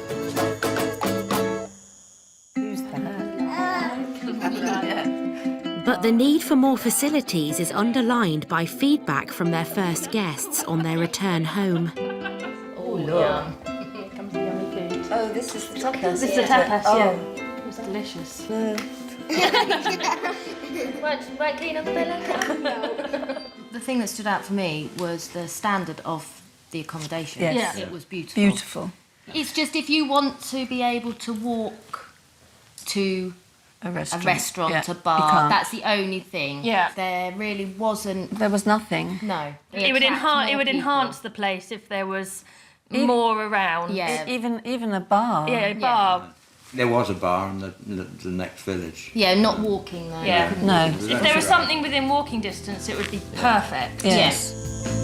Will the lack of restaurants and bars on their doorsteps scupper Peter and Lee's chances?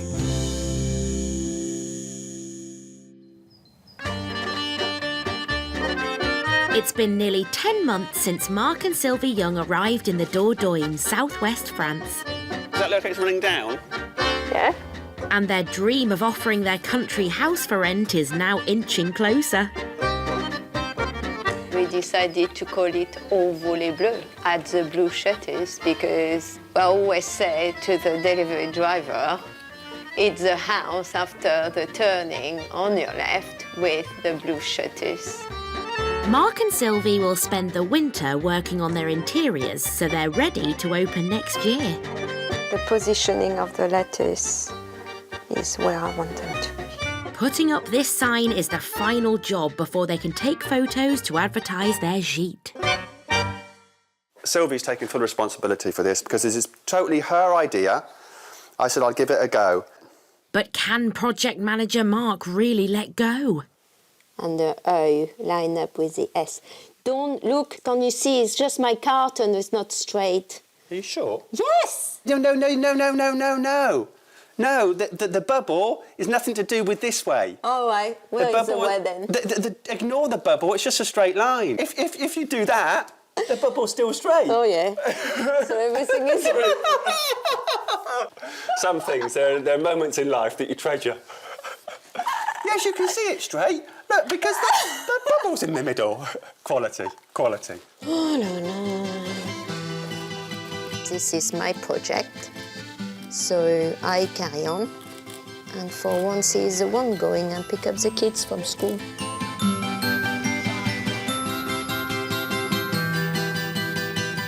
To see the kids, how they've settled here, and to see two kids that were kind of shy to what they are now. You know, it's like two different kids in the past 8 months. Ready for your muscles? Go on, Denise. Go on. Look at that. Sunday, we always do roasties. So the meat is often French, and the potatoes and the Yorkshire are from England. Half and half, like our family, half and half. It's amazing how we all changed. Our family unit has changed. We're so much more closer. Can I have the Yorkshire pudding that looks like a Millennium Falcon, please?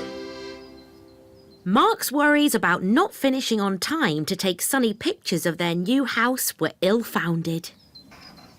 Beautiful day to do it, and it's an achievement day. It's like a tick day. Just one final touch to go. Will it fit? Let go then. It's now time to think about attracting their much-needed guests. And that is au volet bleu. For me, it's like, okay, how can we make sure that we're booked up the rest of the year? That's already in my head. No, it's good. It's good. I love it. Good. I like that. That is nice. It's subtle. Yeah, it's what we not in are. your face, you know? It's wood, it's stone, it's carved. Yes. Perfect. Exactly what we want. You got one post really tall, one post really small. It's us, isn't it? Yeah. Look, Sylvie, au volet bleu is born. Yeah. The beginning of a great adventure.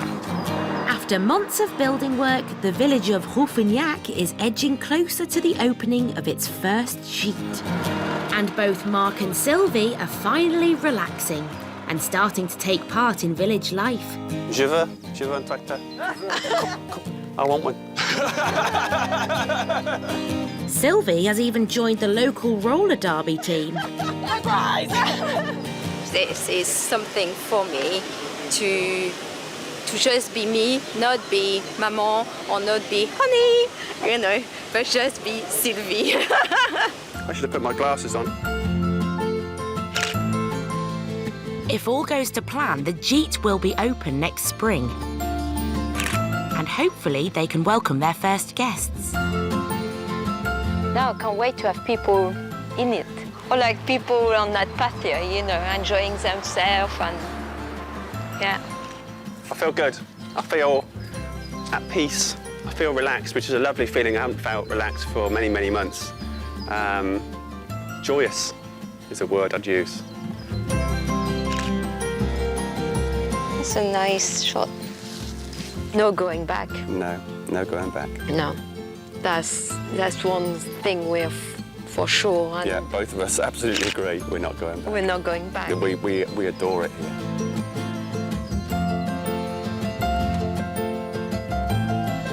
People enjoying it would be worth every day we spent working on it. Yeah. Making people their holidays. Together, we pulled it off. Yeah. So we're proud of each other. Yeah, we are proud of each other. We've done well. Team Young might have had its dark days, but in the end we came through, didn't we? You know? Yeah. Well done, Oni. Yeah.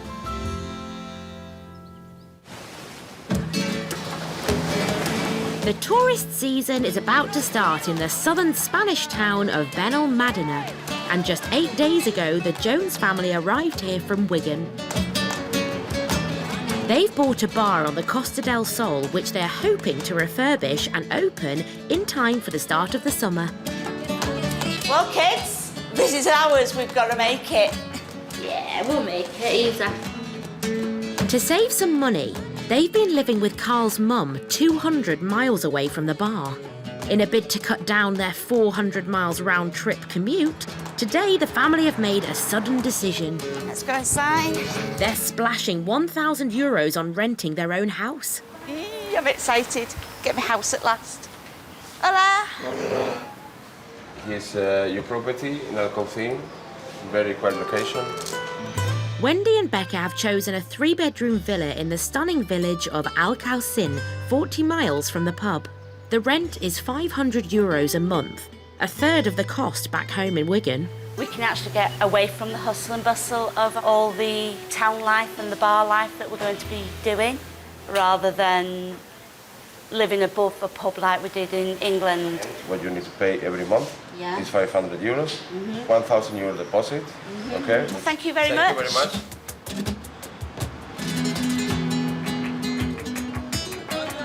Go find the lads now. We got the keys. Oh, bloody time, where you been? Sitting here cooking. Nestled in the hills, it will be the perfect escape after a day's hard graft at the bar. Home, ashtrays out.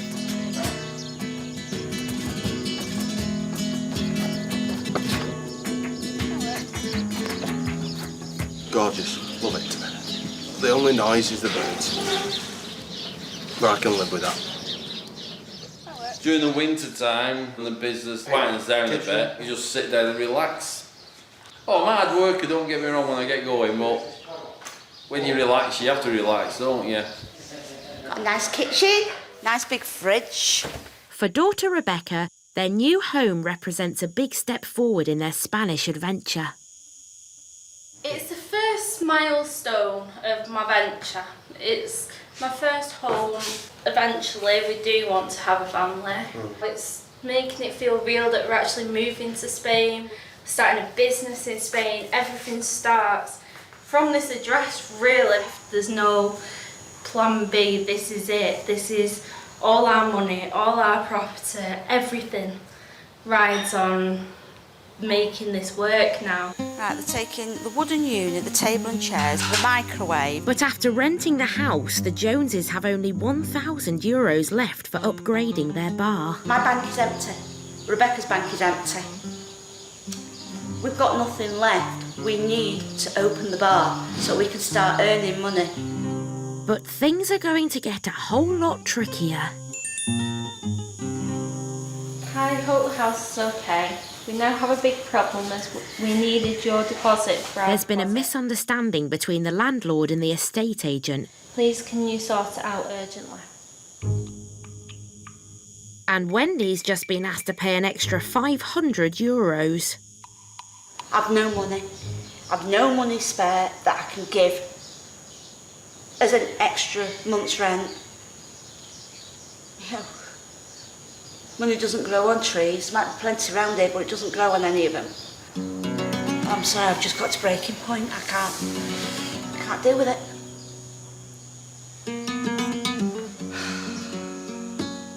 Push comes to shove, we'll just have to get some Lilos and sleep in the bar.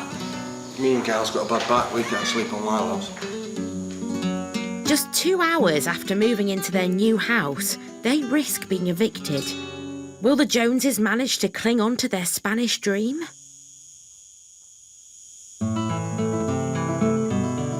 It's mid-November in the southern Spanish region of Almeria, home of partners Peter Thompson and Lee Bradford. Notice, hands full. It's the end of the tourist season and time for Peter and Lee to take stock. Since they opened their holiday lets, they've had 28 guests. So despite being based in the middle of the Spanish desert, their business venture has proved a success. Ta-da! Yeah, turn the heat off. We had a few inquiries. People wanted to come, and word has spread, really. Everyone who's been here has said they've never slept so well So you take that as a good omen that people like it. But yeah, it's trying to explain to guests that there isn't a sports bar and there isn't a bar. Yet. But all that may be about to change. To better cater not just for their guests, but also the local population, Right. Peter and Lee have decided to open a bar and restaurant themselves. You've done a couple of cooking for people. I think they were impressed with your food. Well, there's nothing else here. The competition's quite a way away. I don't know, go for it. Over the last 3 weeks, Peter and Lee have been looking around the village of El Puertecico for empty buildings in which to set up their new business. As you come into the village, there's a bit that says for sale, and that used to be the village bar. So we went up there to have a look to see if it's worth buying the bar. Get to the point with the price. Sorry. And so we said, right, so, you know, how much are we talking about? How much are we talking about? And she wanted 120,000 euros for it. I think that we went goodbye. We thought it would be too complicated. So Peter and Lee have made a big decision. Just 3 months after finishing the renovations on their holiday complex, they've decided to revolutionise its layout and build a restaurant inside it. So the restaurant's going to be in the ground floor of the 4-bedroom house and the terrace out by the pool. This bit of wall here. Yeah, to open it up. To open it up. We're presuming the ceiling won't come down It's with not it. a supporting wall. We will soon find out if it does. So this is going to be the kitchen. So we've got a bit of digging out to do. So basically, we can stand up in it. Just be good. Cracking your head, carrying plates. The restaurant's going to seat about 30, and we're hoping to open it Thursday, Friday, Saturday and Sunday lunch only. And yeah, we'll see how it goes. All the neighbours seem quite positive about it. Very. There's certainly no contest over who will be in the kitchen once the restaurant is up and running. I'll be in charge, obviously. And in the Delusional. kitchen. Been out in the sun too long. And Peter will be wiping tables. And I'll be doing everything else. The people who are serving might be slow, so you need to keep the food warm, don't you? Peter and Lee asked an architect to plan the restructuring of their 4-bedroom house. Because we're making structural changes, you have to have a building licence. So nothing's really going to start until New Year now. They seem to think it would be about 3 or 4 months to do everything. We have a template for the size of the tables so that we can then go around the rooms and work out how much room we've got. In this room, the architects put in 12 people. Be cosy. So the wall will come down to there. This project will certainly keep Peter and Lee occupied throughout the winter. I don't think it's that far, but... There then. Yeah. And they hope to launch their new restaurant in time for the start of the next tourist season. So after we spent all our time putting all the furniture together in here, you can take it all apart again and move it again. Having only been in here, Spain, this will be the 4th move. This sofa's travelled the world. It's been on 4 moves from Watford, hasn't it? 20 months after moving to Spain, Peter and Lee hope they will be able to replicate the success of their first business and look forward to the future with confidence. I think now that we've been here like 2 years, I think it's become more and more evident how much of a change we have made.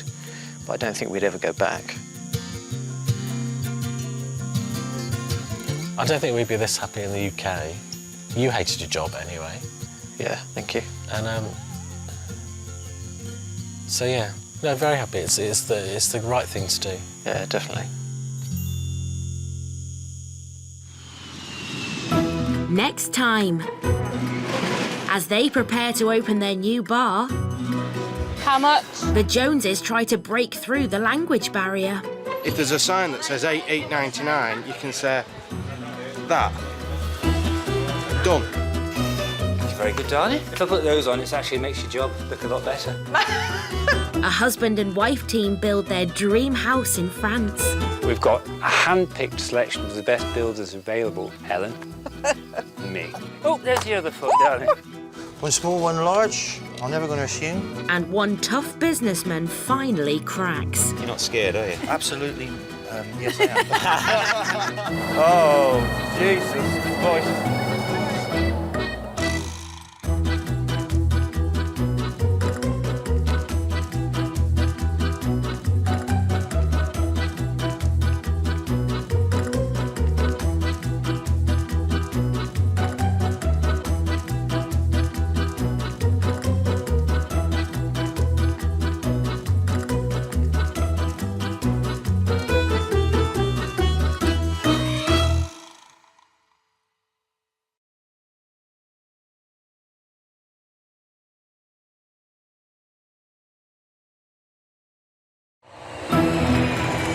Every year, thousands of Brits head to Europe for a dream new life.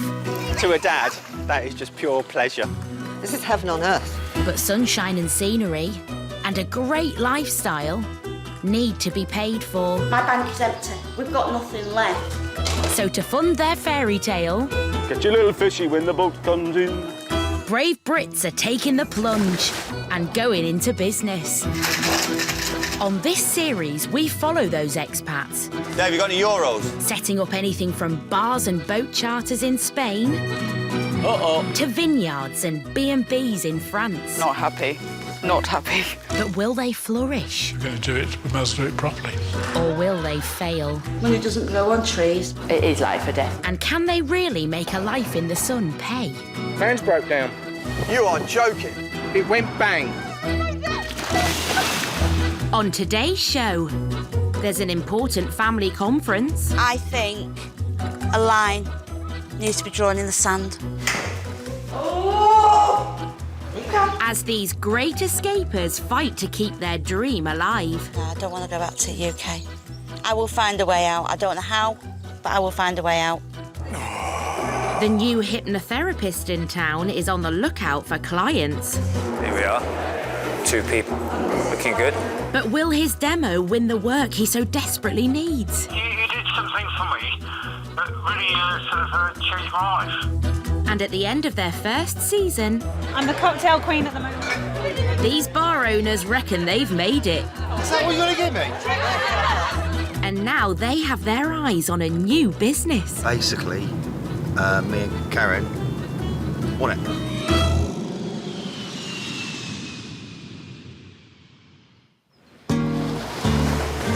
Spain, with its 8,000 kilometres of beaches, boasts some of the world's leading holiday resorts.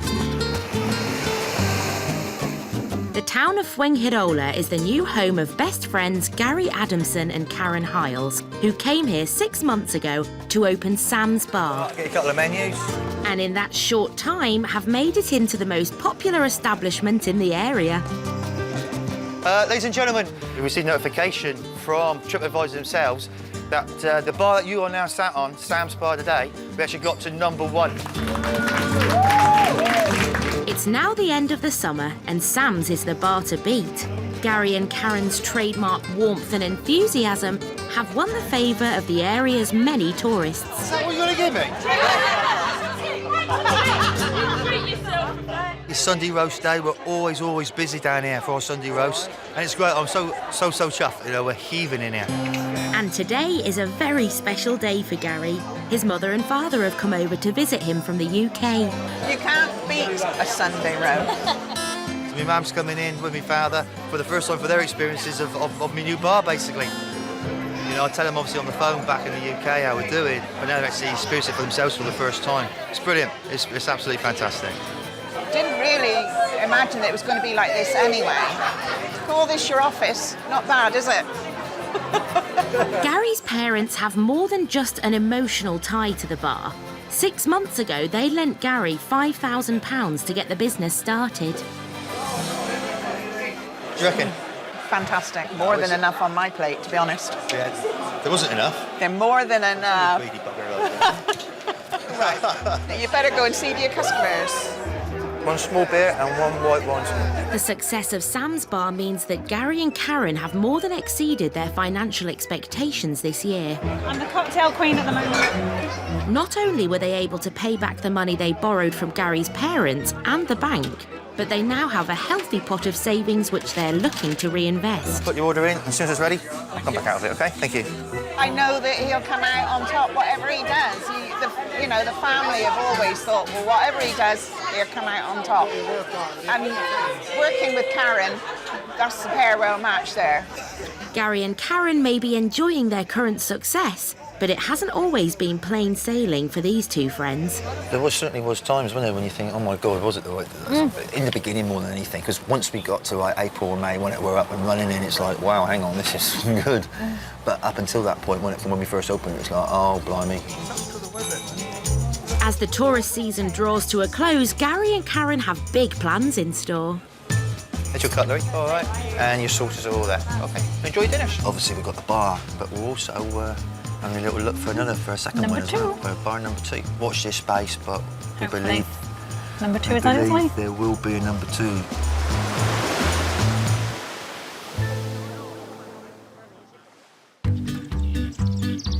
France. Officially the most visited country in the world.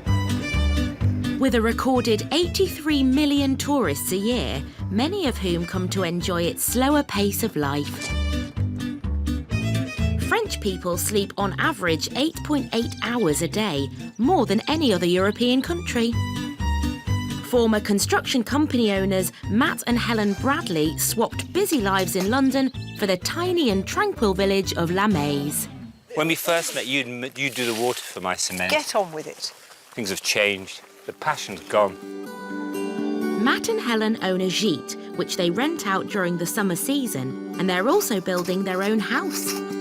But the couple are down to their last €6,000, and they need an alternative income now that the tourist season is at an end and their gîte is empty. Some things haven't changed. Yeah, you put too much in, that hasn't changed. So Matt's main focus over the past 3 months has been establishing his new venture, hypnotherapy. Nice and relaxed after the... Yeah. Nice and chill. Yeah, one more positive feeling, and I feel that now. But in rural France, building up a client base isn't easy. Today, Matt's hired a room in a local village bar to give a public demonstration of hypnotherapy. There we go. That's pretty much it, then, is it? We can leave the rest. But with only 2 replies to his €190 newspaper ad, Matt is worried he'll be performing to an empty room. Here we are. 2 people. Looking good. Going to be at least another 2. Only 4 in anyone's eyes. Oh, there's a car. For the business to succeed, Matt needs to attract at least 10 to 12 clients a week. So today is crucial. How you doing, right? Good to see you, yeah? But the nerves are kicking in. I had to go and do a little bit of self-hypnosis just before. The hypnotist hypnotised. Morning, everyone. Nice to see everyone here. Now, wouldn't it be fantastic if we could just get a solution that reset our minds? It's a mostly English audience and includes some of Matt's regular clients. Sally, do you mind me asking you about this? OK, so how many years have you had panic attacks for? 47, 48 years. That's 48 years that you couldn't go outside on your own. So that's been an interesting journey for you. And it just put everything in sense, didn't it? Others are new to the idea of hypnotherapy. I'd like to invite Alex up onto the front of the stage. So round of applause for Alex. You've got this emotion. Can I ask you what it is? It's the fear of my mobile phone ringing. Really? Yes. Oh, OK. It's a fear. Right. Why don't you turn it off? It's switched off now. All right, OK. OK, so you're visiting for the first time this year your favourite place down by the river. After Alex works through his issue, the demonstration turns into group therapy. Look to the extreme bottom left whilst keeping your head straight. Bottom left. Then straight again. I can't believe that everyone was doing this stuff together. It's like, I found that quite weird that everyone was quite... Even I did it. I wouldn't normally do it, I don't think. But everyone was really quite accepting of the whole thing. Well, thank you very much indeed. It's been a pleasure. I hope you enjoyed it or found it interesting anyway. Thank you very much. Cheers. Thanks, Alex. Matt's presentation seems to have gone down well. Feel free to call whatever it is. Take another one for someone else. You can take as many as you want here. I think that went okay. I'm not sure. I remembered everything. I don't know if it was all in the right order. Yeah, you did really calm me down. You know, I can get quite nervous, you know, especially when the phones rings like this. But then Steve, my friend who was sat over here, rung me up just 5 minutes ago, and no, it was all right. I picked it up. Hello, who is it? And no, I didn't feel nervous. Yeah, he did fine, didn't he? I thought it was quite a good atmosphere. It's a shame more people didn't turn up, but you know, it could have been 2. It could have been so much worse. He got his message across, and I think, you know, that there's already 2 people that want to come and see him that, you know. Back home, Matt receives a call from volunteer Alex. You did something for me that really sort of changed my life. Oh, that's great. That's absolutely fantastic. No, thank you so much, mate. Feedback like this is why Matt's so passionate about his work. All right, Alex, listen, take care of yourself. Yeah, lots of love. And you too. Bye. Take care, bye. But it remains to be seen whether Matt can turn the goodwill from the demo into a raft of new clients.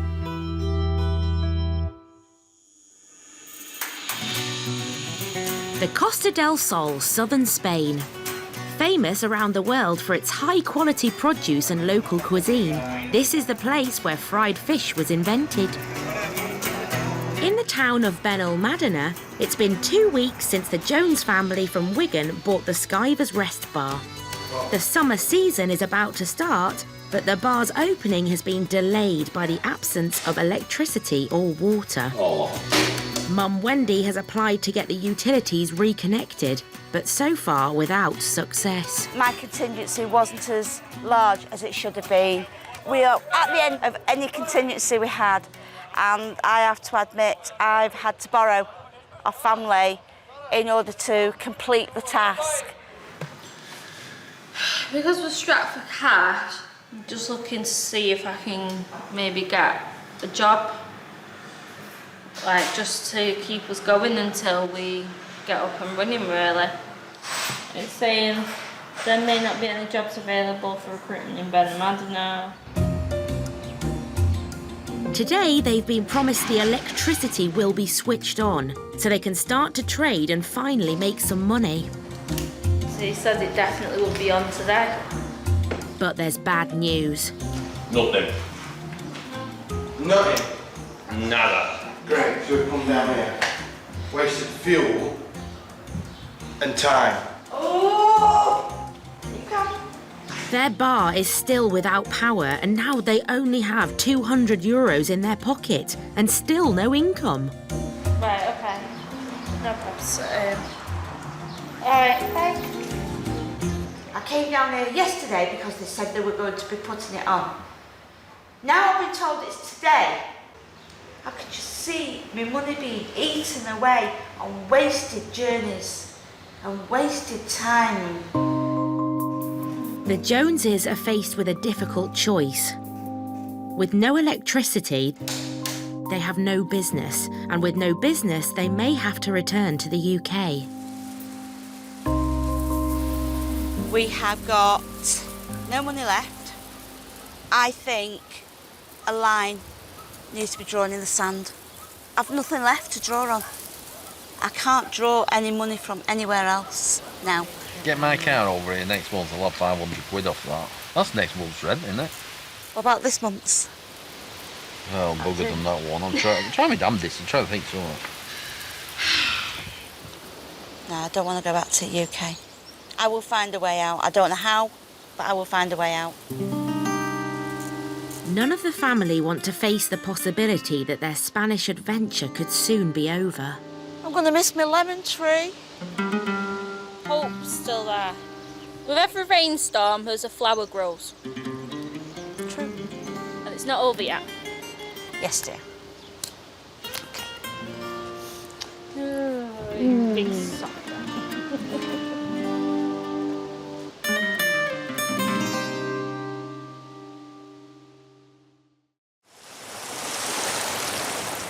The next morning, the Joneses return to their bar. There's still no electricity, but now at least they have a plan. I think our best option is to sell this place and try and recoup back our money that we put into it so far. If we can sell it, we can get our bond back and sort of regroup and start again. Rate we're going on, we'll end up going on into bankruptcy. Let's see what happens when John comes over, see what John has to say.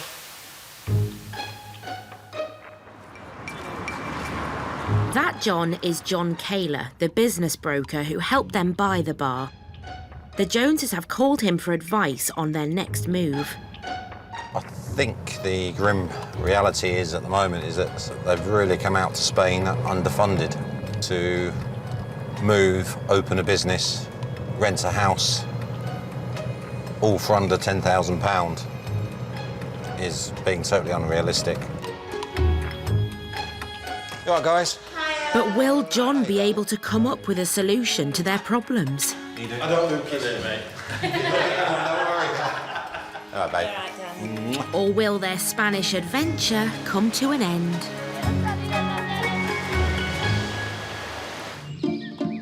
In the central French region of Haute-Vienne, Matt and Helen Bradley are building their dream home.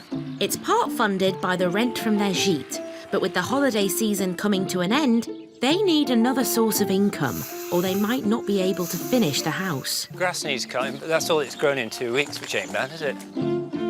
Matt's hoping his new hypnotherapy business will help pay the bills. Now, wouldn't it be fantastic if we could just reset our minds? If Matt is to attract further clients, he needs to dress the new hypnotherapy room to give it a more professional look. Going for old-feeling textures, you know, something that people feel comfortable with. They might have just, you know, an old armchair, but a comfortable chair that they can sit back in, that's big enough, you know. Yeah, old-fashioned, kind of eclectic, all kind of cobbled together with old but nice stuff. Yeah, it's got to have something that looks like sort of medical. I don't suppose you ever watched Sherlock on television, you know, that kind of... Matt's obsessed with it looking like Sherlock's room. But with funds running low, they're going to have to do it at the right price. An interesting little piece, that. It's in pewter, 1939, that. Is that a serpent in there? Yeah, that's a serpent. What's that for, then? That for surgery? It is for killing wild boar. No, I'm impressed. It's really nice stuff, actually. Oh, there's some great bits. Yeah. So, Ruby, you've got this in at 25. Can I give you 20 euros for that? No, you can't. Oh, go on, you can have it to 20. All right. Can I have a 15? Get out there before I drag you out there. All right, then. Yeah, might be Take care. Give us a bell if you see anything. All right. Looks good then, isn't it? Armed with his finds, he can finish his dedicated hypno room. Oh, that's nice, isn't it? Which means he doesn't have to kick the family out of the living room every time he has a patient. Now, tell me your problem. I don't know that it's maybe a little bit more wimpy Holmes and Sherlock Holmes at the moment, but I think that table's maybe kind of bringing in more of a... There we go, look, it's coming into its own look now. Richard. Hello. Take it high. You're the first person to get here who's found it first time. Matt's latest client has suffered with a medical condition for 10 years, an itchiness and uncontrollable urge to scratch, which causes painful wounds. On a couple of occasions, it's got so intense that my hand has moved toward, to do the scratching on its own. I'm sort of watching my hand moving on its own. It's possible that the actual biochemical reason for it has disappeared a long time ago, and all I'm doing is perpetuating it by scratching at night, and so it doesn't go away for that reason. Matt's plan is to work on Richard's unconscious mind. I want you to imagine that you can't open your eyes. Your eyelids actually feel like there's somebody stuck super glue on them. Yeah? Okay. The first session is all about assessing and relaxing him. So when you're ready, you try and open your eyes. And you'll find the more you try and open them, the more stuck they become. Okay, and on 3, 1, 2, 3. Open your eyes. That's very strange. Yeah, I really couldn't open them. Richard leaves with his eyes open to hypnotherapy's possibilities. I tried all sorts of things, and this is the only psychological approach. The others have all been various medicines and all the rest of it. But actually, when I was in there and before actual hypnosis, just talking, it went away. Repeat business is excellent. I hate the whole money side of it, actually, but repeat business is exactly what I want.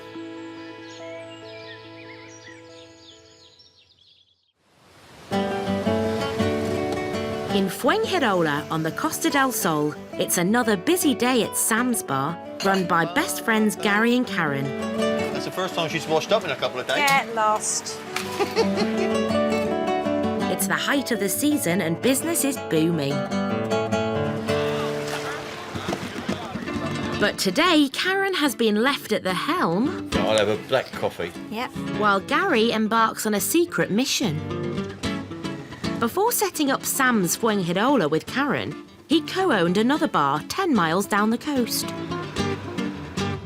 We're in Fuengirola at the moment, but we're on way to Benalmádena, which is the next resort down from here in the Costa del Sol. I'm off over there to see my old bar, the first one I bought when I did come out here. Gary's not afraid of dreaming big, and he's heard some news that's got him thinking. I've heard there's a rumour circulating that it's back up for sale again, and basically me and Karen want it. Benalmádena is a lively resort which lies between Torremolinos and Fuengirola.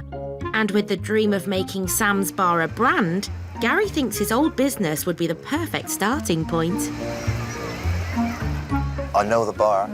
I know it very well, obviously. So I know the potential that's there, in not only in Benalmádena, but at that bar itself. It's been a year since Gary was here last, after parting ways with his previous business partner. The old entrance to the bar and the terrace as well. It's a big, big terrace. From what I can see, no changes. Strange seeing it again, actually, to be honest with you. It's the first time I've been back since I left. There's not that many people around, but, you know, that's... Again, it depends on the personalities you got in there owning it and working it, you know. But there's no time to stick around. Gary spotted the current owner of the bar. Oh, quick, go. Perfecto, gracias. I think they would rather sell it to someone else for less than to give it back to me. If he gets his hands on it, this bar would be a big proposition. Size-wise, it's 4 or 5 times bigger than Sam's and Fuengirola. It's not on the front where we are at the moment. It's set back off from the seafront, you know, so you're off the beaten track a little bit. But there's a lot of expats who live over here, and that particular bar gets a lot of local trade from the expats. Gary has hired a lawyer to try and start purchase negotiations with the bar's current owner. Only time will tell if he can make his dream a reality. I find it hard to settle into the one thing and say to myself, that's it. You know, I don't. Life becomes boring then for me, you know, so you move on, which would be great, you know.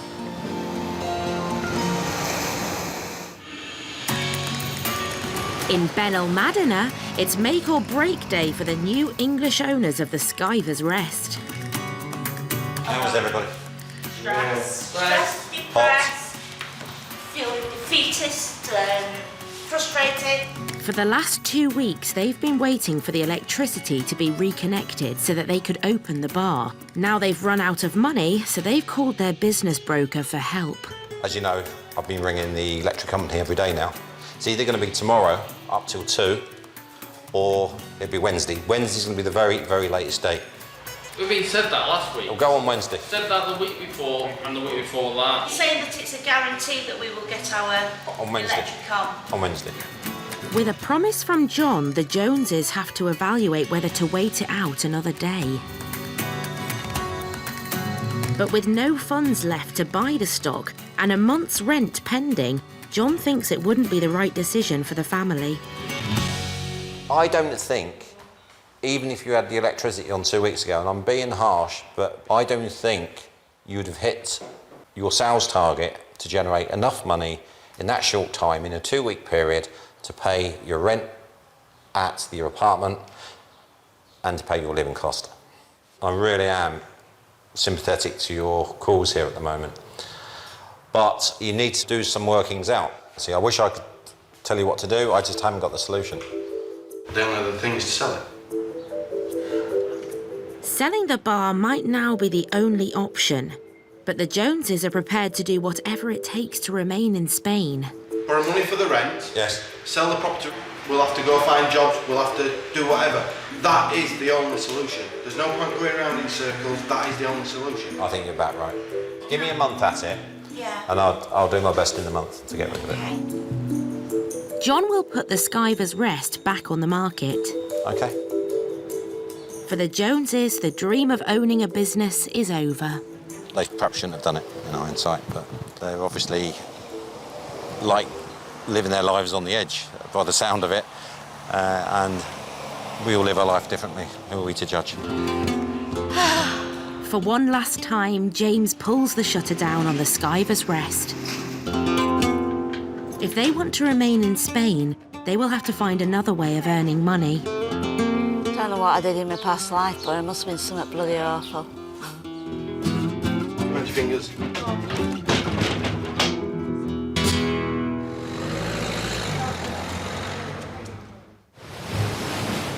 A week later, there's no trace of the Joneses on the Costa del Sol. I'm sad. I know, it's mixed feelings. They've moved 240 kilometres away to Baza, a peaceful country town where the cost of living is much lower and where they hope they can get themselves together without going back to Wigan. England is about 1,600 odd mile. Is it? No. Get walking now, you might make it by next year. They're trying to secure jobs while Becca's boyfriend James has flown back to England. If I showed you my purse, I've got about €15 left in it. I feel angry. Things that were out of our control made it that we weren't given the opportunity to try and make a go of it. Could always throw a penny in the wishing well. What, do you want, an English penny or a... Oh, no. Actually, exchange rate's better on an English penny. Get better luck with the English penny. For Dad Carl, this is not the end of the road. He is convinced his family will bounce back. I think we've gone through about 3 to 4 recessions in our lifetime. We've pulled ourselves through. We'll do it again. Even if we get back to England and lose a house, we'll just have to rent a house for the time being and start all over again. We'll get there. I've chosen you 2 flavours. The next week will be crucial for the Joneses. If they can't find a job, they will have to go back to the UK. Hey, no, you're not supposed to swing on it.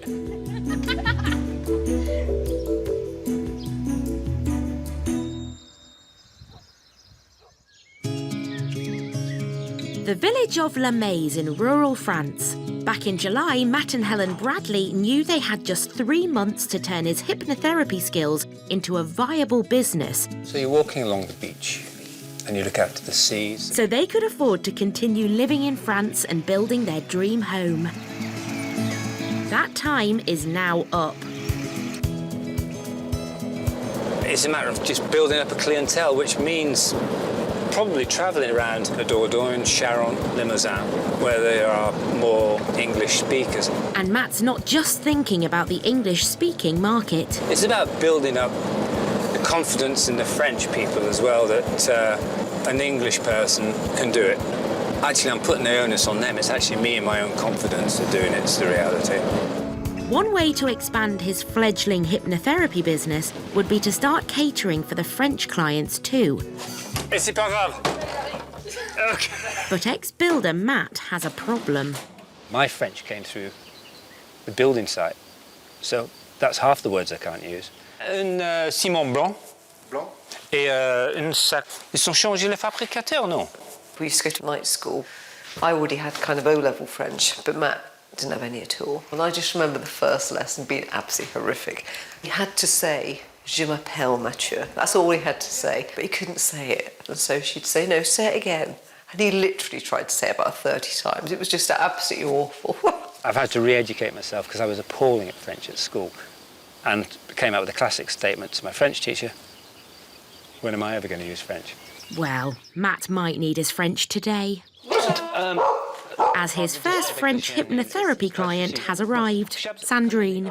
I tried to stop smoking alone, and it will be very difficult. I need someone to help me.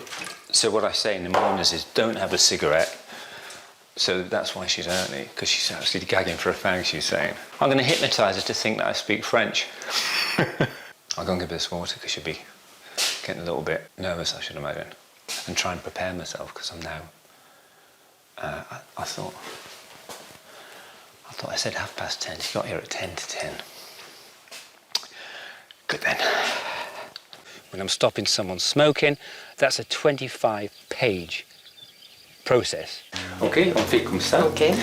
Garde vos têtes tout droit, comme ça, et suis mon doigt avec vos yeux. OK? Excellent. You have to learn 25 pages of exact French. Là. Parfait. OK. Et maintenant, tu fais comme ça. By the end of the session, both Matt's and Sandrine's anxieties have disappeared. Donc, si vous voulez quelque chose pour ça, vous me passez un coup de fil, je vais faire souvenir. Hein? Très bien. C'est fini? C'est fini. Super. Ouais. Je suis détendue, c'est très bien. I feel good, very stressless, like if I was light. Smoking's difficult because it's smoke. It's smoke and mirrors. But once you give it something solid like a colour, a shape, a form, when it's a real thing, you can get rid of it by putting it in a chest and kicking it off a cliff, for example. And it really works. I don't want to smoke. I think I will never smoke now. Yeah. I'm zen. She did say that she works with a lot of people and she knows a lot of people who want to come if it works. And it did work. I could see it go in there. With Matt now more confident of working with French clients, the Bradleys can see the hypnotherapy business taking off. I just had a sense of it this morning. I think we've got 6 people booked already for next week, and they're normally sort of fairly last minute. And again, it's word of mouth and there's more Dordogne people coming in. What are you looking at? Why aren't you doing that skirting in the kitchen? Because I've got another client coming in. Never mind, you've got time. What time is it? You've got loads of time. Come on. 40 minutes. Come on, then we can move the chops on. I definitely think it's a more viable business now than at the beginning. It was kind of a jokey thing at the beginning, but having seen just how many people have been affected by it and, you know, whose lives have changed, you can't really deny it, can you? It hasn't been easy for the Bradleys. Could you try and find the perfect last stone for up there? Oh, here we go. What about this one? Oh, it'll do. That looks perfect to me, actually. But as the summer draws to a close, their dream of growing a new business and building a home is finally becoming a reality. Very proud of him. You know, he always pulls it out of the bag, don't you, brothers? I'm a very lucky guy, you know. I really am, and I just didn't... I don't know how that happened.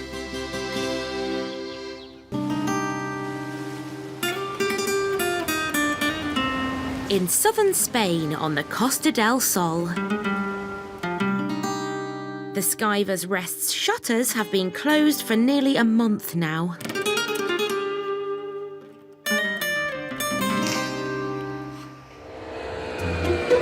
And its former owners, the Jones family, are back home in England.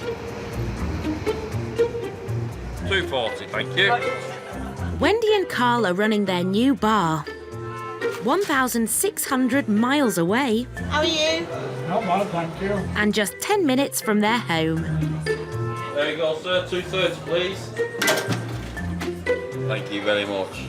The Joneses had sold everything to fund their life in Spain, and for Wendy in particular, it was a bruising experience, especially when they visited the bar one last time.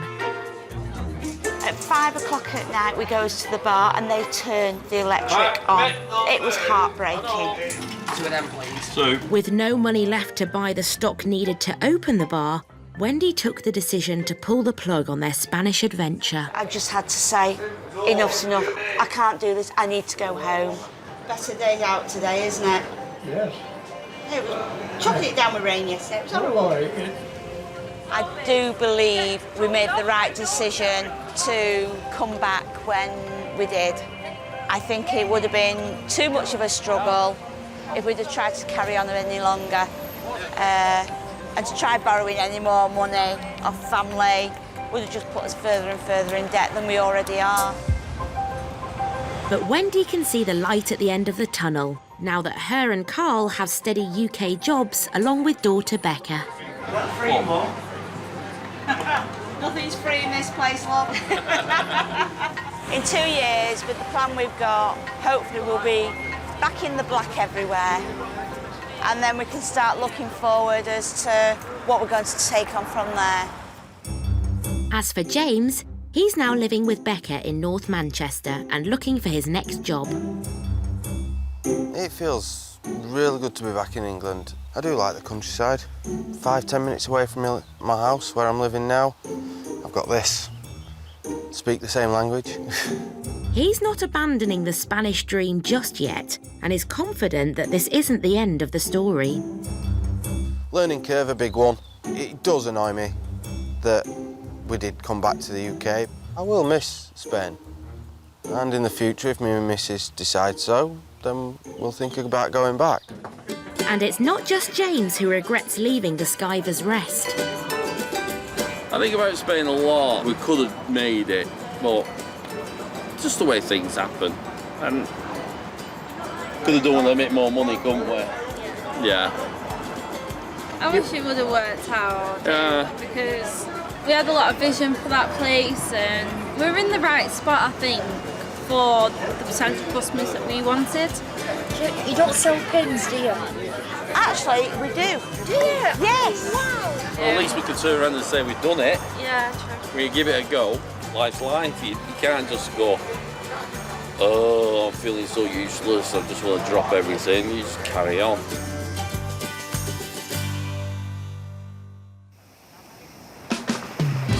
But just 8 miles from the Skivers Rest, it is the end of an incredibly successful season for best friends Gary and Karen, owners of Sam's Bar.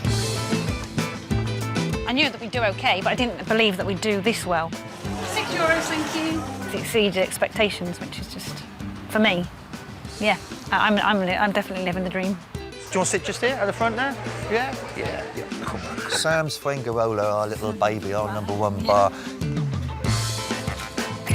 Gary and Karen wanted to invest their profits in Gary's old bar in Benalmadena, also called Sam's. That's lovely, thanks very much, Dan. Thank you. But the negotiations by Gary's lawyer have failed, and the bar is no longer for sale. The one thing that I've learned in the short time I've been over it, you cannot get emotionally attached to a bar. You can't, because if you do that, then it sways your decisions and your thoughts and everything. In other words, you've got to be able to let things go as well. But Gary and Karen haven't given up their expansion plans. OK, well, now we're going through into the top part of our bar, which is where the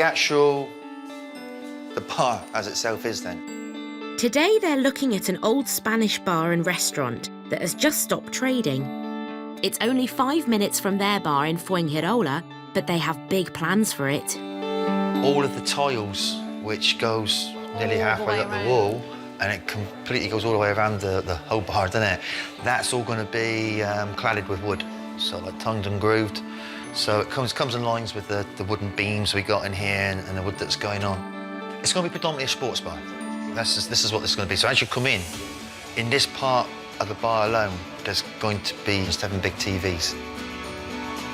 So this is our kitchen, our Very exciting kitchen. In a difference to Sam's Fangarola, we're going more of a grill, aren't we? A grill, bar and grill. This is a professional, proper setup. And it's perfect for what we want to do with our menu, isn't it? There is a market there for it, and there certainly is a gap as well.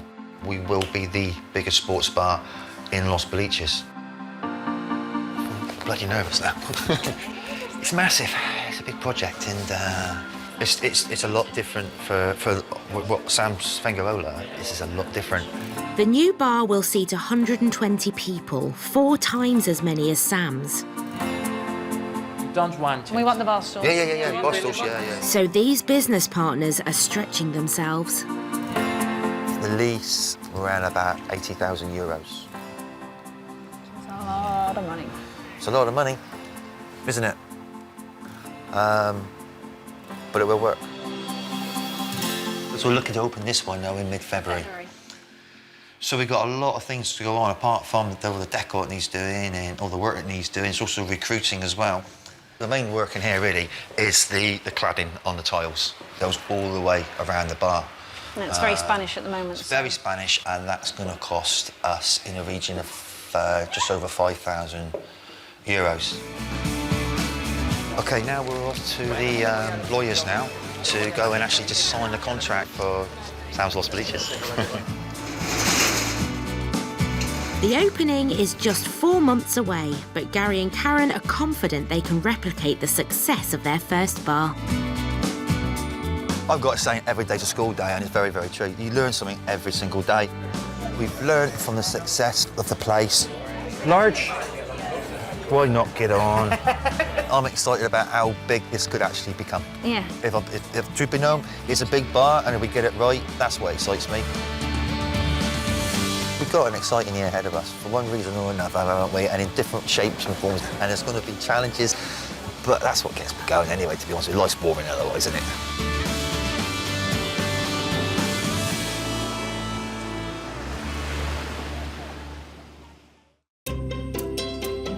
The Jones family have now moved on and is managing an even bigger pub in Greater Manchester.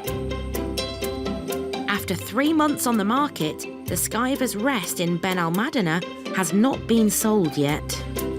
Since opening his hypnotherapy room, Matt has had over 200 customers. Hypnotherapy is now his primary income, and he is finally earning enough to support his family and the construction of their house. In Fuengirola, best friends Gary and Karen have just recruited another 10 staff and had a successful opening night for Sam's too, exactly 1 year after opening their first bar together. Next time, a brand new set of great escapers heading to Europe hoping to make a new life in the sun.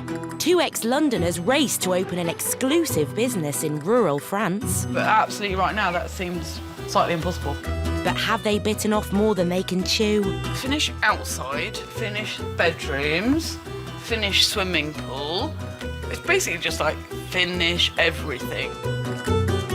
Will a series of setbacks? The more I walk, I get to the stage where I will just collapse. Threaten the future of this Spanish bar? Like if I couldn't leave Minnie, I can't leave Mum, so I can't go in and help see the bar. And the couple opening an observatory in France. It's hugely important that this works because we don't actually have a plan B. But will their dream be lost in translation? I'm just not used to the French tape measures. Numbers are all in foreign.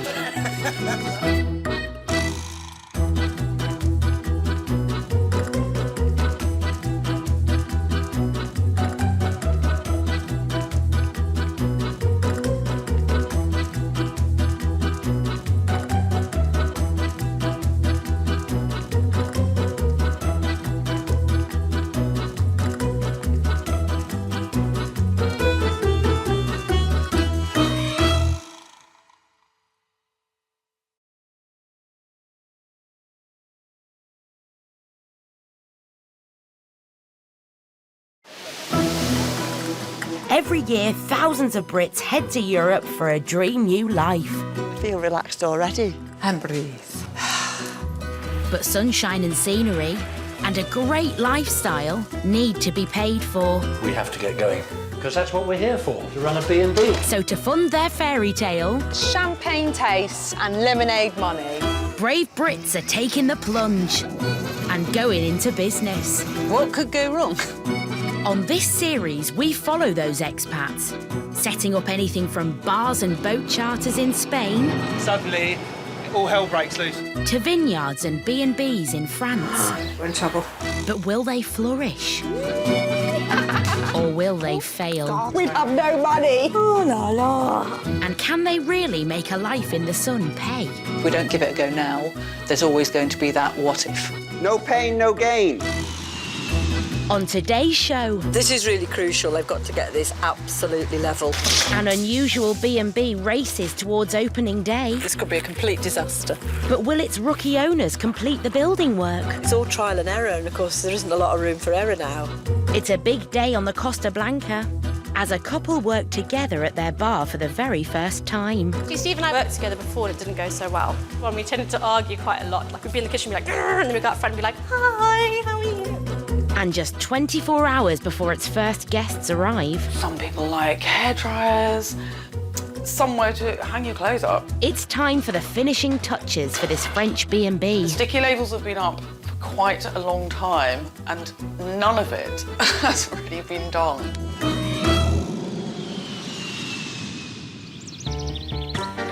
The Dordogne, the valley of 1,000 castles and one of the most beautiful areas of France.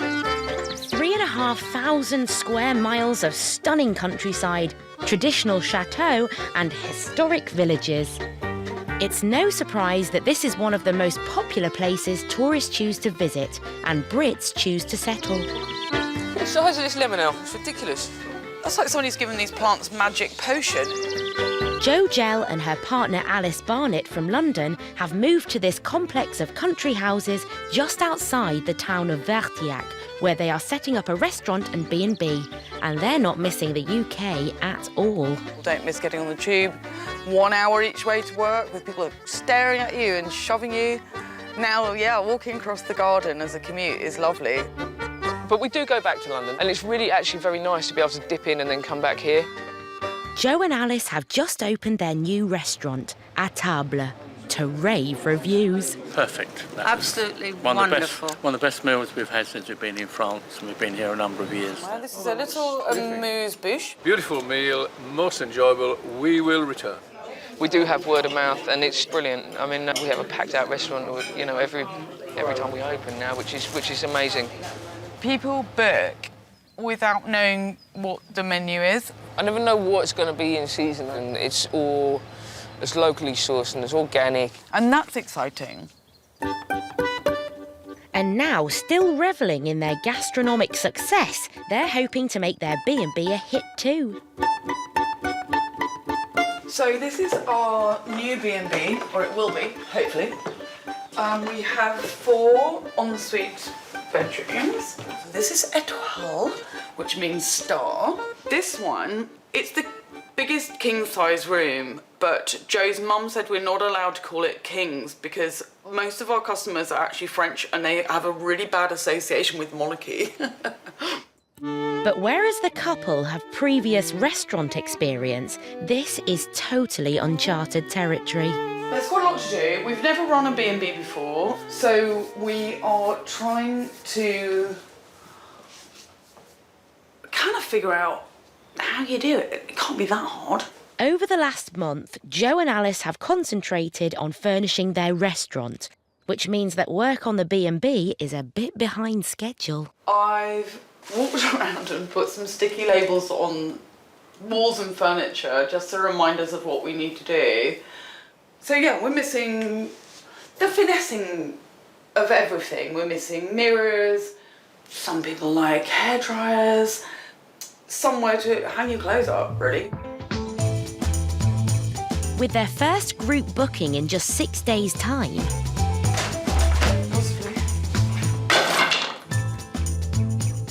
Might need replacing a few of them. they need to get painting, and fast.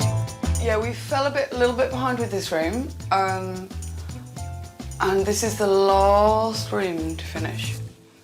So it'll be wonderful when it's done. So to give them the best chance of hitting their deadline, it's all hands on deck. Joe's hands, that is. If I put a shelf up myself, I would never put one of my most precious objects on it because I just would think it would crash to the floor in a minute. The paint is going on thick and fast, but with the guests only a few days away, have they got time to make this B&B into something really special? We just need all of it to be ready as soon as possible. It's dragged on.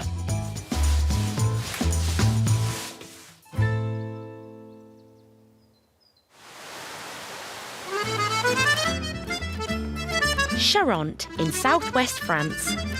This unspoilt and sparsely populated region is one of the quietest in France. The absence of light pollution from the big cities makes it the ideal place to enjoy nature and observe the night skies.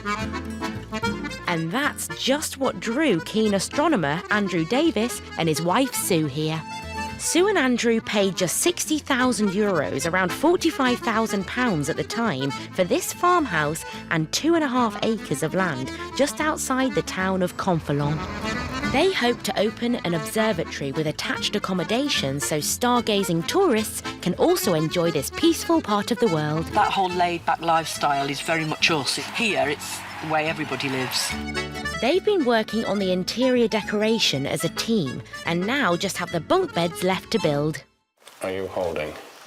So if I let go of this, it's not going to drop. It depends on what the weight's like, your end. It dropped. Up a bit. Stop. Down a bit. Stop.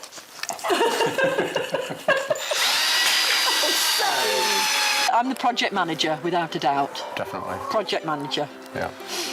Yeah. Sue tells me what to do, when to do it, and in what order. And I just go and do it. I'll tell you what, Lovey, these ain't going anywhere. But if he likes to feel he's in charge, bless him, then I'm not going to argue with him. It makes him feel good about himself. Happier now that we've got that. Well done. Let's get the first people in. When are they coming? The centrepiece of their new venture will be a fully kitted out observatory. Before they can welcome paying guests, they need to finish the most important job of all, fitting the rolling roof. It's a very technical job, so Andrew's flown in his engineer friend Dave from England to help. Because I don't know what I'm doing, I'm literally following Dave's advice. Thank God I've got Dave here. Can I get this done for, well, before I go, really?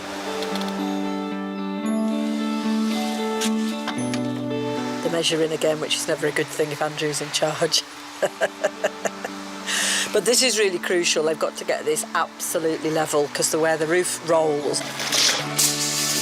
It's all trial and error, and of course there isn't a lot of room for error now at this stage. Getting there, getting there. That's probably going to be my catchphrase. On my coffin will say, "Here lies the body of Andrew Davis." Getting there. Dave's expert knowledge is key to fixing the roof, but he has a plane to catch in just 2 hours. This is an 11 o'clock call. You joking?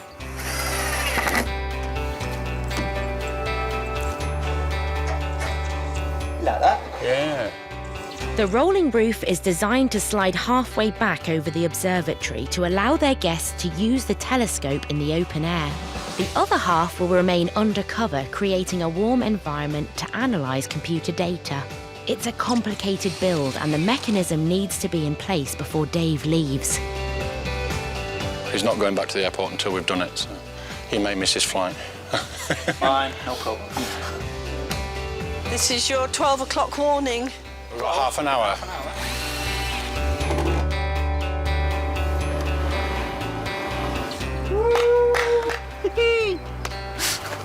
At last, a roll on, roll off roof. Very pleased. Everybody? Well done, matey. Well done. I have a roof that moves. That's your lot. Fine. That's it, that's your lot, boys. And just in the nick of time, the mechanism's finished. What do you think, Lovey? That's wonderful. Massive step forward, and we can't thank you enough, really, for what you've put in, because I couldn't have done it with him. It's been bloody hard work. Bloody hard work. But it's been fantastic to help these guys get to this stage. It's a bit overwhelming that someone would give up their holiday, precious holiday days, to actually come and work so hard for us, and then to say afterwards that he really enjoyed it and he's loved being part of it. They've got the passion and the desire to do it, so I think they'll make a good go of it. But will Sue and Andrew be able to finish the tricky job now they're back on their own? See you in a bit.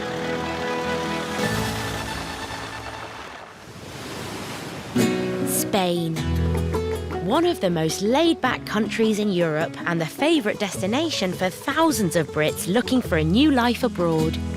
Long lunches and even the traditional siesta are still the norm for many residents here, who take their time to really enjoy life in the sun. Steve Stallion, his fiancée Kelly and mother-in-law Gail have been living in the town of Javier for 5 months now, and they're running a large bar called Gecko. Like I do sit here now and I think, wow, how lucky are we to live here? But and that's nice, and I appreciate, and you feel like you've got a good life. It's the peak of the summer season. With tourists flooding the Javier seafront, the Stallions hope they can cash in on this. But they're one man down. Gail has been bedridden for 4 days due to a bad back. It's like somebody's got a poker and they're poking me in the back. I've had back problems all my life. It's just that I've never had it so intensified. And it's hard because obviously there's so few of us to work at the bar. I mean, I could go in, but I can't leave Mum now. So like before I couldn't leave Millie, now I can't leave Mum, so I can't go in and help Steve at the bar. Push. 1, 2, 3. Enough?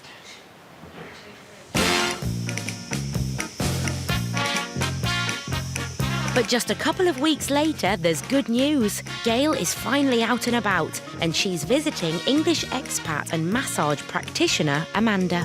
Gail couldn't move, she couldn't get out of the bed actually. She was a lot of inflammation in the kind of sciatic area.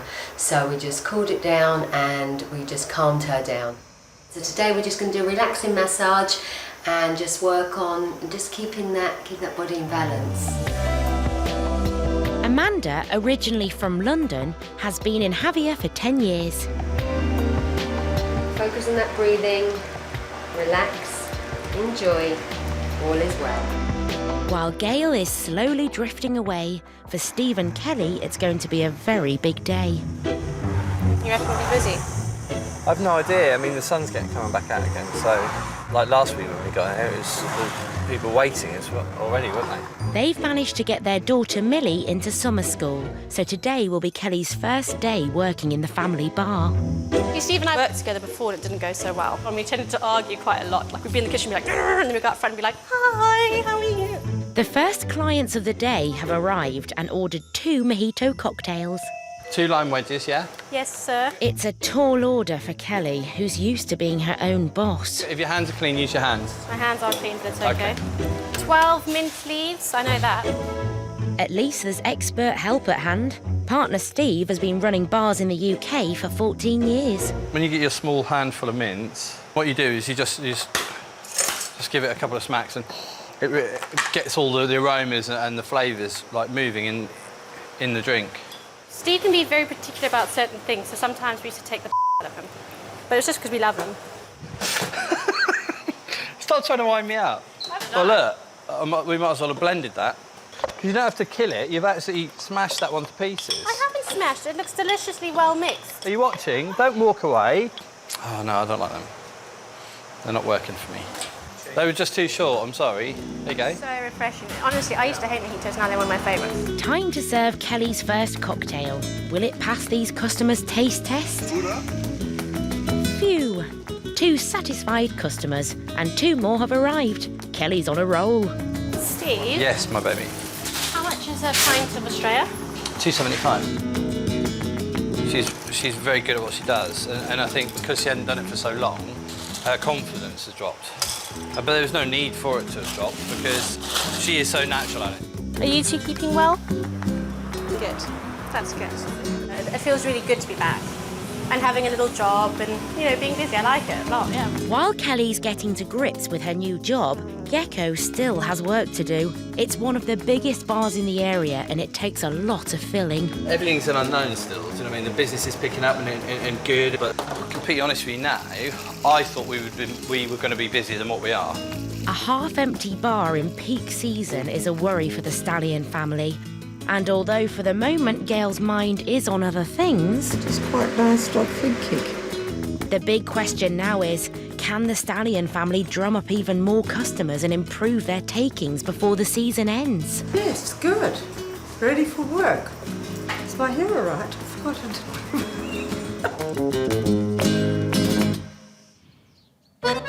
In Charente in southwest France, keen astronomer Andrew and his wife Sue are racing to finish the centrepiece of their new stargazing B&B business, the observatory. Andrew drafted in his engineer friend Dave from England to help with the tricky task of creating a rolling roof. But now Dave has had to return to the UK, so Andrew and Sue will have to finish the job on their own. I'm putting me roof tiles on. The observatory has been varnished, but the roof cladding still needs to be done. Hey, I tell you what. What? It's a nice view from up here. Is it? Can you pass me a standy-up one? It's very satisfying watching a roof come together. See if the joins line up on either side. It doesn't matter whether they do or not. I'm not taking them off. The error's with the French measuring system. After just a couple more minor mishaps... This could be a complete disaster.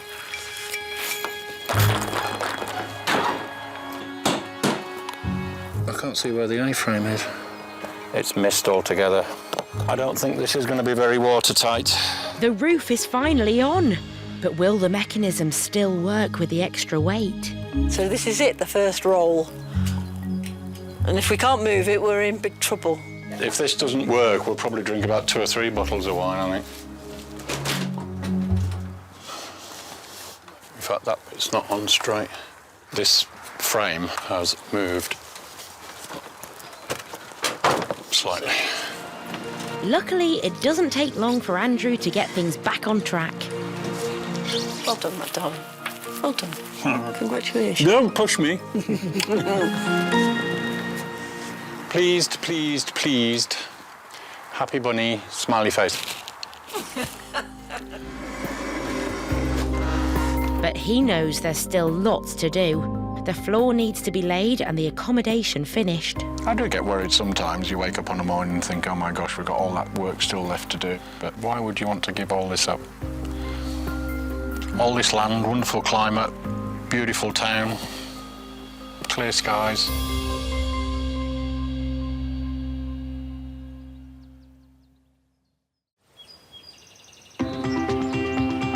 In a small hamlet near Vertillac in the French Dordogne, partners Joe and Alice are a day away from their first group booking. They've completed the main building and decoration work and are now ready to welcome their guests. I'm really nervous about running a B&B because I've never done it before. Joe just keeps mentioning Fawlty Towers and, who knows? The rooms are still missing quite a few finishing touches. So today, Alice and Joe's mum, Tanya, are heading to the local brocante. How are you? Very good. How are you? To pick up some stylish accessories. It is proper Aladdin's cave in here, isn't it? That's absolutely gorgeous. That's very cute. Oh, look. That's nice cute. for keys. Yeah. Oh my goodness, this is an objet. Are those actual hooves? Would you hang off those? Your big fur coat. Look at that! That's great. Oh my god, that reminds me of being at school. Definitely buy that. And $150 for this, wasn't it? So brilliant. I'm definitely having both of those.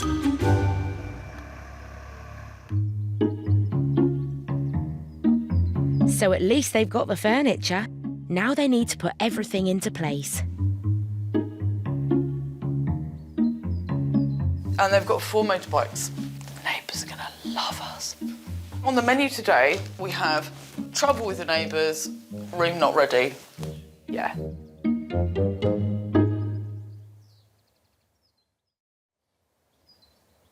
It's the day of the arrival of their first B&B guests and their bikes. They're due early evening, but Joe and Alice still need to install all the shelves. No one will ever know.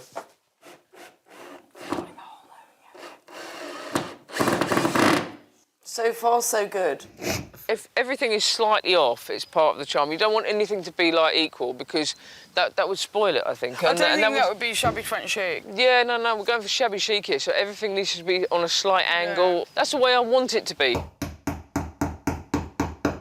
Don't tell anyone any different because that's the way I want it to be. By 2 o'clock, the rooms are fully furnished. Look, okay. That is so comfortable. But they still need to clean up dirt. We've got 4 hours to sort out 3 rooms. And make the beds. This isn't bad considering the state it was in this morning. Finally, with just an hour to spare, the king, 2 doubles and a twin room are ready. Right, 2 bikers in here tonight. 2 little thin ones. I hope so, yeah. So that big, they won't comfy. They're going to be lying there like Eric and Ernie, aren't they? Toilet seat down or what? Toilet seat down. It's been a hard slog, but Joe and Alice have pulled it off. There's hot water, there's a clean shower, beautiful comfy beds. There is hot water, right? With the guests due any moment, all Joe and Alice can do now is wait. You ready? You sure you're ready? Okay. Wow, nice one. But as time ticks on, there's no sign of their first guests. What time do we wait up for them? I mean... That's another good question as well. We have no idea. We've never done it before. It's so different from the restaurant when you know that people are coming because they book at a certain time. When people book into the bed and breakfast, you haven't got a clue, have you? We're not very good at it yet, are we? No. I mean, it's 9 o'clock now. Way past my bedtime. With no news from the guests, Joe and Alice decide to turn in. Has their last-minute dash to the finish all been for nothing?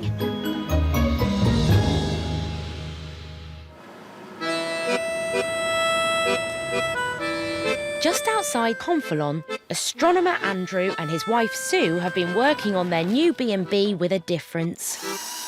I think we're actually waking up in the morning thinking, right, come on, let's get on and let's get this done. And it is a nice challenge. It's a great challenge to have. We bought this as our forever home. We have no intentions of going back to the UK. They're hoping to attract tourists to a region with no light pollution to gaze at the night skies from their specially built observatory. They need to open in November, when the stars are at their brightest. But with just a few weeks to go, they're getting concerned about the lack of bookings. Everyone's saying they're all raving about it. Hundreds of likes on the different postings and people commenting, and you just think, well, book it then. Put me out of misery. And before customers do finally arrive, there's another small problem to address. Sue hasn't yet driven in France, but will need to step up to help Andrew with airport pickups. Time for a driving lesson. I don't like it, never liked driving. I've never driven outside the UK. So we're going to start off gently. We've got a great big field, so I'm just going to get used to the left-hand drive, all the gear stick and everything on the other side, and get used to the van, have a little go of driving the van. We're only in the field. I can't really kill anybody. But it seems the dogs are keeping out of the way just in case. And what's reverse? Push down? Lift that up. Lift up? Yeah. So is that in first then, don't you? Yeah. First. Okay. Probably not really. Are we down a dip? Could be, yeah. The handbrake might not be off. I don't really get the chance to to do the gears, will I? Perhaps I'll get a taste for rallying now, going around the field, and I'll decide to take that up as a sport. Yeah. It possibly is harder driving a right-hand drive on the wrong side of the road, because that way your brain is having to process it, isn't it? That it's really difficult for overtaking as well, because you can't see out. It's not really relevant. I won't be overtaking anymore. I'll tell you what I did notice though. We both put our seatbelts on. Am I ready for my advanced driver's course? You are now? ready for your advanced driver's course now. Well done. This one. Next step. Airport. Le Mans. With a driving lesson under her belt, it's time to think again about how they might attract customers to their fledgling business. So they've decided to take action and drum up some community support. Tomorrow, we've been here 3 months to the day and we've got an open evening for local people. We've got the mayor, the newspaper, the tourist office. We've invited various other people, really the local people, to come up and see what we're doing. This is an important event. Sue and Andrew hope that showing off their business to the locals will spread the word. I probably need a cup of tea before I lift another one of those. Look at that, made to measure. And there's one guest they really need to impress, the Mayor of Conflans. It's difficult to explain if you've never been to France before, but it is like The Godfather. Without him on board, you would struggle. Mind your back bench. So Sue and Andrew are determined to show off their place at its best. Unless you want whacking with the floorboard. We have been really pushing to get the rooms done for this weekend. We made a clear decision that obviously we're not going to have the whole place done for tomorrow for the open evening. And actually it was more about showing people the stage that we're at and coming to see the observatory and having a look to understand what we're looking to do. But Sue is concerned that Andrew may be doing too much. Are you at a point where you can stop soon? Give me half an hour. Right, no more then. OK. Yeah. OK. And we'll go and do the sunset with a beer. It's going to be a good one. So it'll be another early start tomorrow to complete the work in time for their VIP guests. Shattered. Absolutely. Cream crackered.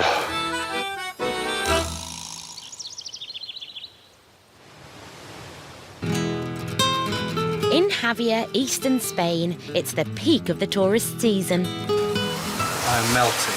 It's absolutely roasting. At the Gecko Bar and Grill, there's good news.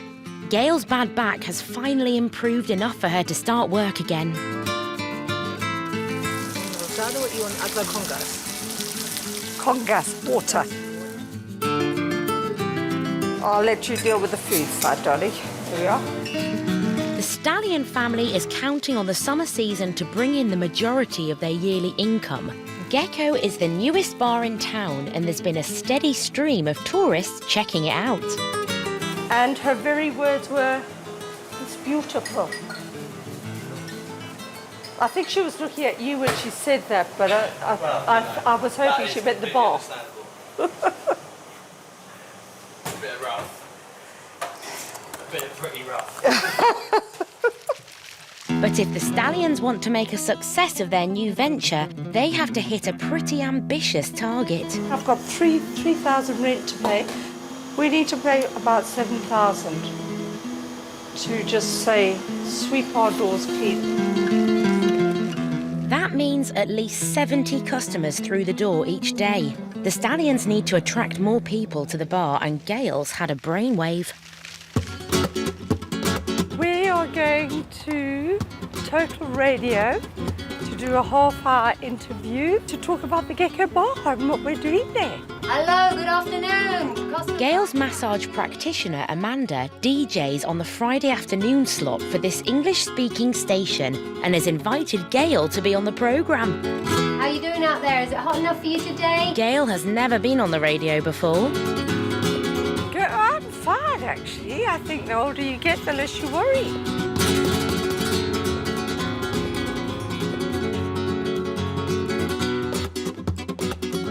This is really it. Hollywood. Kenny said, on your own. Yeah, time to get out, Gail. Oh, is it that way? Oh, sorry. I'm not used to this. It's like Heathrow. Where do I go? I'm not too close, am I? No, the closer the better. But exactly. Give it a big snog. The station broadcasts to a 180-kilometre wide area, so it's a great opportunity to sell the bar. So we've got the lovely Gail Lives in the studio today, and she's going to be talking about her new adventure, really. Yes, I have come over to Spain to open a beautiful bar called the Gecko Bar and Grill. Oh, that's a good name. How did you come up with that name? The gecko is because I come from Africa and I had a little squash gecko in my cabinet back in Africa and I framed it and I have it on my wall. As in an actual squashed gecko? Yes, perfectly formed, a little baby one. Oh, very cute. It's an interesting approach to marketing. Have you got anything special going on? Anything you want to share with us? We play a lot of music up there. It's lovely. We, as I say, would like to get somebody or people who are interested in playing music, live music. I even quite fancy somebody brought up to me a comedy evening. That would be a good idea. That's cool. There's nobody else that I know in this No, area. not at all. I think a comedy night would be fantastic because everybody likes a little bit of a laugh. So get in touch, give them a call, go up there, guys. They're really lovely, they're very friendly. Just come and join us at the Gecko Bar and Grill. Gail hopes to attract not just customers, but also acts and musicians to Gecko. Will her broadcasting debut be a turning point? I've really enjoyed that. Our first time on the radio. People aren't aware of how much we've done. And I mean, even they now think, let's come and have a look.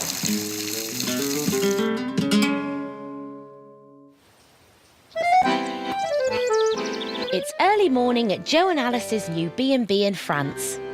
And after a long wait, their first paying guest did finally show up. Our bikers finally turned up at about just before midnight last night, which is great.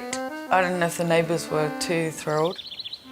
It turns out the bikers are celebrities in their native country, looking to be away from the limelight, so Joe and Alice's remote hideaway gets the thumbs up. And it was only so late when I said, do you actually want to see where your rooms are? Here you go, there's a key. And they loved it. They had a really good time. All the effort of yesterday, when it turns out those people have an amazing time and they say to you, thank you so much, and kiss you on the way out, and you know that you've made them feel at home. Every milestone we're reaching at the moment is another little triumph. So when people go and stay in the rooms, we want them to go away thinking, wow, what a little treasure we just found. The guests have now checked out, so Joe and Alice are keen to see how their once immaculate rooms have been left.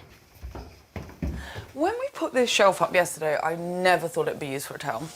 But that's okay. I thought it'd be used for a book.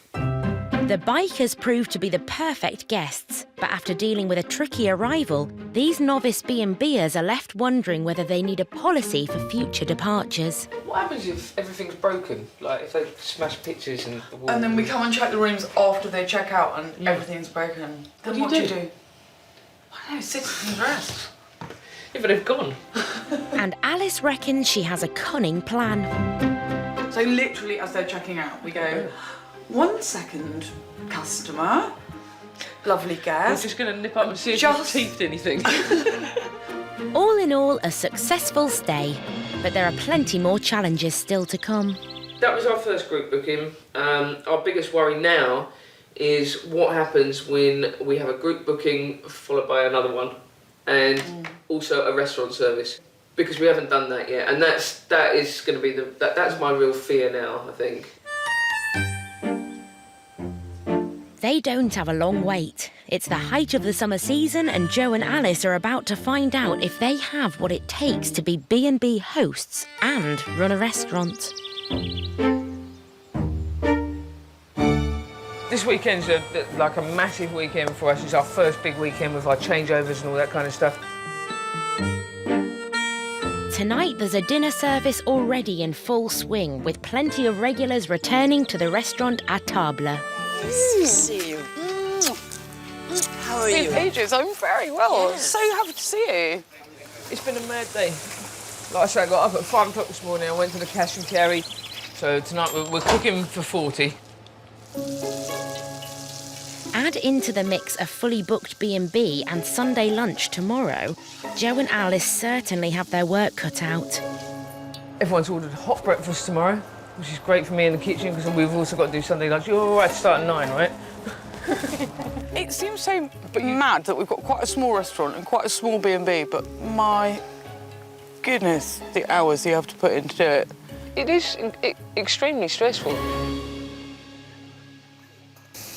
Tonight, Jo is going all out on her menu with a choice of fish or veal, along with assorted sides. She's also making a special seaside-themed dessert. It's like my childhood from the beach. So we have some jelly that looks like the sea, made with blue bowls. We've got a fudge and pralines edible sand. What else we've got? Oh, mini milks. I like mini milks. And her kitchen is a hive of activity. I'm mad. Mad, I tell you. My fish is ready and my sauce is ready. My warm salad's ready. Okay, so am I good to go on fish? I'm going to take 2 of these through. It's turning into a knockout night with the food and Alice's hospitality going down a storm. I need you two lovelies. I look like a right scrub bag. Ready? Yeah. Ready? Fromage! Yay! But as the night goes on, Alice is coming face to face with the realities of life running a restaurant with rooms above. Right now we have somebody in the room with a baby. So I'm not gonna wash up my stuff right now because that would wake them up. So you kind of go, okay, you do that, you do that, you do that, but let's do it really quietly. It's been a successful service in the restaurant, but will a B&B full of guests bring more headaches in the morning?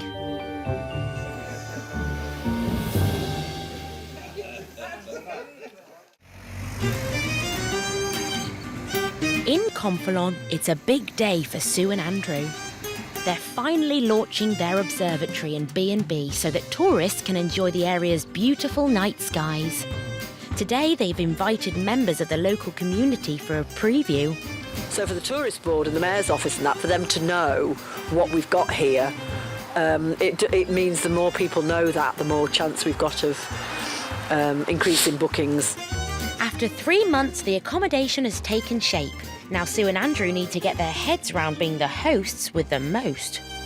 We have no idea how many people are coming.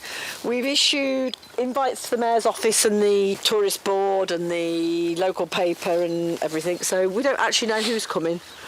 Could be 2, it could be 22. Yeah. Sue and Andrew need to impress this crowd today. Though the farm is not as tidy as they'd hoped, they are hoping their hand-built observatory will really win them over. All we need now is a clear sky and some punters. No, that is the telescope. People are due to come from 5. I wish I'd said 6 now. It's a shame that we didn't make it a bit later. Look at this. I've got an observatory with a telescope in it. I am chuffed to bits. Absolutely chuffed to bits. It's now 5 o'clock and time to get ready to welcome the observatory's very first visitors. But, I mean, glamming up is not my thing at all, really, these days. I don't really do glamming. I'm certainly cleaner than I have been, so... But just as guests begin to arrive... Hello, Sadie. So does a digger, being dropped off to begin work on installing the septic tank next week. And just after it's been unloaded...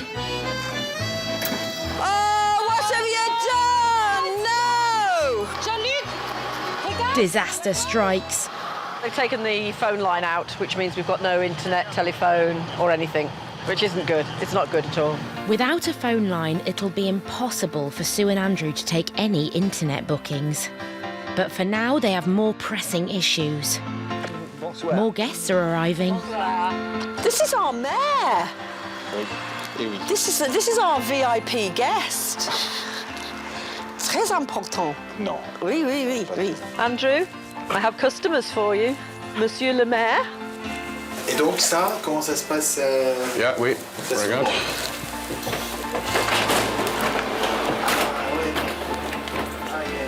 It's aujourd'hui fini. Aujourd'hui fini, oui. Là. It's going well. The mayor is impressed by the telescope and other visitors are wowed by the transformation of this run-down farm. Yeah, because last time I came, it was just... This was a hovel. It was a hovel, wasn't it? And in a real show of community spirit, one guest has even offered to go home to fetch his cherry picker to fix the telephone cable. Oh, what a star. Right, come and have a look at my observatory. I'd love to see your observatory. Mind your head when you get in. People are now queuing to check out the observatory. So that will give you an image of the moon 120 times greater than what you can see with the naked eye. Yeah. It's a special scope purely for looking at the sun. It's what they call a hydrogen alpha telescope. Which is a great sign for the future of this business. Everybody managed to have a look at the sun. The mayor was very impressed with that. He thought that was really good. It's a proud moment. I'm really pleased, really, really pleased. Having had a quick look today, I think it's going to do well. I really want to see them do well. We'll support them. We'll send people out here. And after a guided tour, the mayor is happy to welcome the new business into his town. Ma première réaction, ça a été la surprise. Voilà, donc c'était vraiment la surprise parce qu'à Confolens, on n'est pas trop habitué à ça. J'ai tout de suite compris que c'était des gens qui avaient envie de proposer quelque chose de nouveau. Donc ouais, pour la ville, moi je trouvais que c'était intéressant. Je le donnerais, donc c'était parfait, quoi. Voilà. Merci. Astro Farm, we love it here. We love it here. You said, oui. Good luck for the future. Merci. Thank you. It's been a very long day. Thank you for coming. No, thank you. Lovely to see you. No, you're welcome. It's really interesting. Oh, keep in touch. Keep coming up and seeing us. But Andrew and Sue are delighted with the response they've had. People are impressed and they think we're doing the right thing and they like what we've done, then... I think the more people tell us that, the more convinced we are that we've done the right thing. Everybody's planning on coming up tomorrow night to do some and observing. I wanted a night off. I'm going to go to bed early. You can stand out there in the cold with them Leave all, me to it. with your new observatory. Yeah.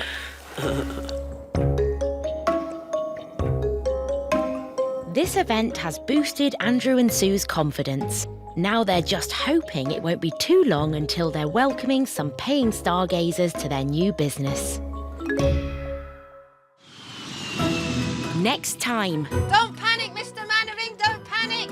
a pair of Brits find themselves all at sea. I've never been out in a boat when it's broke down, ever.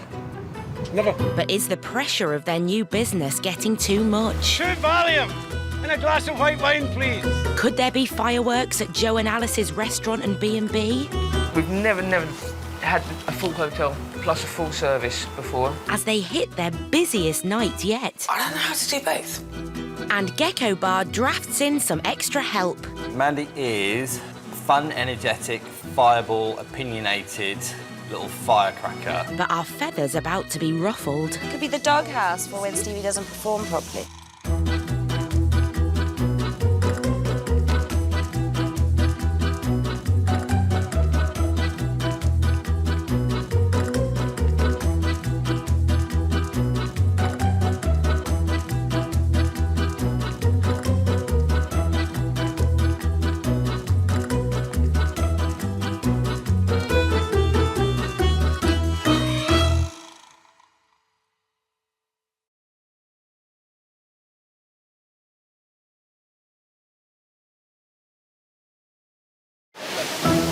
It's a dream chased by thousands of Brits each year. Number one's the weather.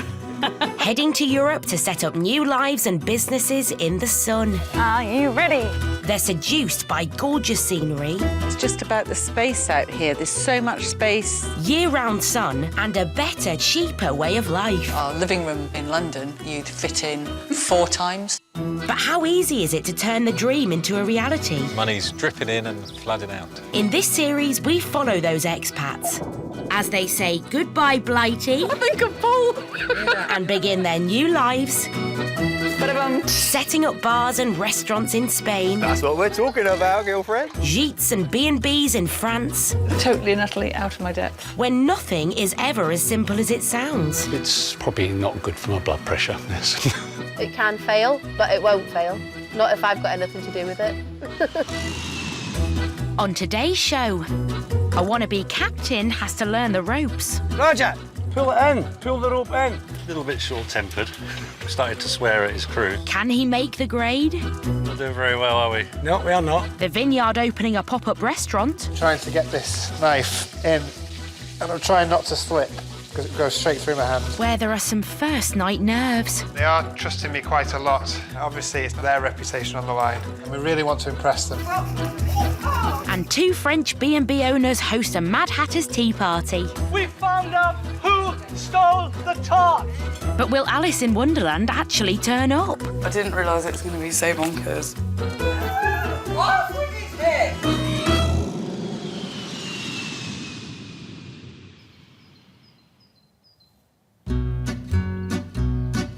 The Dordogne in France.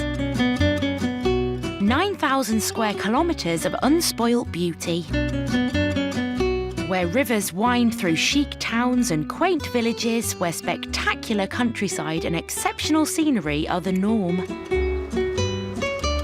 The landscape is dotted with hundreds of chateaux. It's a region known for its friendliness and a laid-back lifestyle that is the envy of the world. Joe Gell and partner Alice Barnett moved here 8 months ago and are now running a successful restaurant and B&B with a king, 2 doubles and a twin bedroom. I love France and I absolutely love living in the countryside. I woke up this morning and I drove down to Vertiac and it just looks like a postcard. And sometimes you forget to think how lucky you are. No, we think France is amazing and we're really committed to being part of the community and we learn French and we speak French. I love it. But although their fledgling business is doing well, they're still not making enough money. So they're planning a novel event to bring in customers on Mondays when every other restaurant around is closed. If we whack the tables together, then let's see. Let's see how long, Mel. They're planning a sumptuous feast, but this will be no ordinary dinner.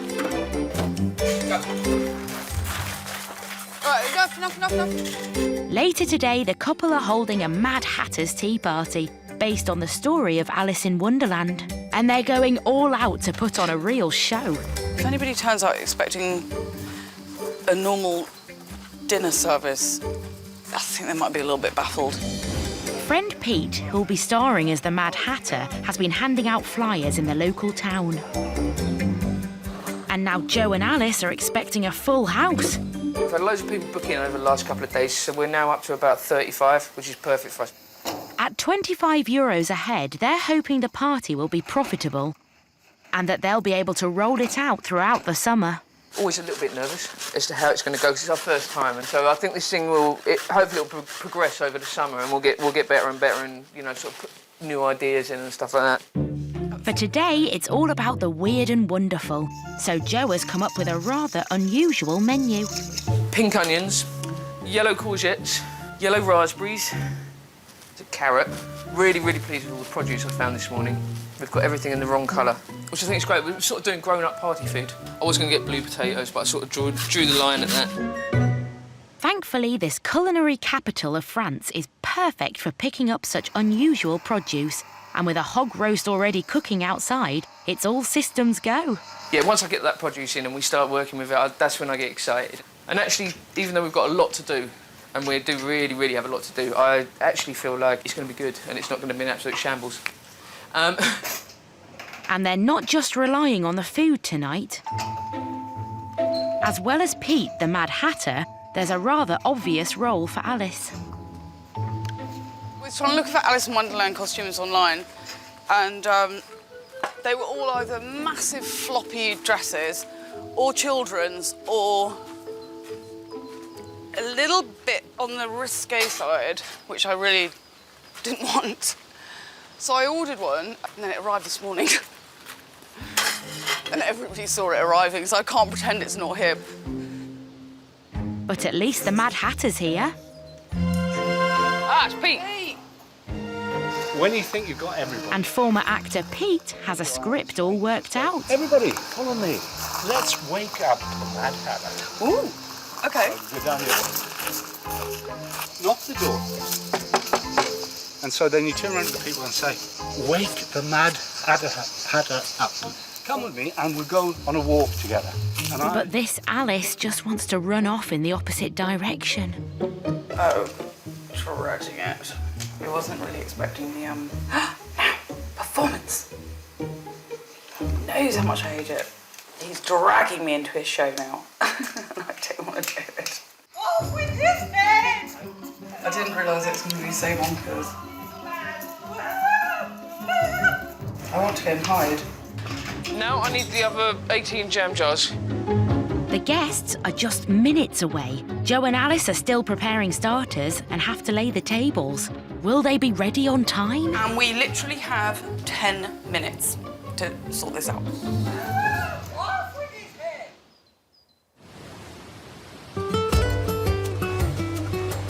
La Duquesa, a stunning marina, white sandy beaches and traditional architecture combine to make this town the Costa del Sol's best-kept secret. Like the rest of the region, it also benefits from year-round sun with summer temperatures soaring to 40 degrees. This is where Jerry Ferguson and Heather Walker are hoping to make a new life by running a fishing charter business. The cost of living here is a hell of a lot less. I mean, you can do a family shop here for €100, which is 80 quid. But the quality of life here's 10 times better. I love the Spanish music. Yeah. I like the Spanish language. I like their attitude towards people and their attitude towards life. It's not like back home. Yeah. It's much nicer. So far, things haven't exactly been plain sailing for this former pub landlord and ex-plasterer Heather. It's now at the back end of the season and their business is still not up and running. Yesterday, they spent 4 hours stranded at sea when both engines failed on the boat they planned to charter. I mean, it was frustrating yesterday because I was just about to take control, or take over the controls of the boat just as the first engine started playing up. The Fatam was towed back to the harbour. Today, Jerry and owner Gary need to get to the bottom of the problem, and fast. Good morning, Gary. How are you? She's looking lovely as usual. Every day Fatam is out of action. Jerry can't make money. Temperature, you're in neutral. You've got 27 volts, so we should be ready to fire. Turn over. So why won't the engines turn over? Just turn it over. Try to turn over now. Don't know. Despite the fuel tanks being half full, the engines still refuse to start. So say code 333 and then engine stop. We shall get to the bottom of it eventually. As soon as we figure out what's wrong with it, we'll get it sorted. Gary calls the boat's mechanic, We found the filter. who suggests a costly solution. Filling the tanks to the brim so the pressure in the engine increases. But this will cost €600 and is not a guaranteed fix. Hoping that the boat's going to get fixed. I hope this is actually what the problem is. 200 litres then. It's absolutely no use to anybody if the engines won't kick over. Finally, 500 litres of diesel later, they're ready to start the engines. If they still don't work, Jerry and Heather's fishing charter business could be on the rocks.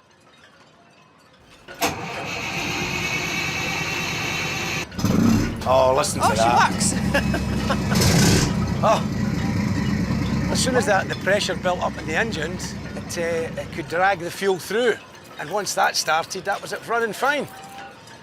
Good news for Jerry, but now Gary wants to make sure that the rest of the boat is ship-shape and fit for purpose. Onwards and upwards. This is an impressive thing to see. A week later, and the boat is hoisted out of the water for an inspection of its hull. What does the boat weigh, Gary? Is it 28 tonne? No, it's about 34. 34 tonnes.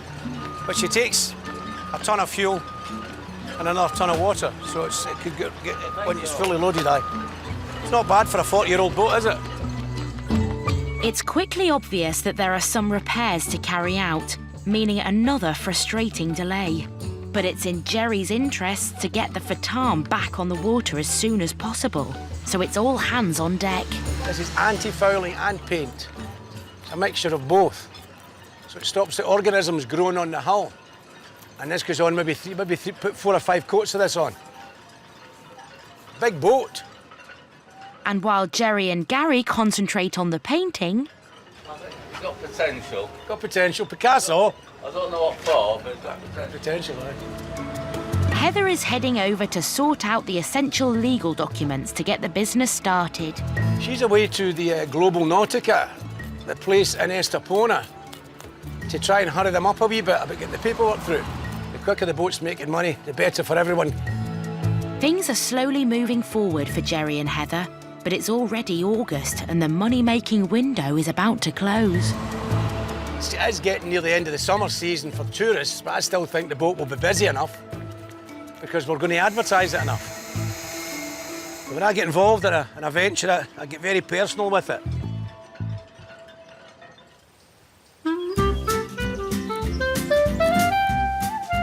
If there's one thing France is famous for, it's wine. 50 to 60 billion bottles originate from its vineyards every year. And last year, France was the largest producer of wine in the world. To pursue their dream of running a vineyard, Sue and Humphrey Temperley left behind a life in the UK to set up a wine business in the Dordogne.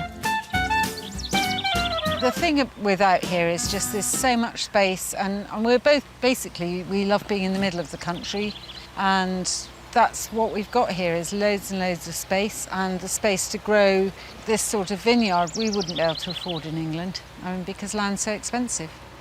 The sort of area of land we've got and the size of house we have here, it would cost a couple of million in the UK in a nice area. But lifestyle like that is not affordable for us because we've never had that kind of money. For the first time since moving here, Sue and Humphrey have had a bumper season and have produced more than 120,000 bottles of red wine. Buoyed by their success, they've decided to expand their business. Cook Matt has been working for Humphrey in the vineyard with his girlfriend Katie to gain experience of the winemaking process. But now Sue and Humphrey want to put his culinary skills to good use. Sue had an idea to do a pop-up restaurant where we do 20 covers a night. We really have to go a long way to find a restaurant, and everyone that comes here that we have round for supper or something says, what a wonderful place to eat, standing on the terrace. And then Matt came along, and it turned out he'd been in the hospitality trade. He's a great cook, that's his great love, is food. And it just seemed like the perfect opportunity. During the summer, the Dordogne is packed with tourists, so a pop-up restaurant could be a lucrative spin-off, if Matt gets it right. Well, the catering side is completely his, so anything to do with food, they keep, and anything to do with wine, we just sell the wine directly at the same price as people could buy it here, which for a restaurant is pretty good. Guests will be seated outside the house overlooking the acres of vines and the picturesque countryside. And tonight the restaurant is opening for a trial run for 20 people. So Matt is shopping for ingredients. So we're in Sainte-Foy-le-Grand market, which apparently has been voted one of the best markets in France. This is the main square of Sainte-Foy where we are now. Fortunately for Matt, this market is a chef's paradise. Every week, over 200 producers gather in the village square to sell locally grown produce. We're going to do a starter of a goat's cheese salad, and then we're going to go on to the regional speciality, which is duck breast. I'm going to serve that with confit, croquette, potato, and then I'm going to do an assiette of dessert and a cheese course as well. Matt's planning to charge just €15 per person for the 5-course meal, so he needs to shop carefully. It's going to be very important that I get the budget right on this because we're not charging a great deal. So what it is we're doing a Supper in the Vines pop-up restaurant, and I'm looking to use your goat's cheese for the starter. I'm going to be serving about 20 people this evening, so I was thinking kind of this size in half per person. That's €4. €4. And that's the fresh one. It's That's- all the same price. If Matt's trial run goes well, there'll be plenty more trips here. So he decides to try and haggle. Buy cheese off you every week. Would it be possible to get some kind of a discount? Yes, sure. Would that be okay? All right. It's up to you, but yeah, that would be great. I can make 10%. That would be fantastic. Thank you. It's a good start. He's just saved himself €4. Then it make 20 and I give you 2. Thank you. Nice to meet you. Which is just as well, because Matt's also planning to serve up an expensive extra treat tonight. Oysters. So we're here at the fish stall. Just going to get their attention. 2 kilos, s'il vous plaît. Merci. Je ne suis jamais allée en Angleterre. 2,7 kg. Je laisse. I think she was saying slightly more. Oh, we're going for 3 kilos. So we're getting a few extra. I need to practice the French there because I've ended up with an extra kilo. But I'm sure we'll find something to do with those extra oysters. Merci. Merci beaucoup. Merci. Au revoir. So Matt spent more than he'd hoped. It's an important learning curve. And it's good practice for me to be able to get the right amount of oysters next time. So yeah, I'll toss up how much we've earned at the end of this and see how profitable it is. And that'll help us set the price for the rest of the summer as well. Matt's first food service is in just 6 hours' time. His profit has already been reduced by the oyster mix-up, and now he has 5 courses to prepare. If he gets this wrong, this could be the vineyard's one and only pop-up restaurant. In the Spanish port of Duquesa, Scottish expat Jerry Ferguson has a big job ahead of him before he can launch his fishing charter business. Somebody said to me a year ago, you're going to be painting a big 53-foot boat on the Costa del Sol. I'd have laughed at them. The mechanical issues with the boat Fatam have been resolved, but now it's been hauled out of the water for some repairs on its hull. Jerry needs to get Fatam back in the water before the end of the summer season, because he and partner Heather aren't willing to give up on their Spanish dream. And it is beautiful. Look, and I can see the dolphins from here. The pair pay just €350 a month, about £270 for their apartment overlooking the Med. Basically, you can just see everything. You can see how peaky the sea is going to be, how you can hear it in the morning. Perfect spot. I love it. While Jerry races to finish painting the boat, Heather has another vital task that needs to be completed. The thing is, because I speak Spanish, then it's my thing to actually go in and take over all the paperwork that needs doing. Heather is off to see a Spanish consultant to discuss the best way of legally setting up the business. The Fatam is registered in the UK, and she's worried that that could cause a problem. Well, if you're going to go fishing and you want a licence for the boat, you can't be a British boat and fish in Spanish waters. A licence for the whole boat is only given to anything that's under a Spanish flag, not under a British flag. If they do have to switch to a Spanish flag, it will mean more costs and more delays. Jerry likes to push things forward. We want all this up and running as soon as possible, so for benefit of all. But when Heather speaks with the local consultant, y es de que el barco manteniendo bandera británica permite que cualquier barco de la Unión Europea pueda trabajar aquí en España siempre y cuando o pague los impuestos. He has some surprising news. Any boat that's in the European Union has the right to work here in Spain. So we could get away with not having to change anything. You don't have to put a Spanish flag on it, you can keep his British flag. It's great news. Not having to re-register the boat in Spain has saved them a massive £3,000. All I need now is the paperwork stating how much that he paid for the boat. With their luck finally changing, Heather and Jerry decide to go out for lunch to celebrate. But as Heather arrives in the port... Yeah, I hear you. You're under the boat. Well, this is all locked up. It's got a padlock round it. Jerry's been so focused on painting that he hasn't noticed he's been locked in. He doesn't even know anybody's gone anywhere. Every entrance to the yard has been locked as the Spanish workers have gone out for lunch. It's a very Spanish thing to do. This is a siesta. Drop tools at 2 o'clock and run like the clappers. I think he's probably been working under there and they've never noticed that he was there, so he's gone.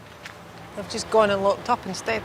Jerry, it looks like you're locked in. Jerry calls the owner of the boat, Gary, for help. I've been locked in. I don't know if that was one of your employees, you know what I mean? Lock the in. No, I've got to climb the fence. But Gary doesn't have a key.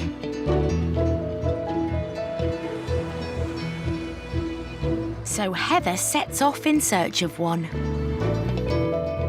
Buenas tardes, mira, soy Paco, que ha venido una chica amiga de Gary y tal, y dice que están encerrados dentro del varadero. ¿Cómo lo hacen? No, ahora a las 3. Gracias. A las 3, ahora. Jerry won't be able to get out of the boatyard for another hour. But I'm kind of enjoying it. I'm going to leave him in all night. Having lost their first boat and then broken down at sea in their second, they can only laugh as their bad luck continues. Help! But they hope it's about to change. You just keep sending food, supplies, water.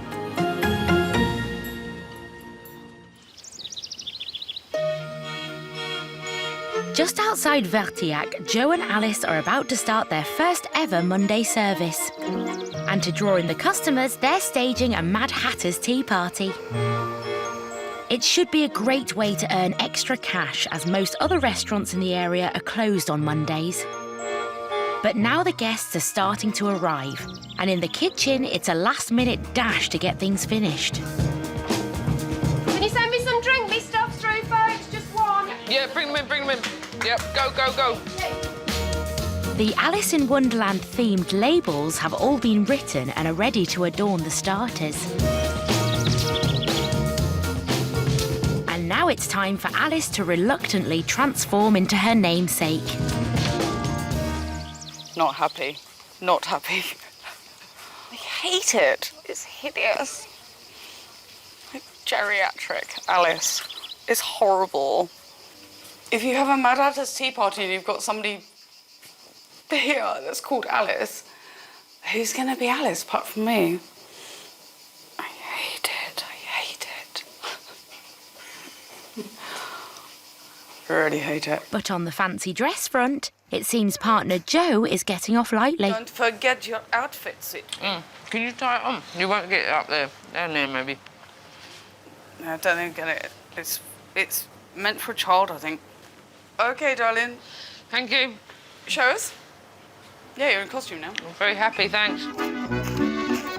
Outside, the final guests have arrived. Inside, Joe's been preparing pudding. The dessert tonight is a load of tarts. Apricot tartatin. These are going to be jam tarts and also tarts with creme patisserie and some lovely fresh fruit that we got earlier with all the weirdly coloured bits in it. Meanwhile, Alice has had a touch of stage fright.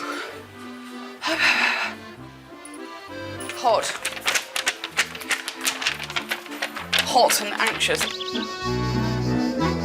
But with everyone seated... I'm going to bring loads of wine out and pop it all on the table and help yourselves.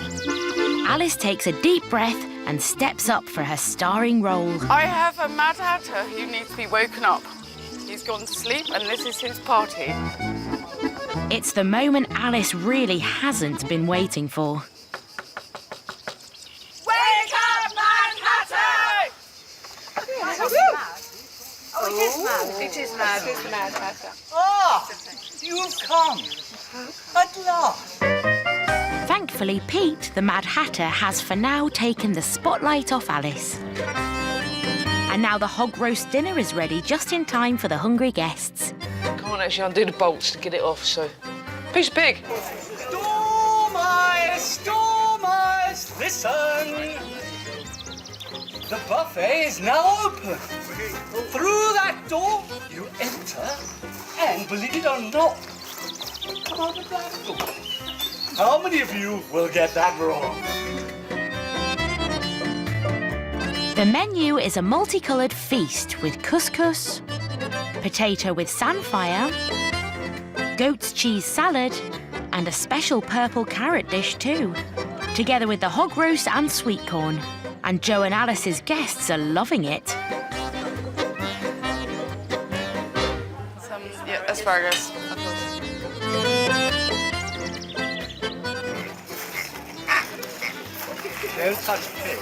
The dinner's gone down well. Time for dessert, and for Mad Hatter Pete to step up again.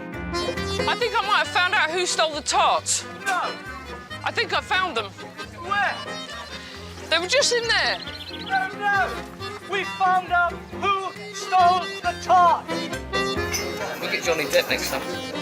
No, he's done a fabulous job. Really good. Which is great, because he's been a bit mad behind the scenes. This is quite hard. Doing the theatrical performance and a hog roast, and you know, it's just again we're entering territory that we haven't been in before. I think people are a bit kind of like, what have we come to? Maybe we've shocked a few people tonight, maybe. But with 35 guests, each paying €25 a head, the party has been a success, and it means that the themed evening can be rolled out over the rest of the summer. Unfortunately for Alice. Wouldn't that be nice? If you go to sleep like the real Alice and then you just, all of it's just a dream.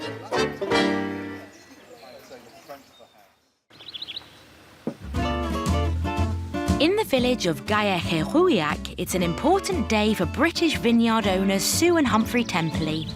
They're launching a pop-up restaurant with a view overlooking their vineyard, and tonight they're having a trial run for 20 of their friends.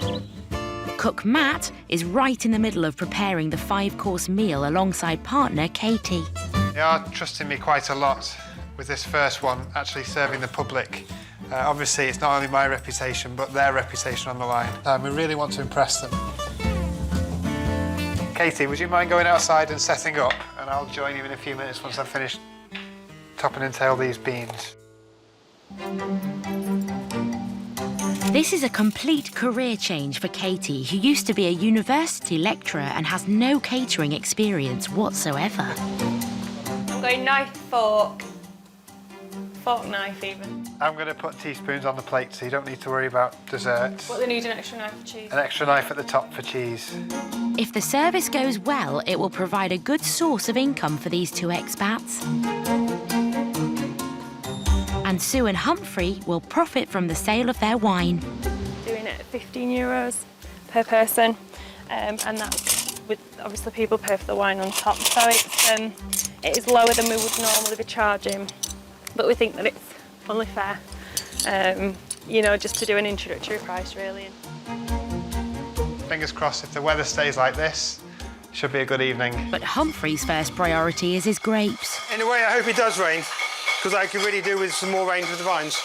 And what will be the best wine to serve to his guests? Just so you know what we're doing in the wine terms, we're charging our ordinary list price because we think it'd be unfair to charge anything more. So we're selling the Bergerac Rouge, which is the normal red, for £6. If people want an old red wine, then there's a very, very rich and very interesting 2003. And then there's our dark rosé that you know. With just 4 hours to go before 20 hungry guests arrive, it's time to start preparing the dinner. I know that this is lavender. I think it's lavender. Some rosemary to go with something. Matthew, what's this rosemary going with? The rosemary's going with the shallots for the duck. On the menu tonight, an amuse-bouche of fried meatballs, a goat's cheese salad for starter, and confit of duck for main. Plus Matt's expensive oyster hors d'oeuvres. So it's very much changeable. It's not a menu that we're going to keep throughout the summer. Every week it's going to be slightly different and tweaked. With the food that's complementing the wines in the vineyards, I don't think you can really get a better concept than that. And for pudding, Matt has gone for a French classic, creme brulee. So the creme brulees, I've made a couple of mistakes with them. I'm getting a bit nervous about them not setting. So hopefully they're still going to be all right, but they're taking a little bit longer than I was expecting. Got about 3.5 hours to go. So although I would like to be more prepped up than I am, we're actually not too far behind. With Katie's help, I'm sure we're going to have no trouble getting there. But Matt's now got 40 live oysters to open, and he's struggling. Trying to get this knife in, but I'm a bit out of practice. And I'm trying not to slip, because it goes straight through my hand. That one's going to stay alive.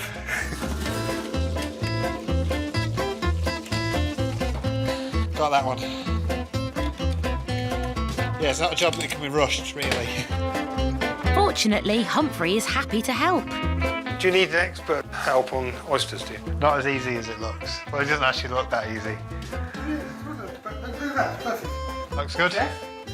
Perfect. Can we just scrape it? Phew, the oysters are ready. And just in time. With the guests arriving, service needs to begin, and the oysters are first up. I think they're all not too sure, but hopefully once they've gone down, they'll appreciate them. The oysters aren't going down quite as well as Matt had hoped. Yummy! It means that he's now under pressure to impress with the rest of his feast.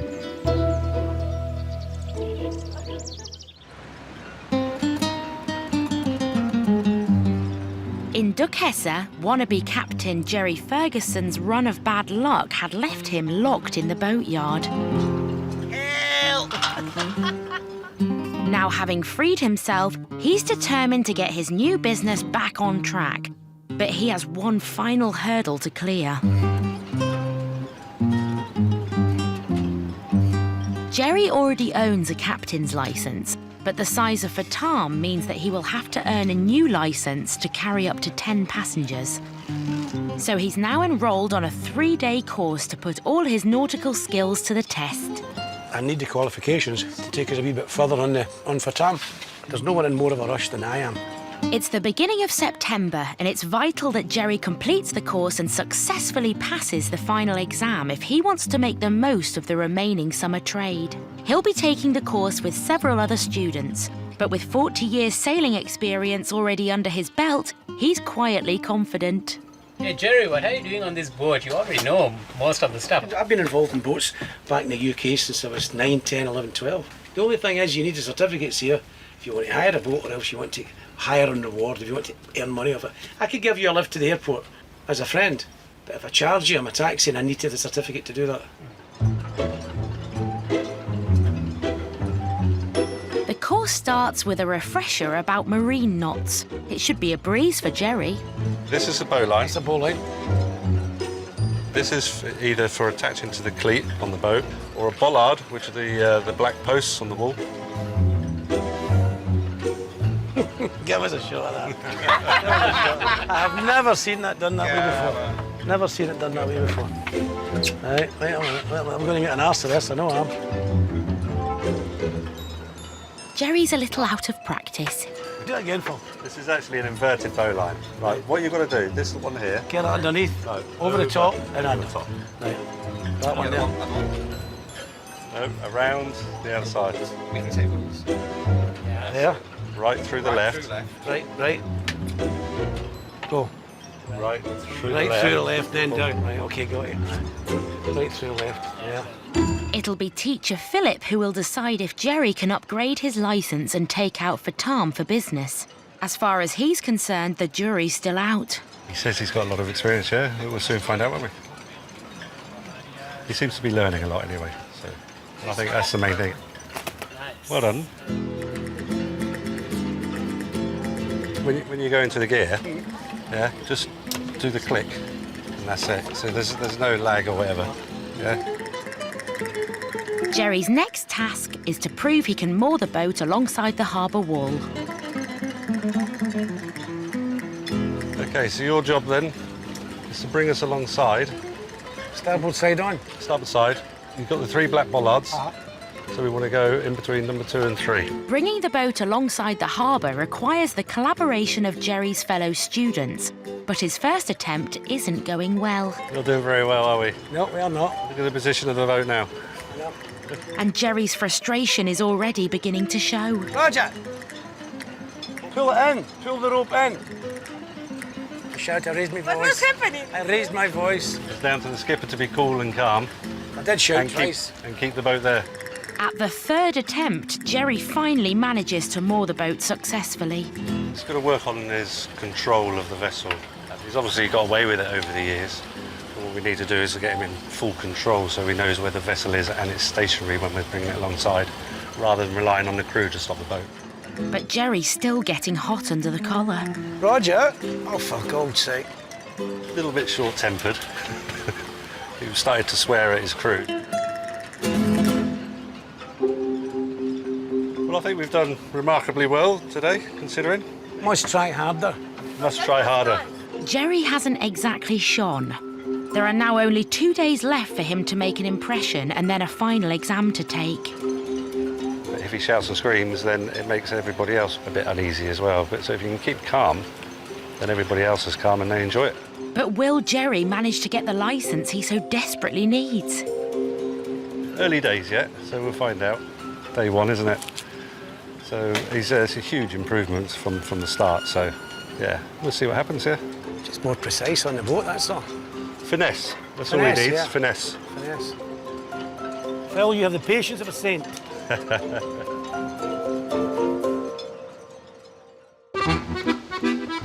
In the Dordogne, it's a big day for Sue and Humphrey Temperley's vineyard. They've decided to expand their business by opening a restaurant overlooking the vines. Yeah, you don't very often get a meal in a setting like this. 20 customers have turned up for the restaurant's first service, with mixed reviews for the oysters. Yummy! After an amuse-bouche of fried meatballs, Matt serves up his goat's cheese and beetroot salad starter. The starter was lovely, and I mean, the goat's cheese was delicious, but the winner was the beetroot bit, actually. I loved the beetroot with the salad. But all's not well in the kitchen. There's been a miscommunication between Chef Matt and rookie waitress Katie, and now Matt's behind with his service. Yes, I'm still having to train Katie a bit because she's just cleared the plates outside and I'm not quite ready on main courses. Really important that you tell me what's going on out there, because if I see you've just cleared... Well, I'm telling you. I thought they'd finished. Yeah, the best thing to do is tell me before you do it, and then I can be ready. Luckily, the guests are distracted. Beautiful weather and the views and the atmosphere is unbeatable. And as an added bonus, the weather in England is terrible. After a mad rush in the kitchen... It's very time critical, this, because obviously I don't have any hot lights like you'd normally have in a restaurant, and I want to make sure that everybody gets the food in its best condition. So just have to go at double speed, really. It's time to serve the main course. Pan-fried roasted duck. We've got a potato and duck confit croquette. Ooh. We've got confit shallot and carrots and peas and a cherry and red wine sauce.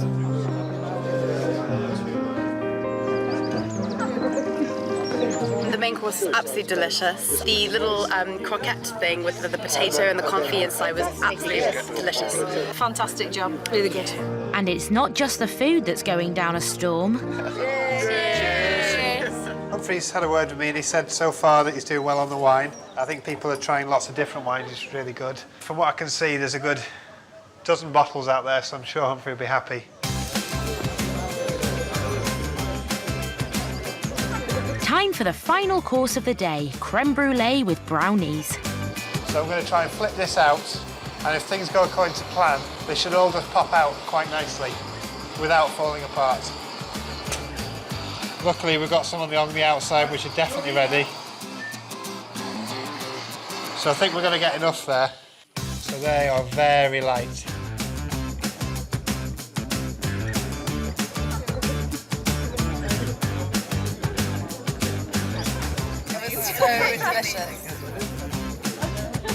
Scoring 10 out of 10. The evening has ended with great reviews for the first service. I'm really pleased with how the night's gone. A couple of issues along the way, which we're definitely going to learn from. It all tasted the way I wanted it to, and it took about 2 hours to serve 5 courses, so that was pretty much on target. Happy with that. And although Matt blew his shopping budget on oysters, the event still made a profit of €270, a great result. From the starter to duck, and finally the puddings just blew everyone away. I mean, nobody worried about anything because the food was so amazing, and so I think you should take a big plan. For Humphrey and Sue, this is clearly a viable business plan. And it's not long before the vineyard reaps more rewards. Nice to see you. Good to see you again. We'll come for some more of your fantastic wine. Today, some of the customers are back. The food was fantastic, but the wine is what brought us back. The whole evening was superb. We really enjoyed it. And the Malbec was sold on me, really. Right. It was superb. So we'd like some more if possible. They bought some wine at the end of the meal, and then they're coming back again a couple of days later to restock. That's exactly the model I'd like to establish. This is a great result for Sue and Humphrey. The restaurant has given their vineyard another vital source of income, which will secure their future in their stunning new home.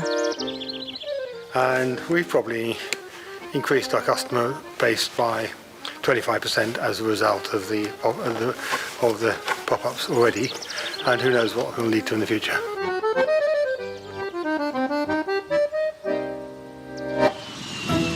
Next time, as the summer comes to an end, It's been absolutely bloody awful, but brilliant as well. Joe and Alice Clean, clean, clean. I've already mopped the floor twice. face up to some very tricky guests. Run your finger across the top of the door.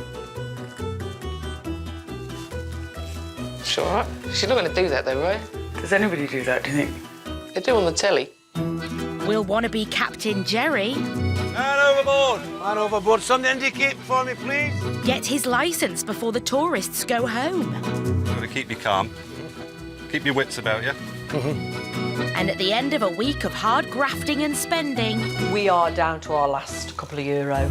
Will this unusual B&B get the thumbs up from its first guests? If we don't get the accommodation right, if we don't get the people here, we have no income and we have nothing.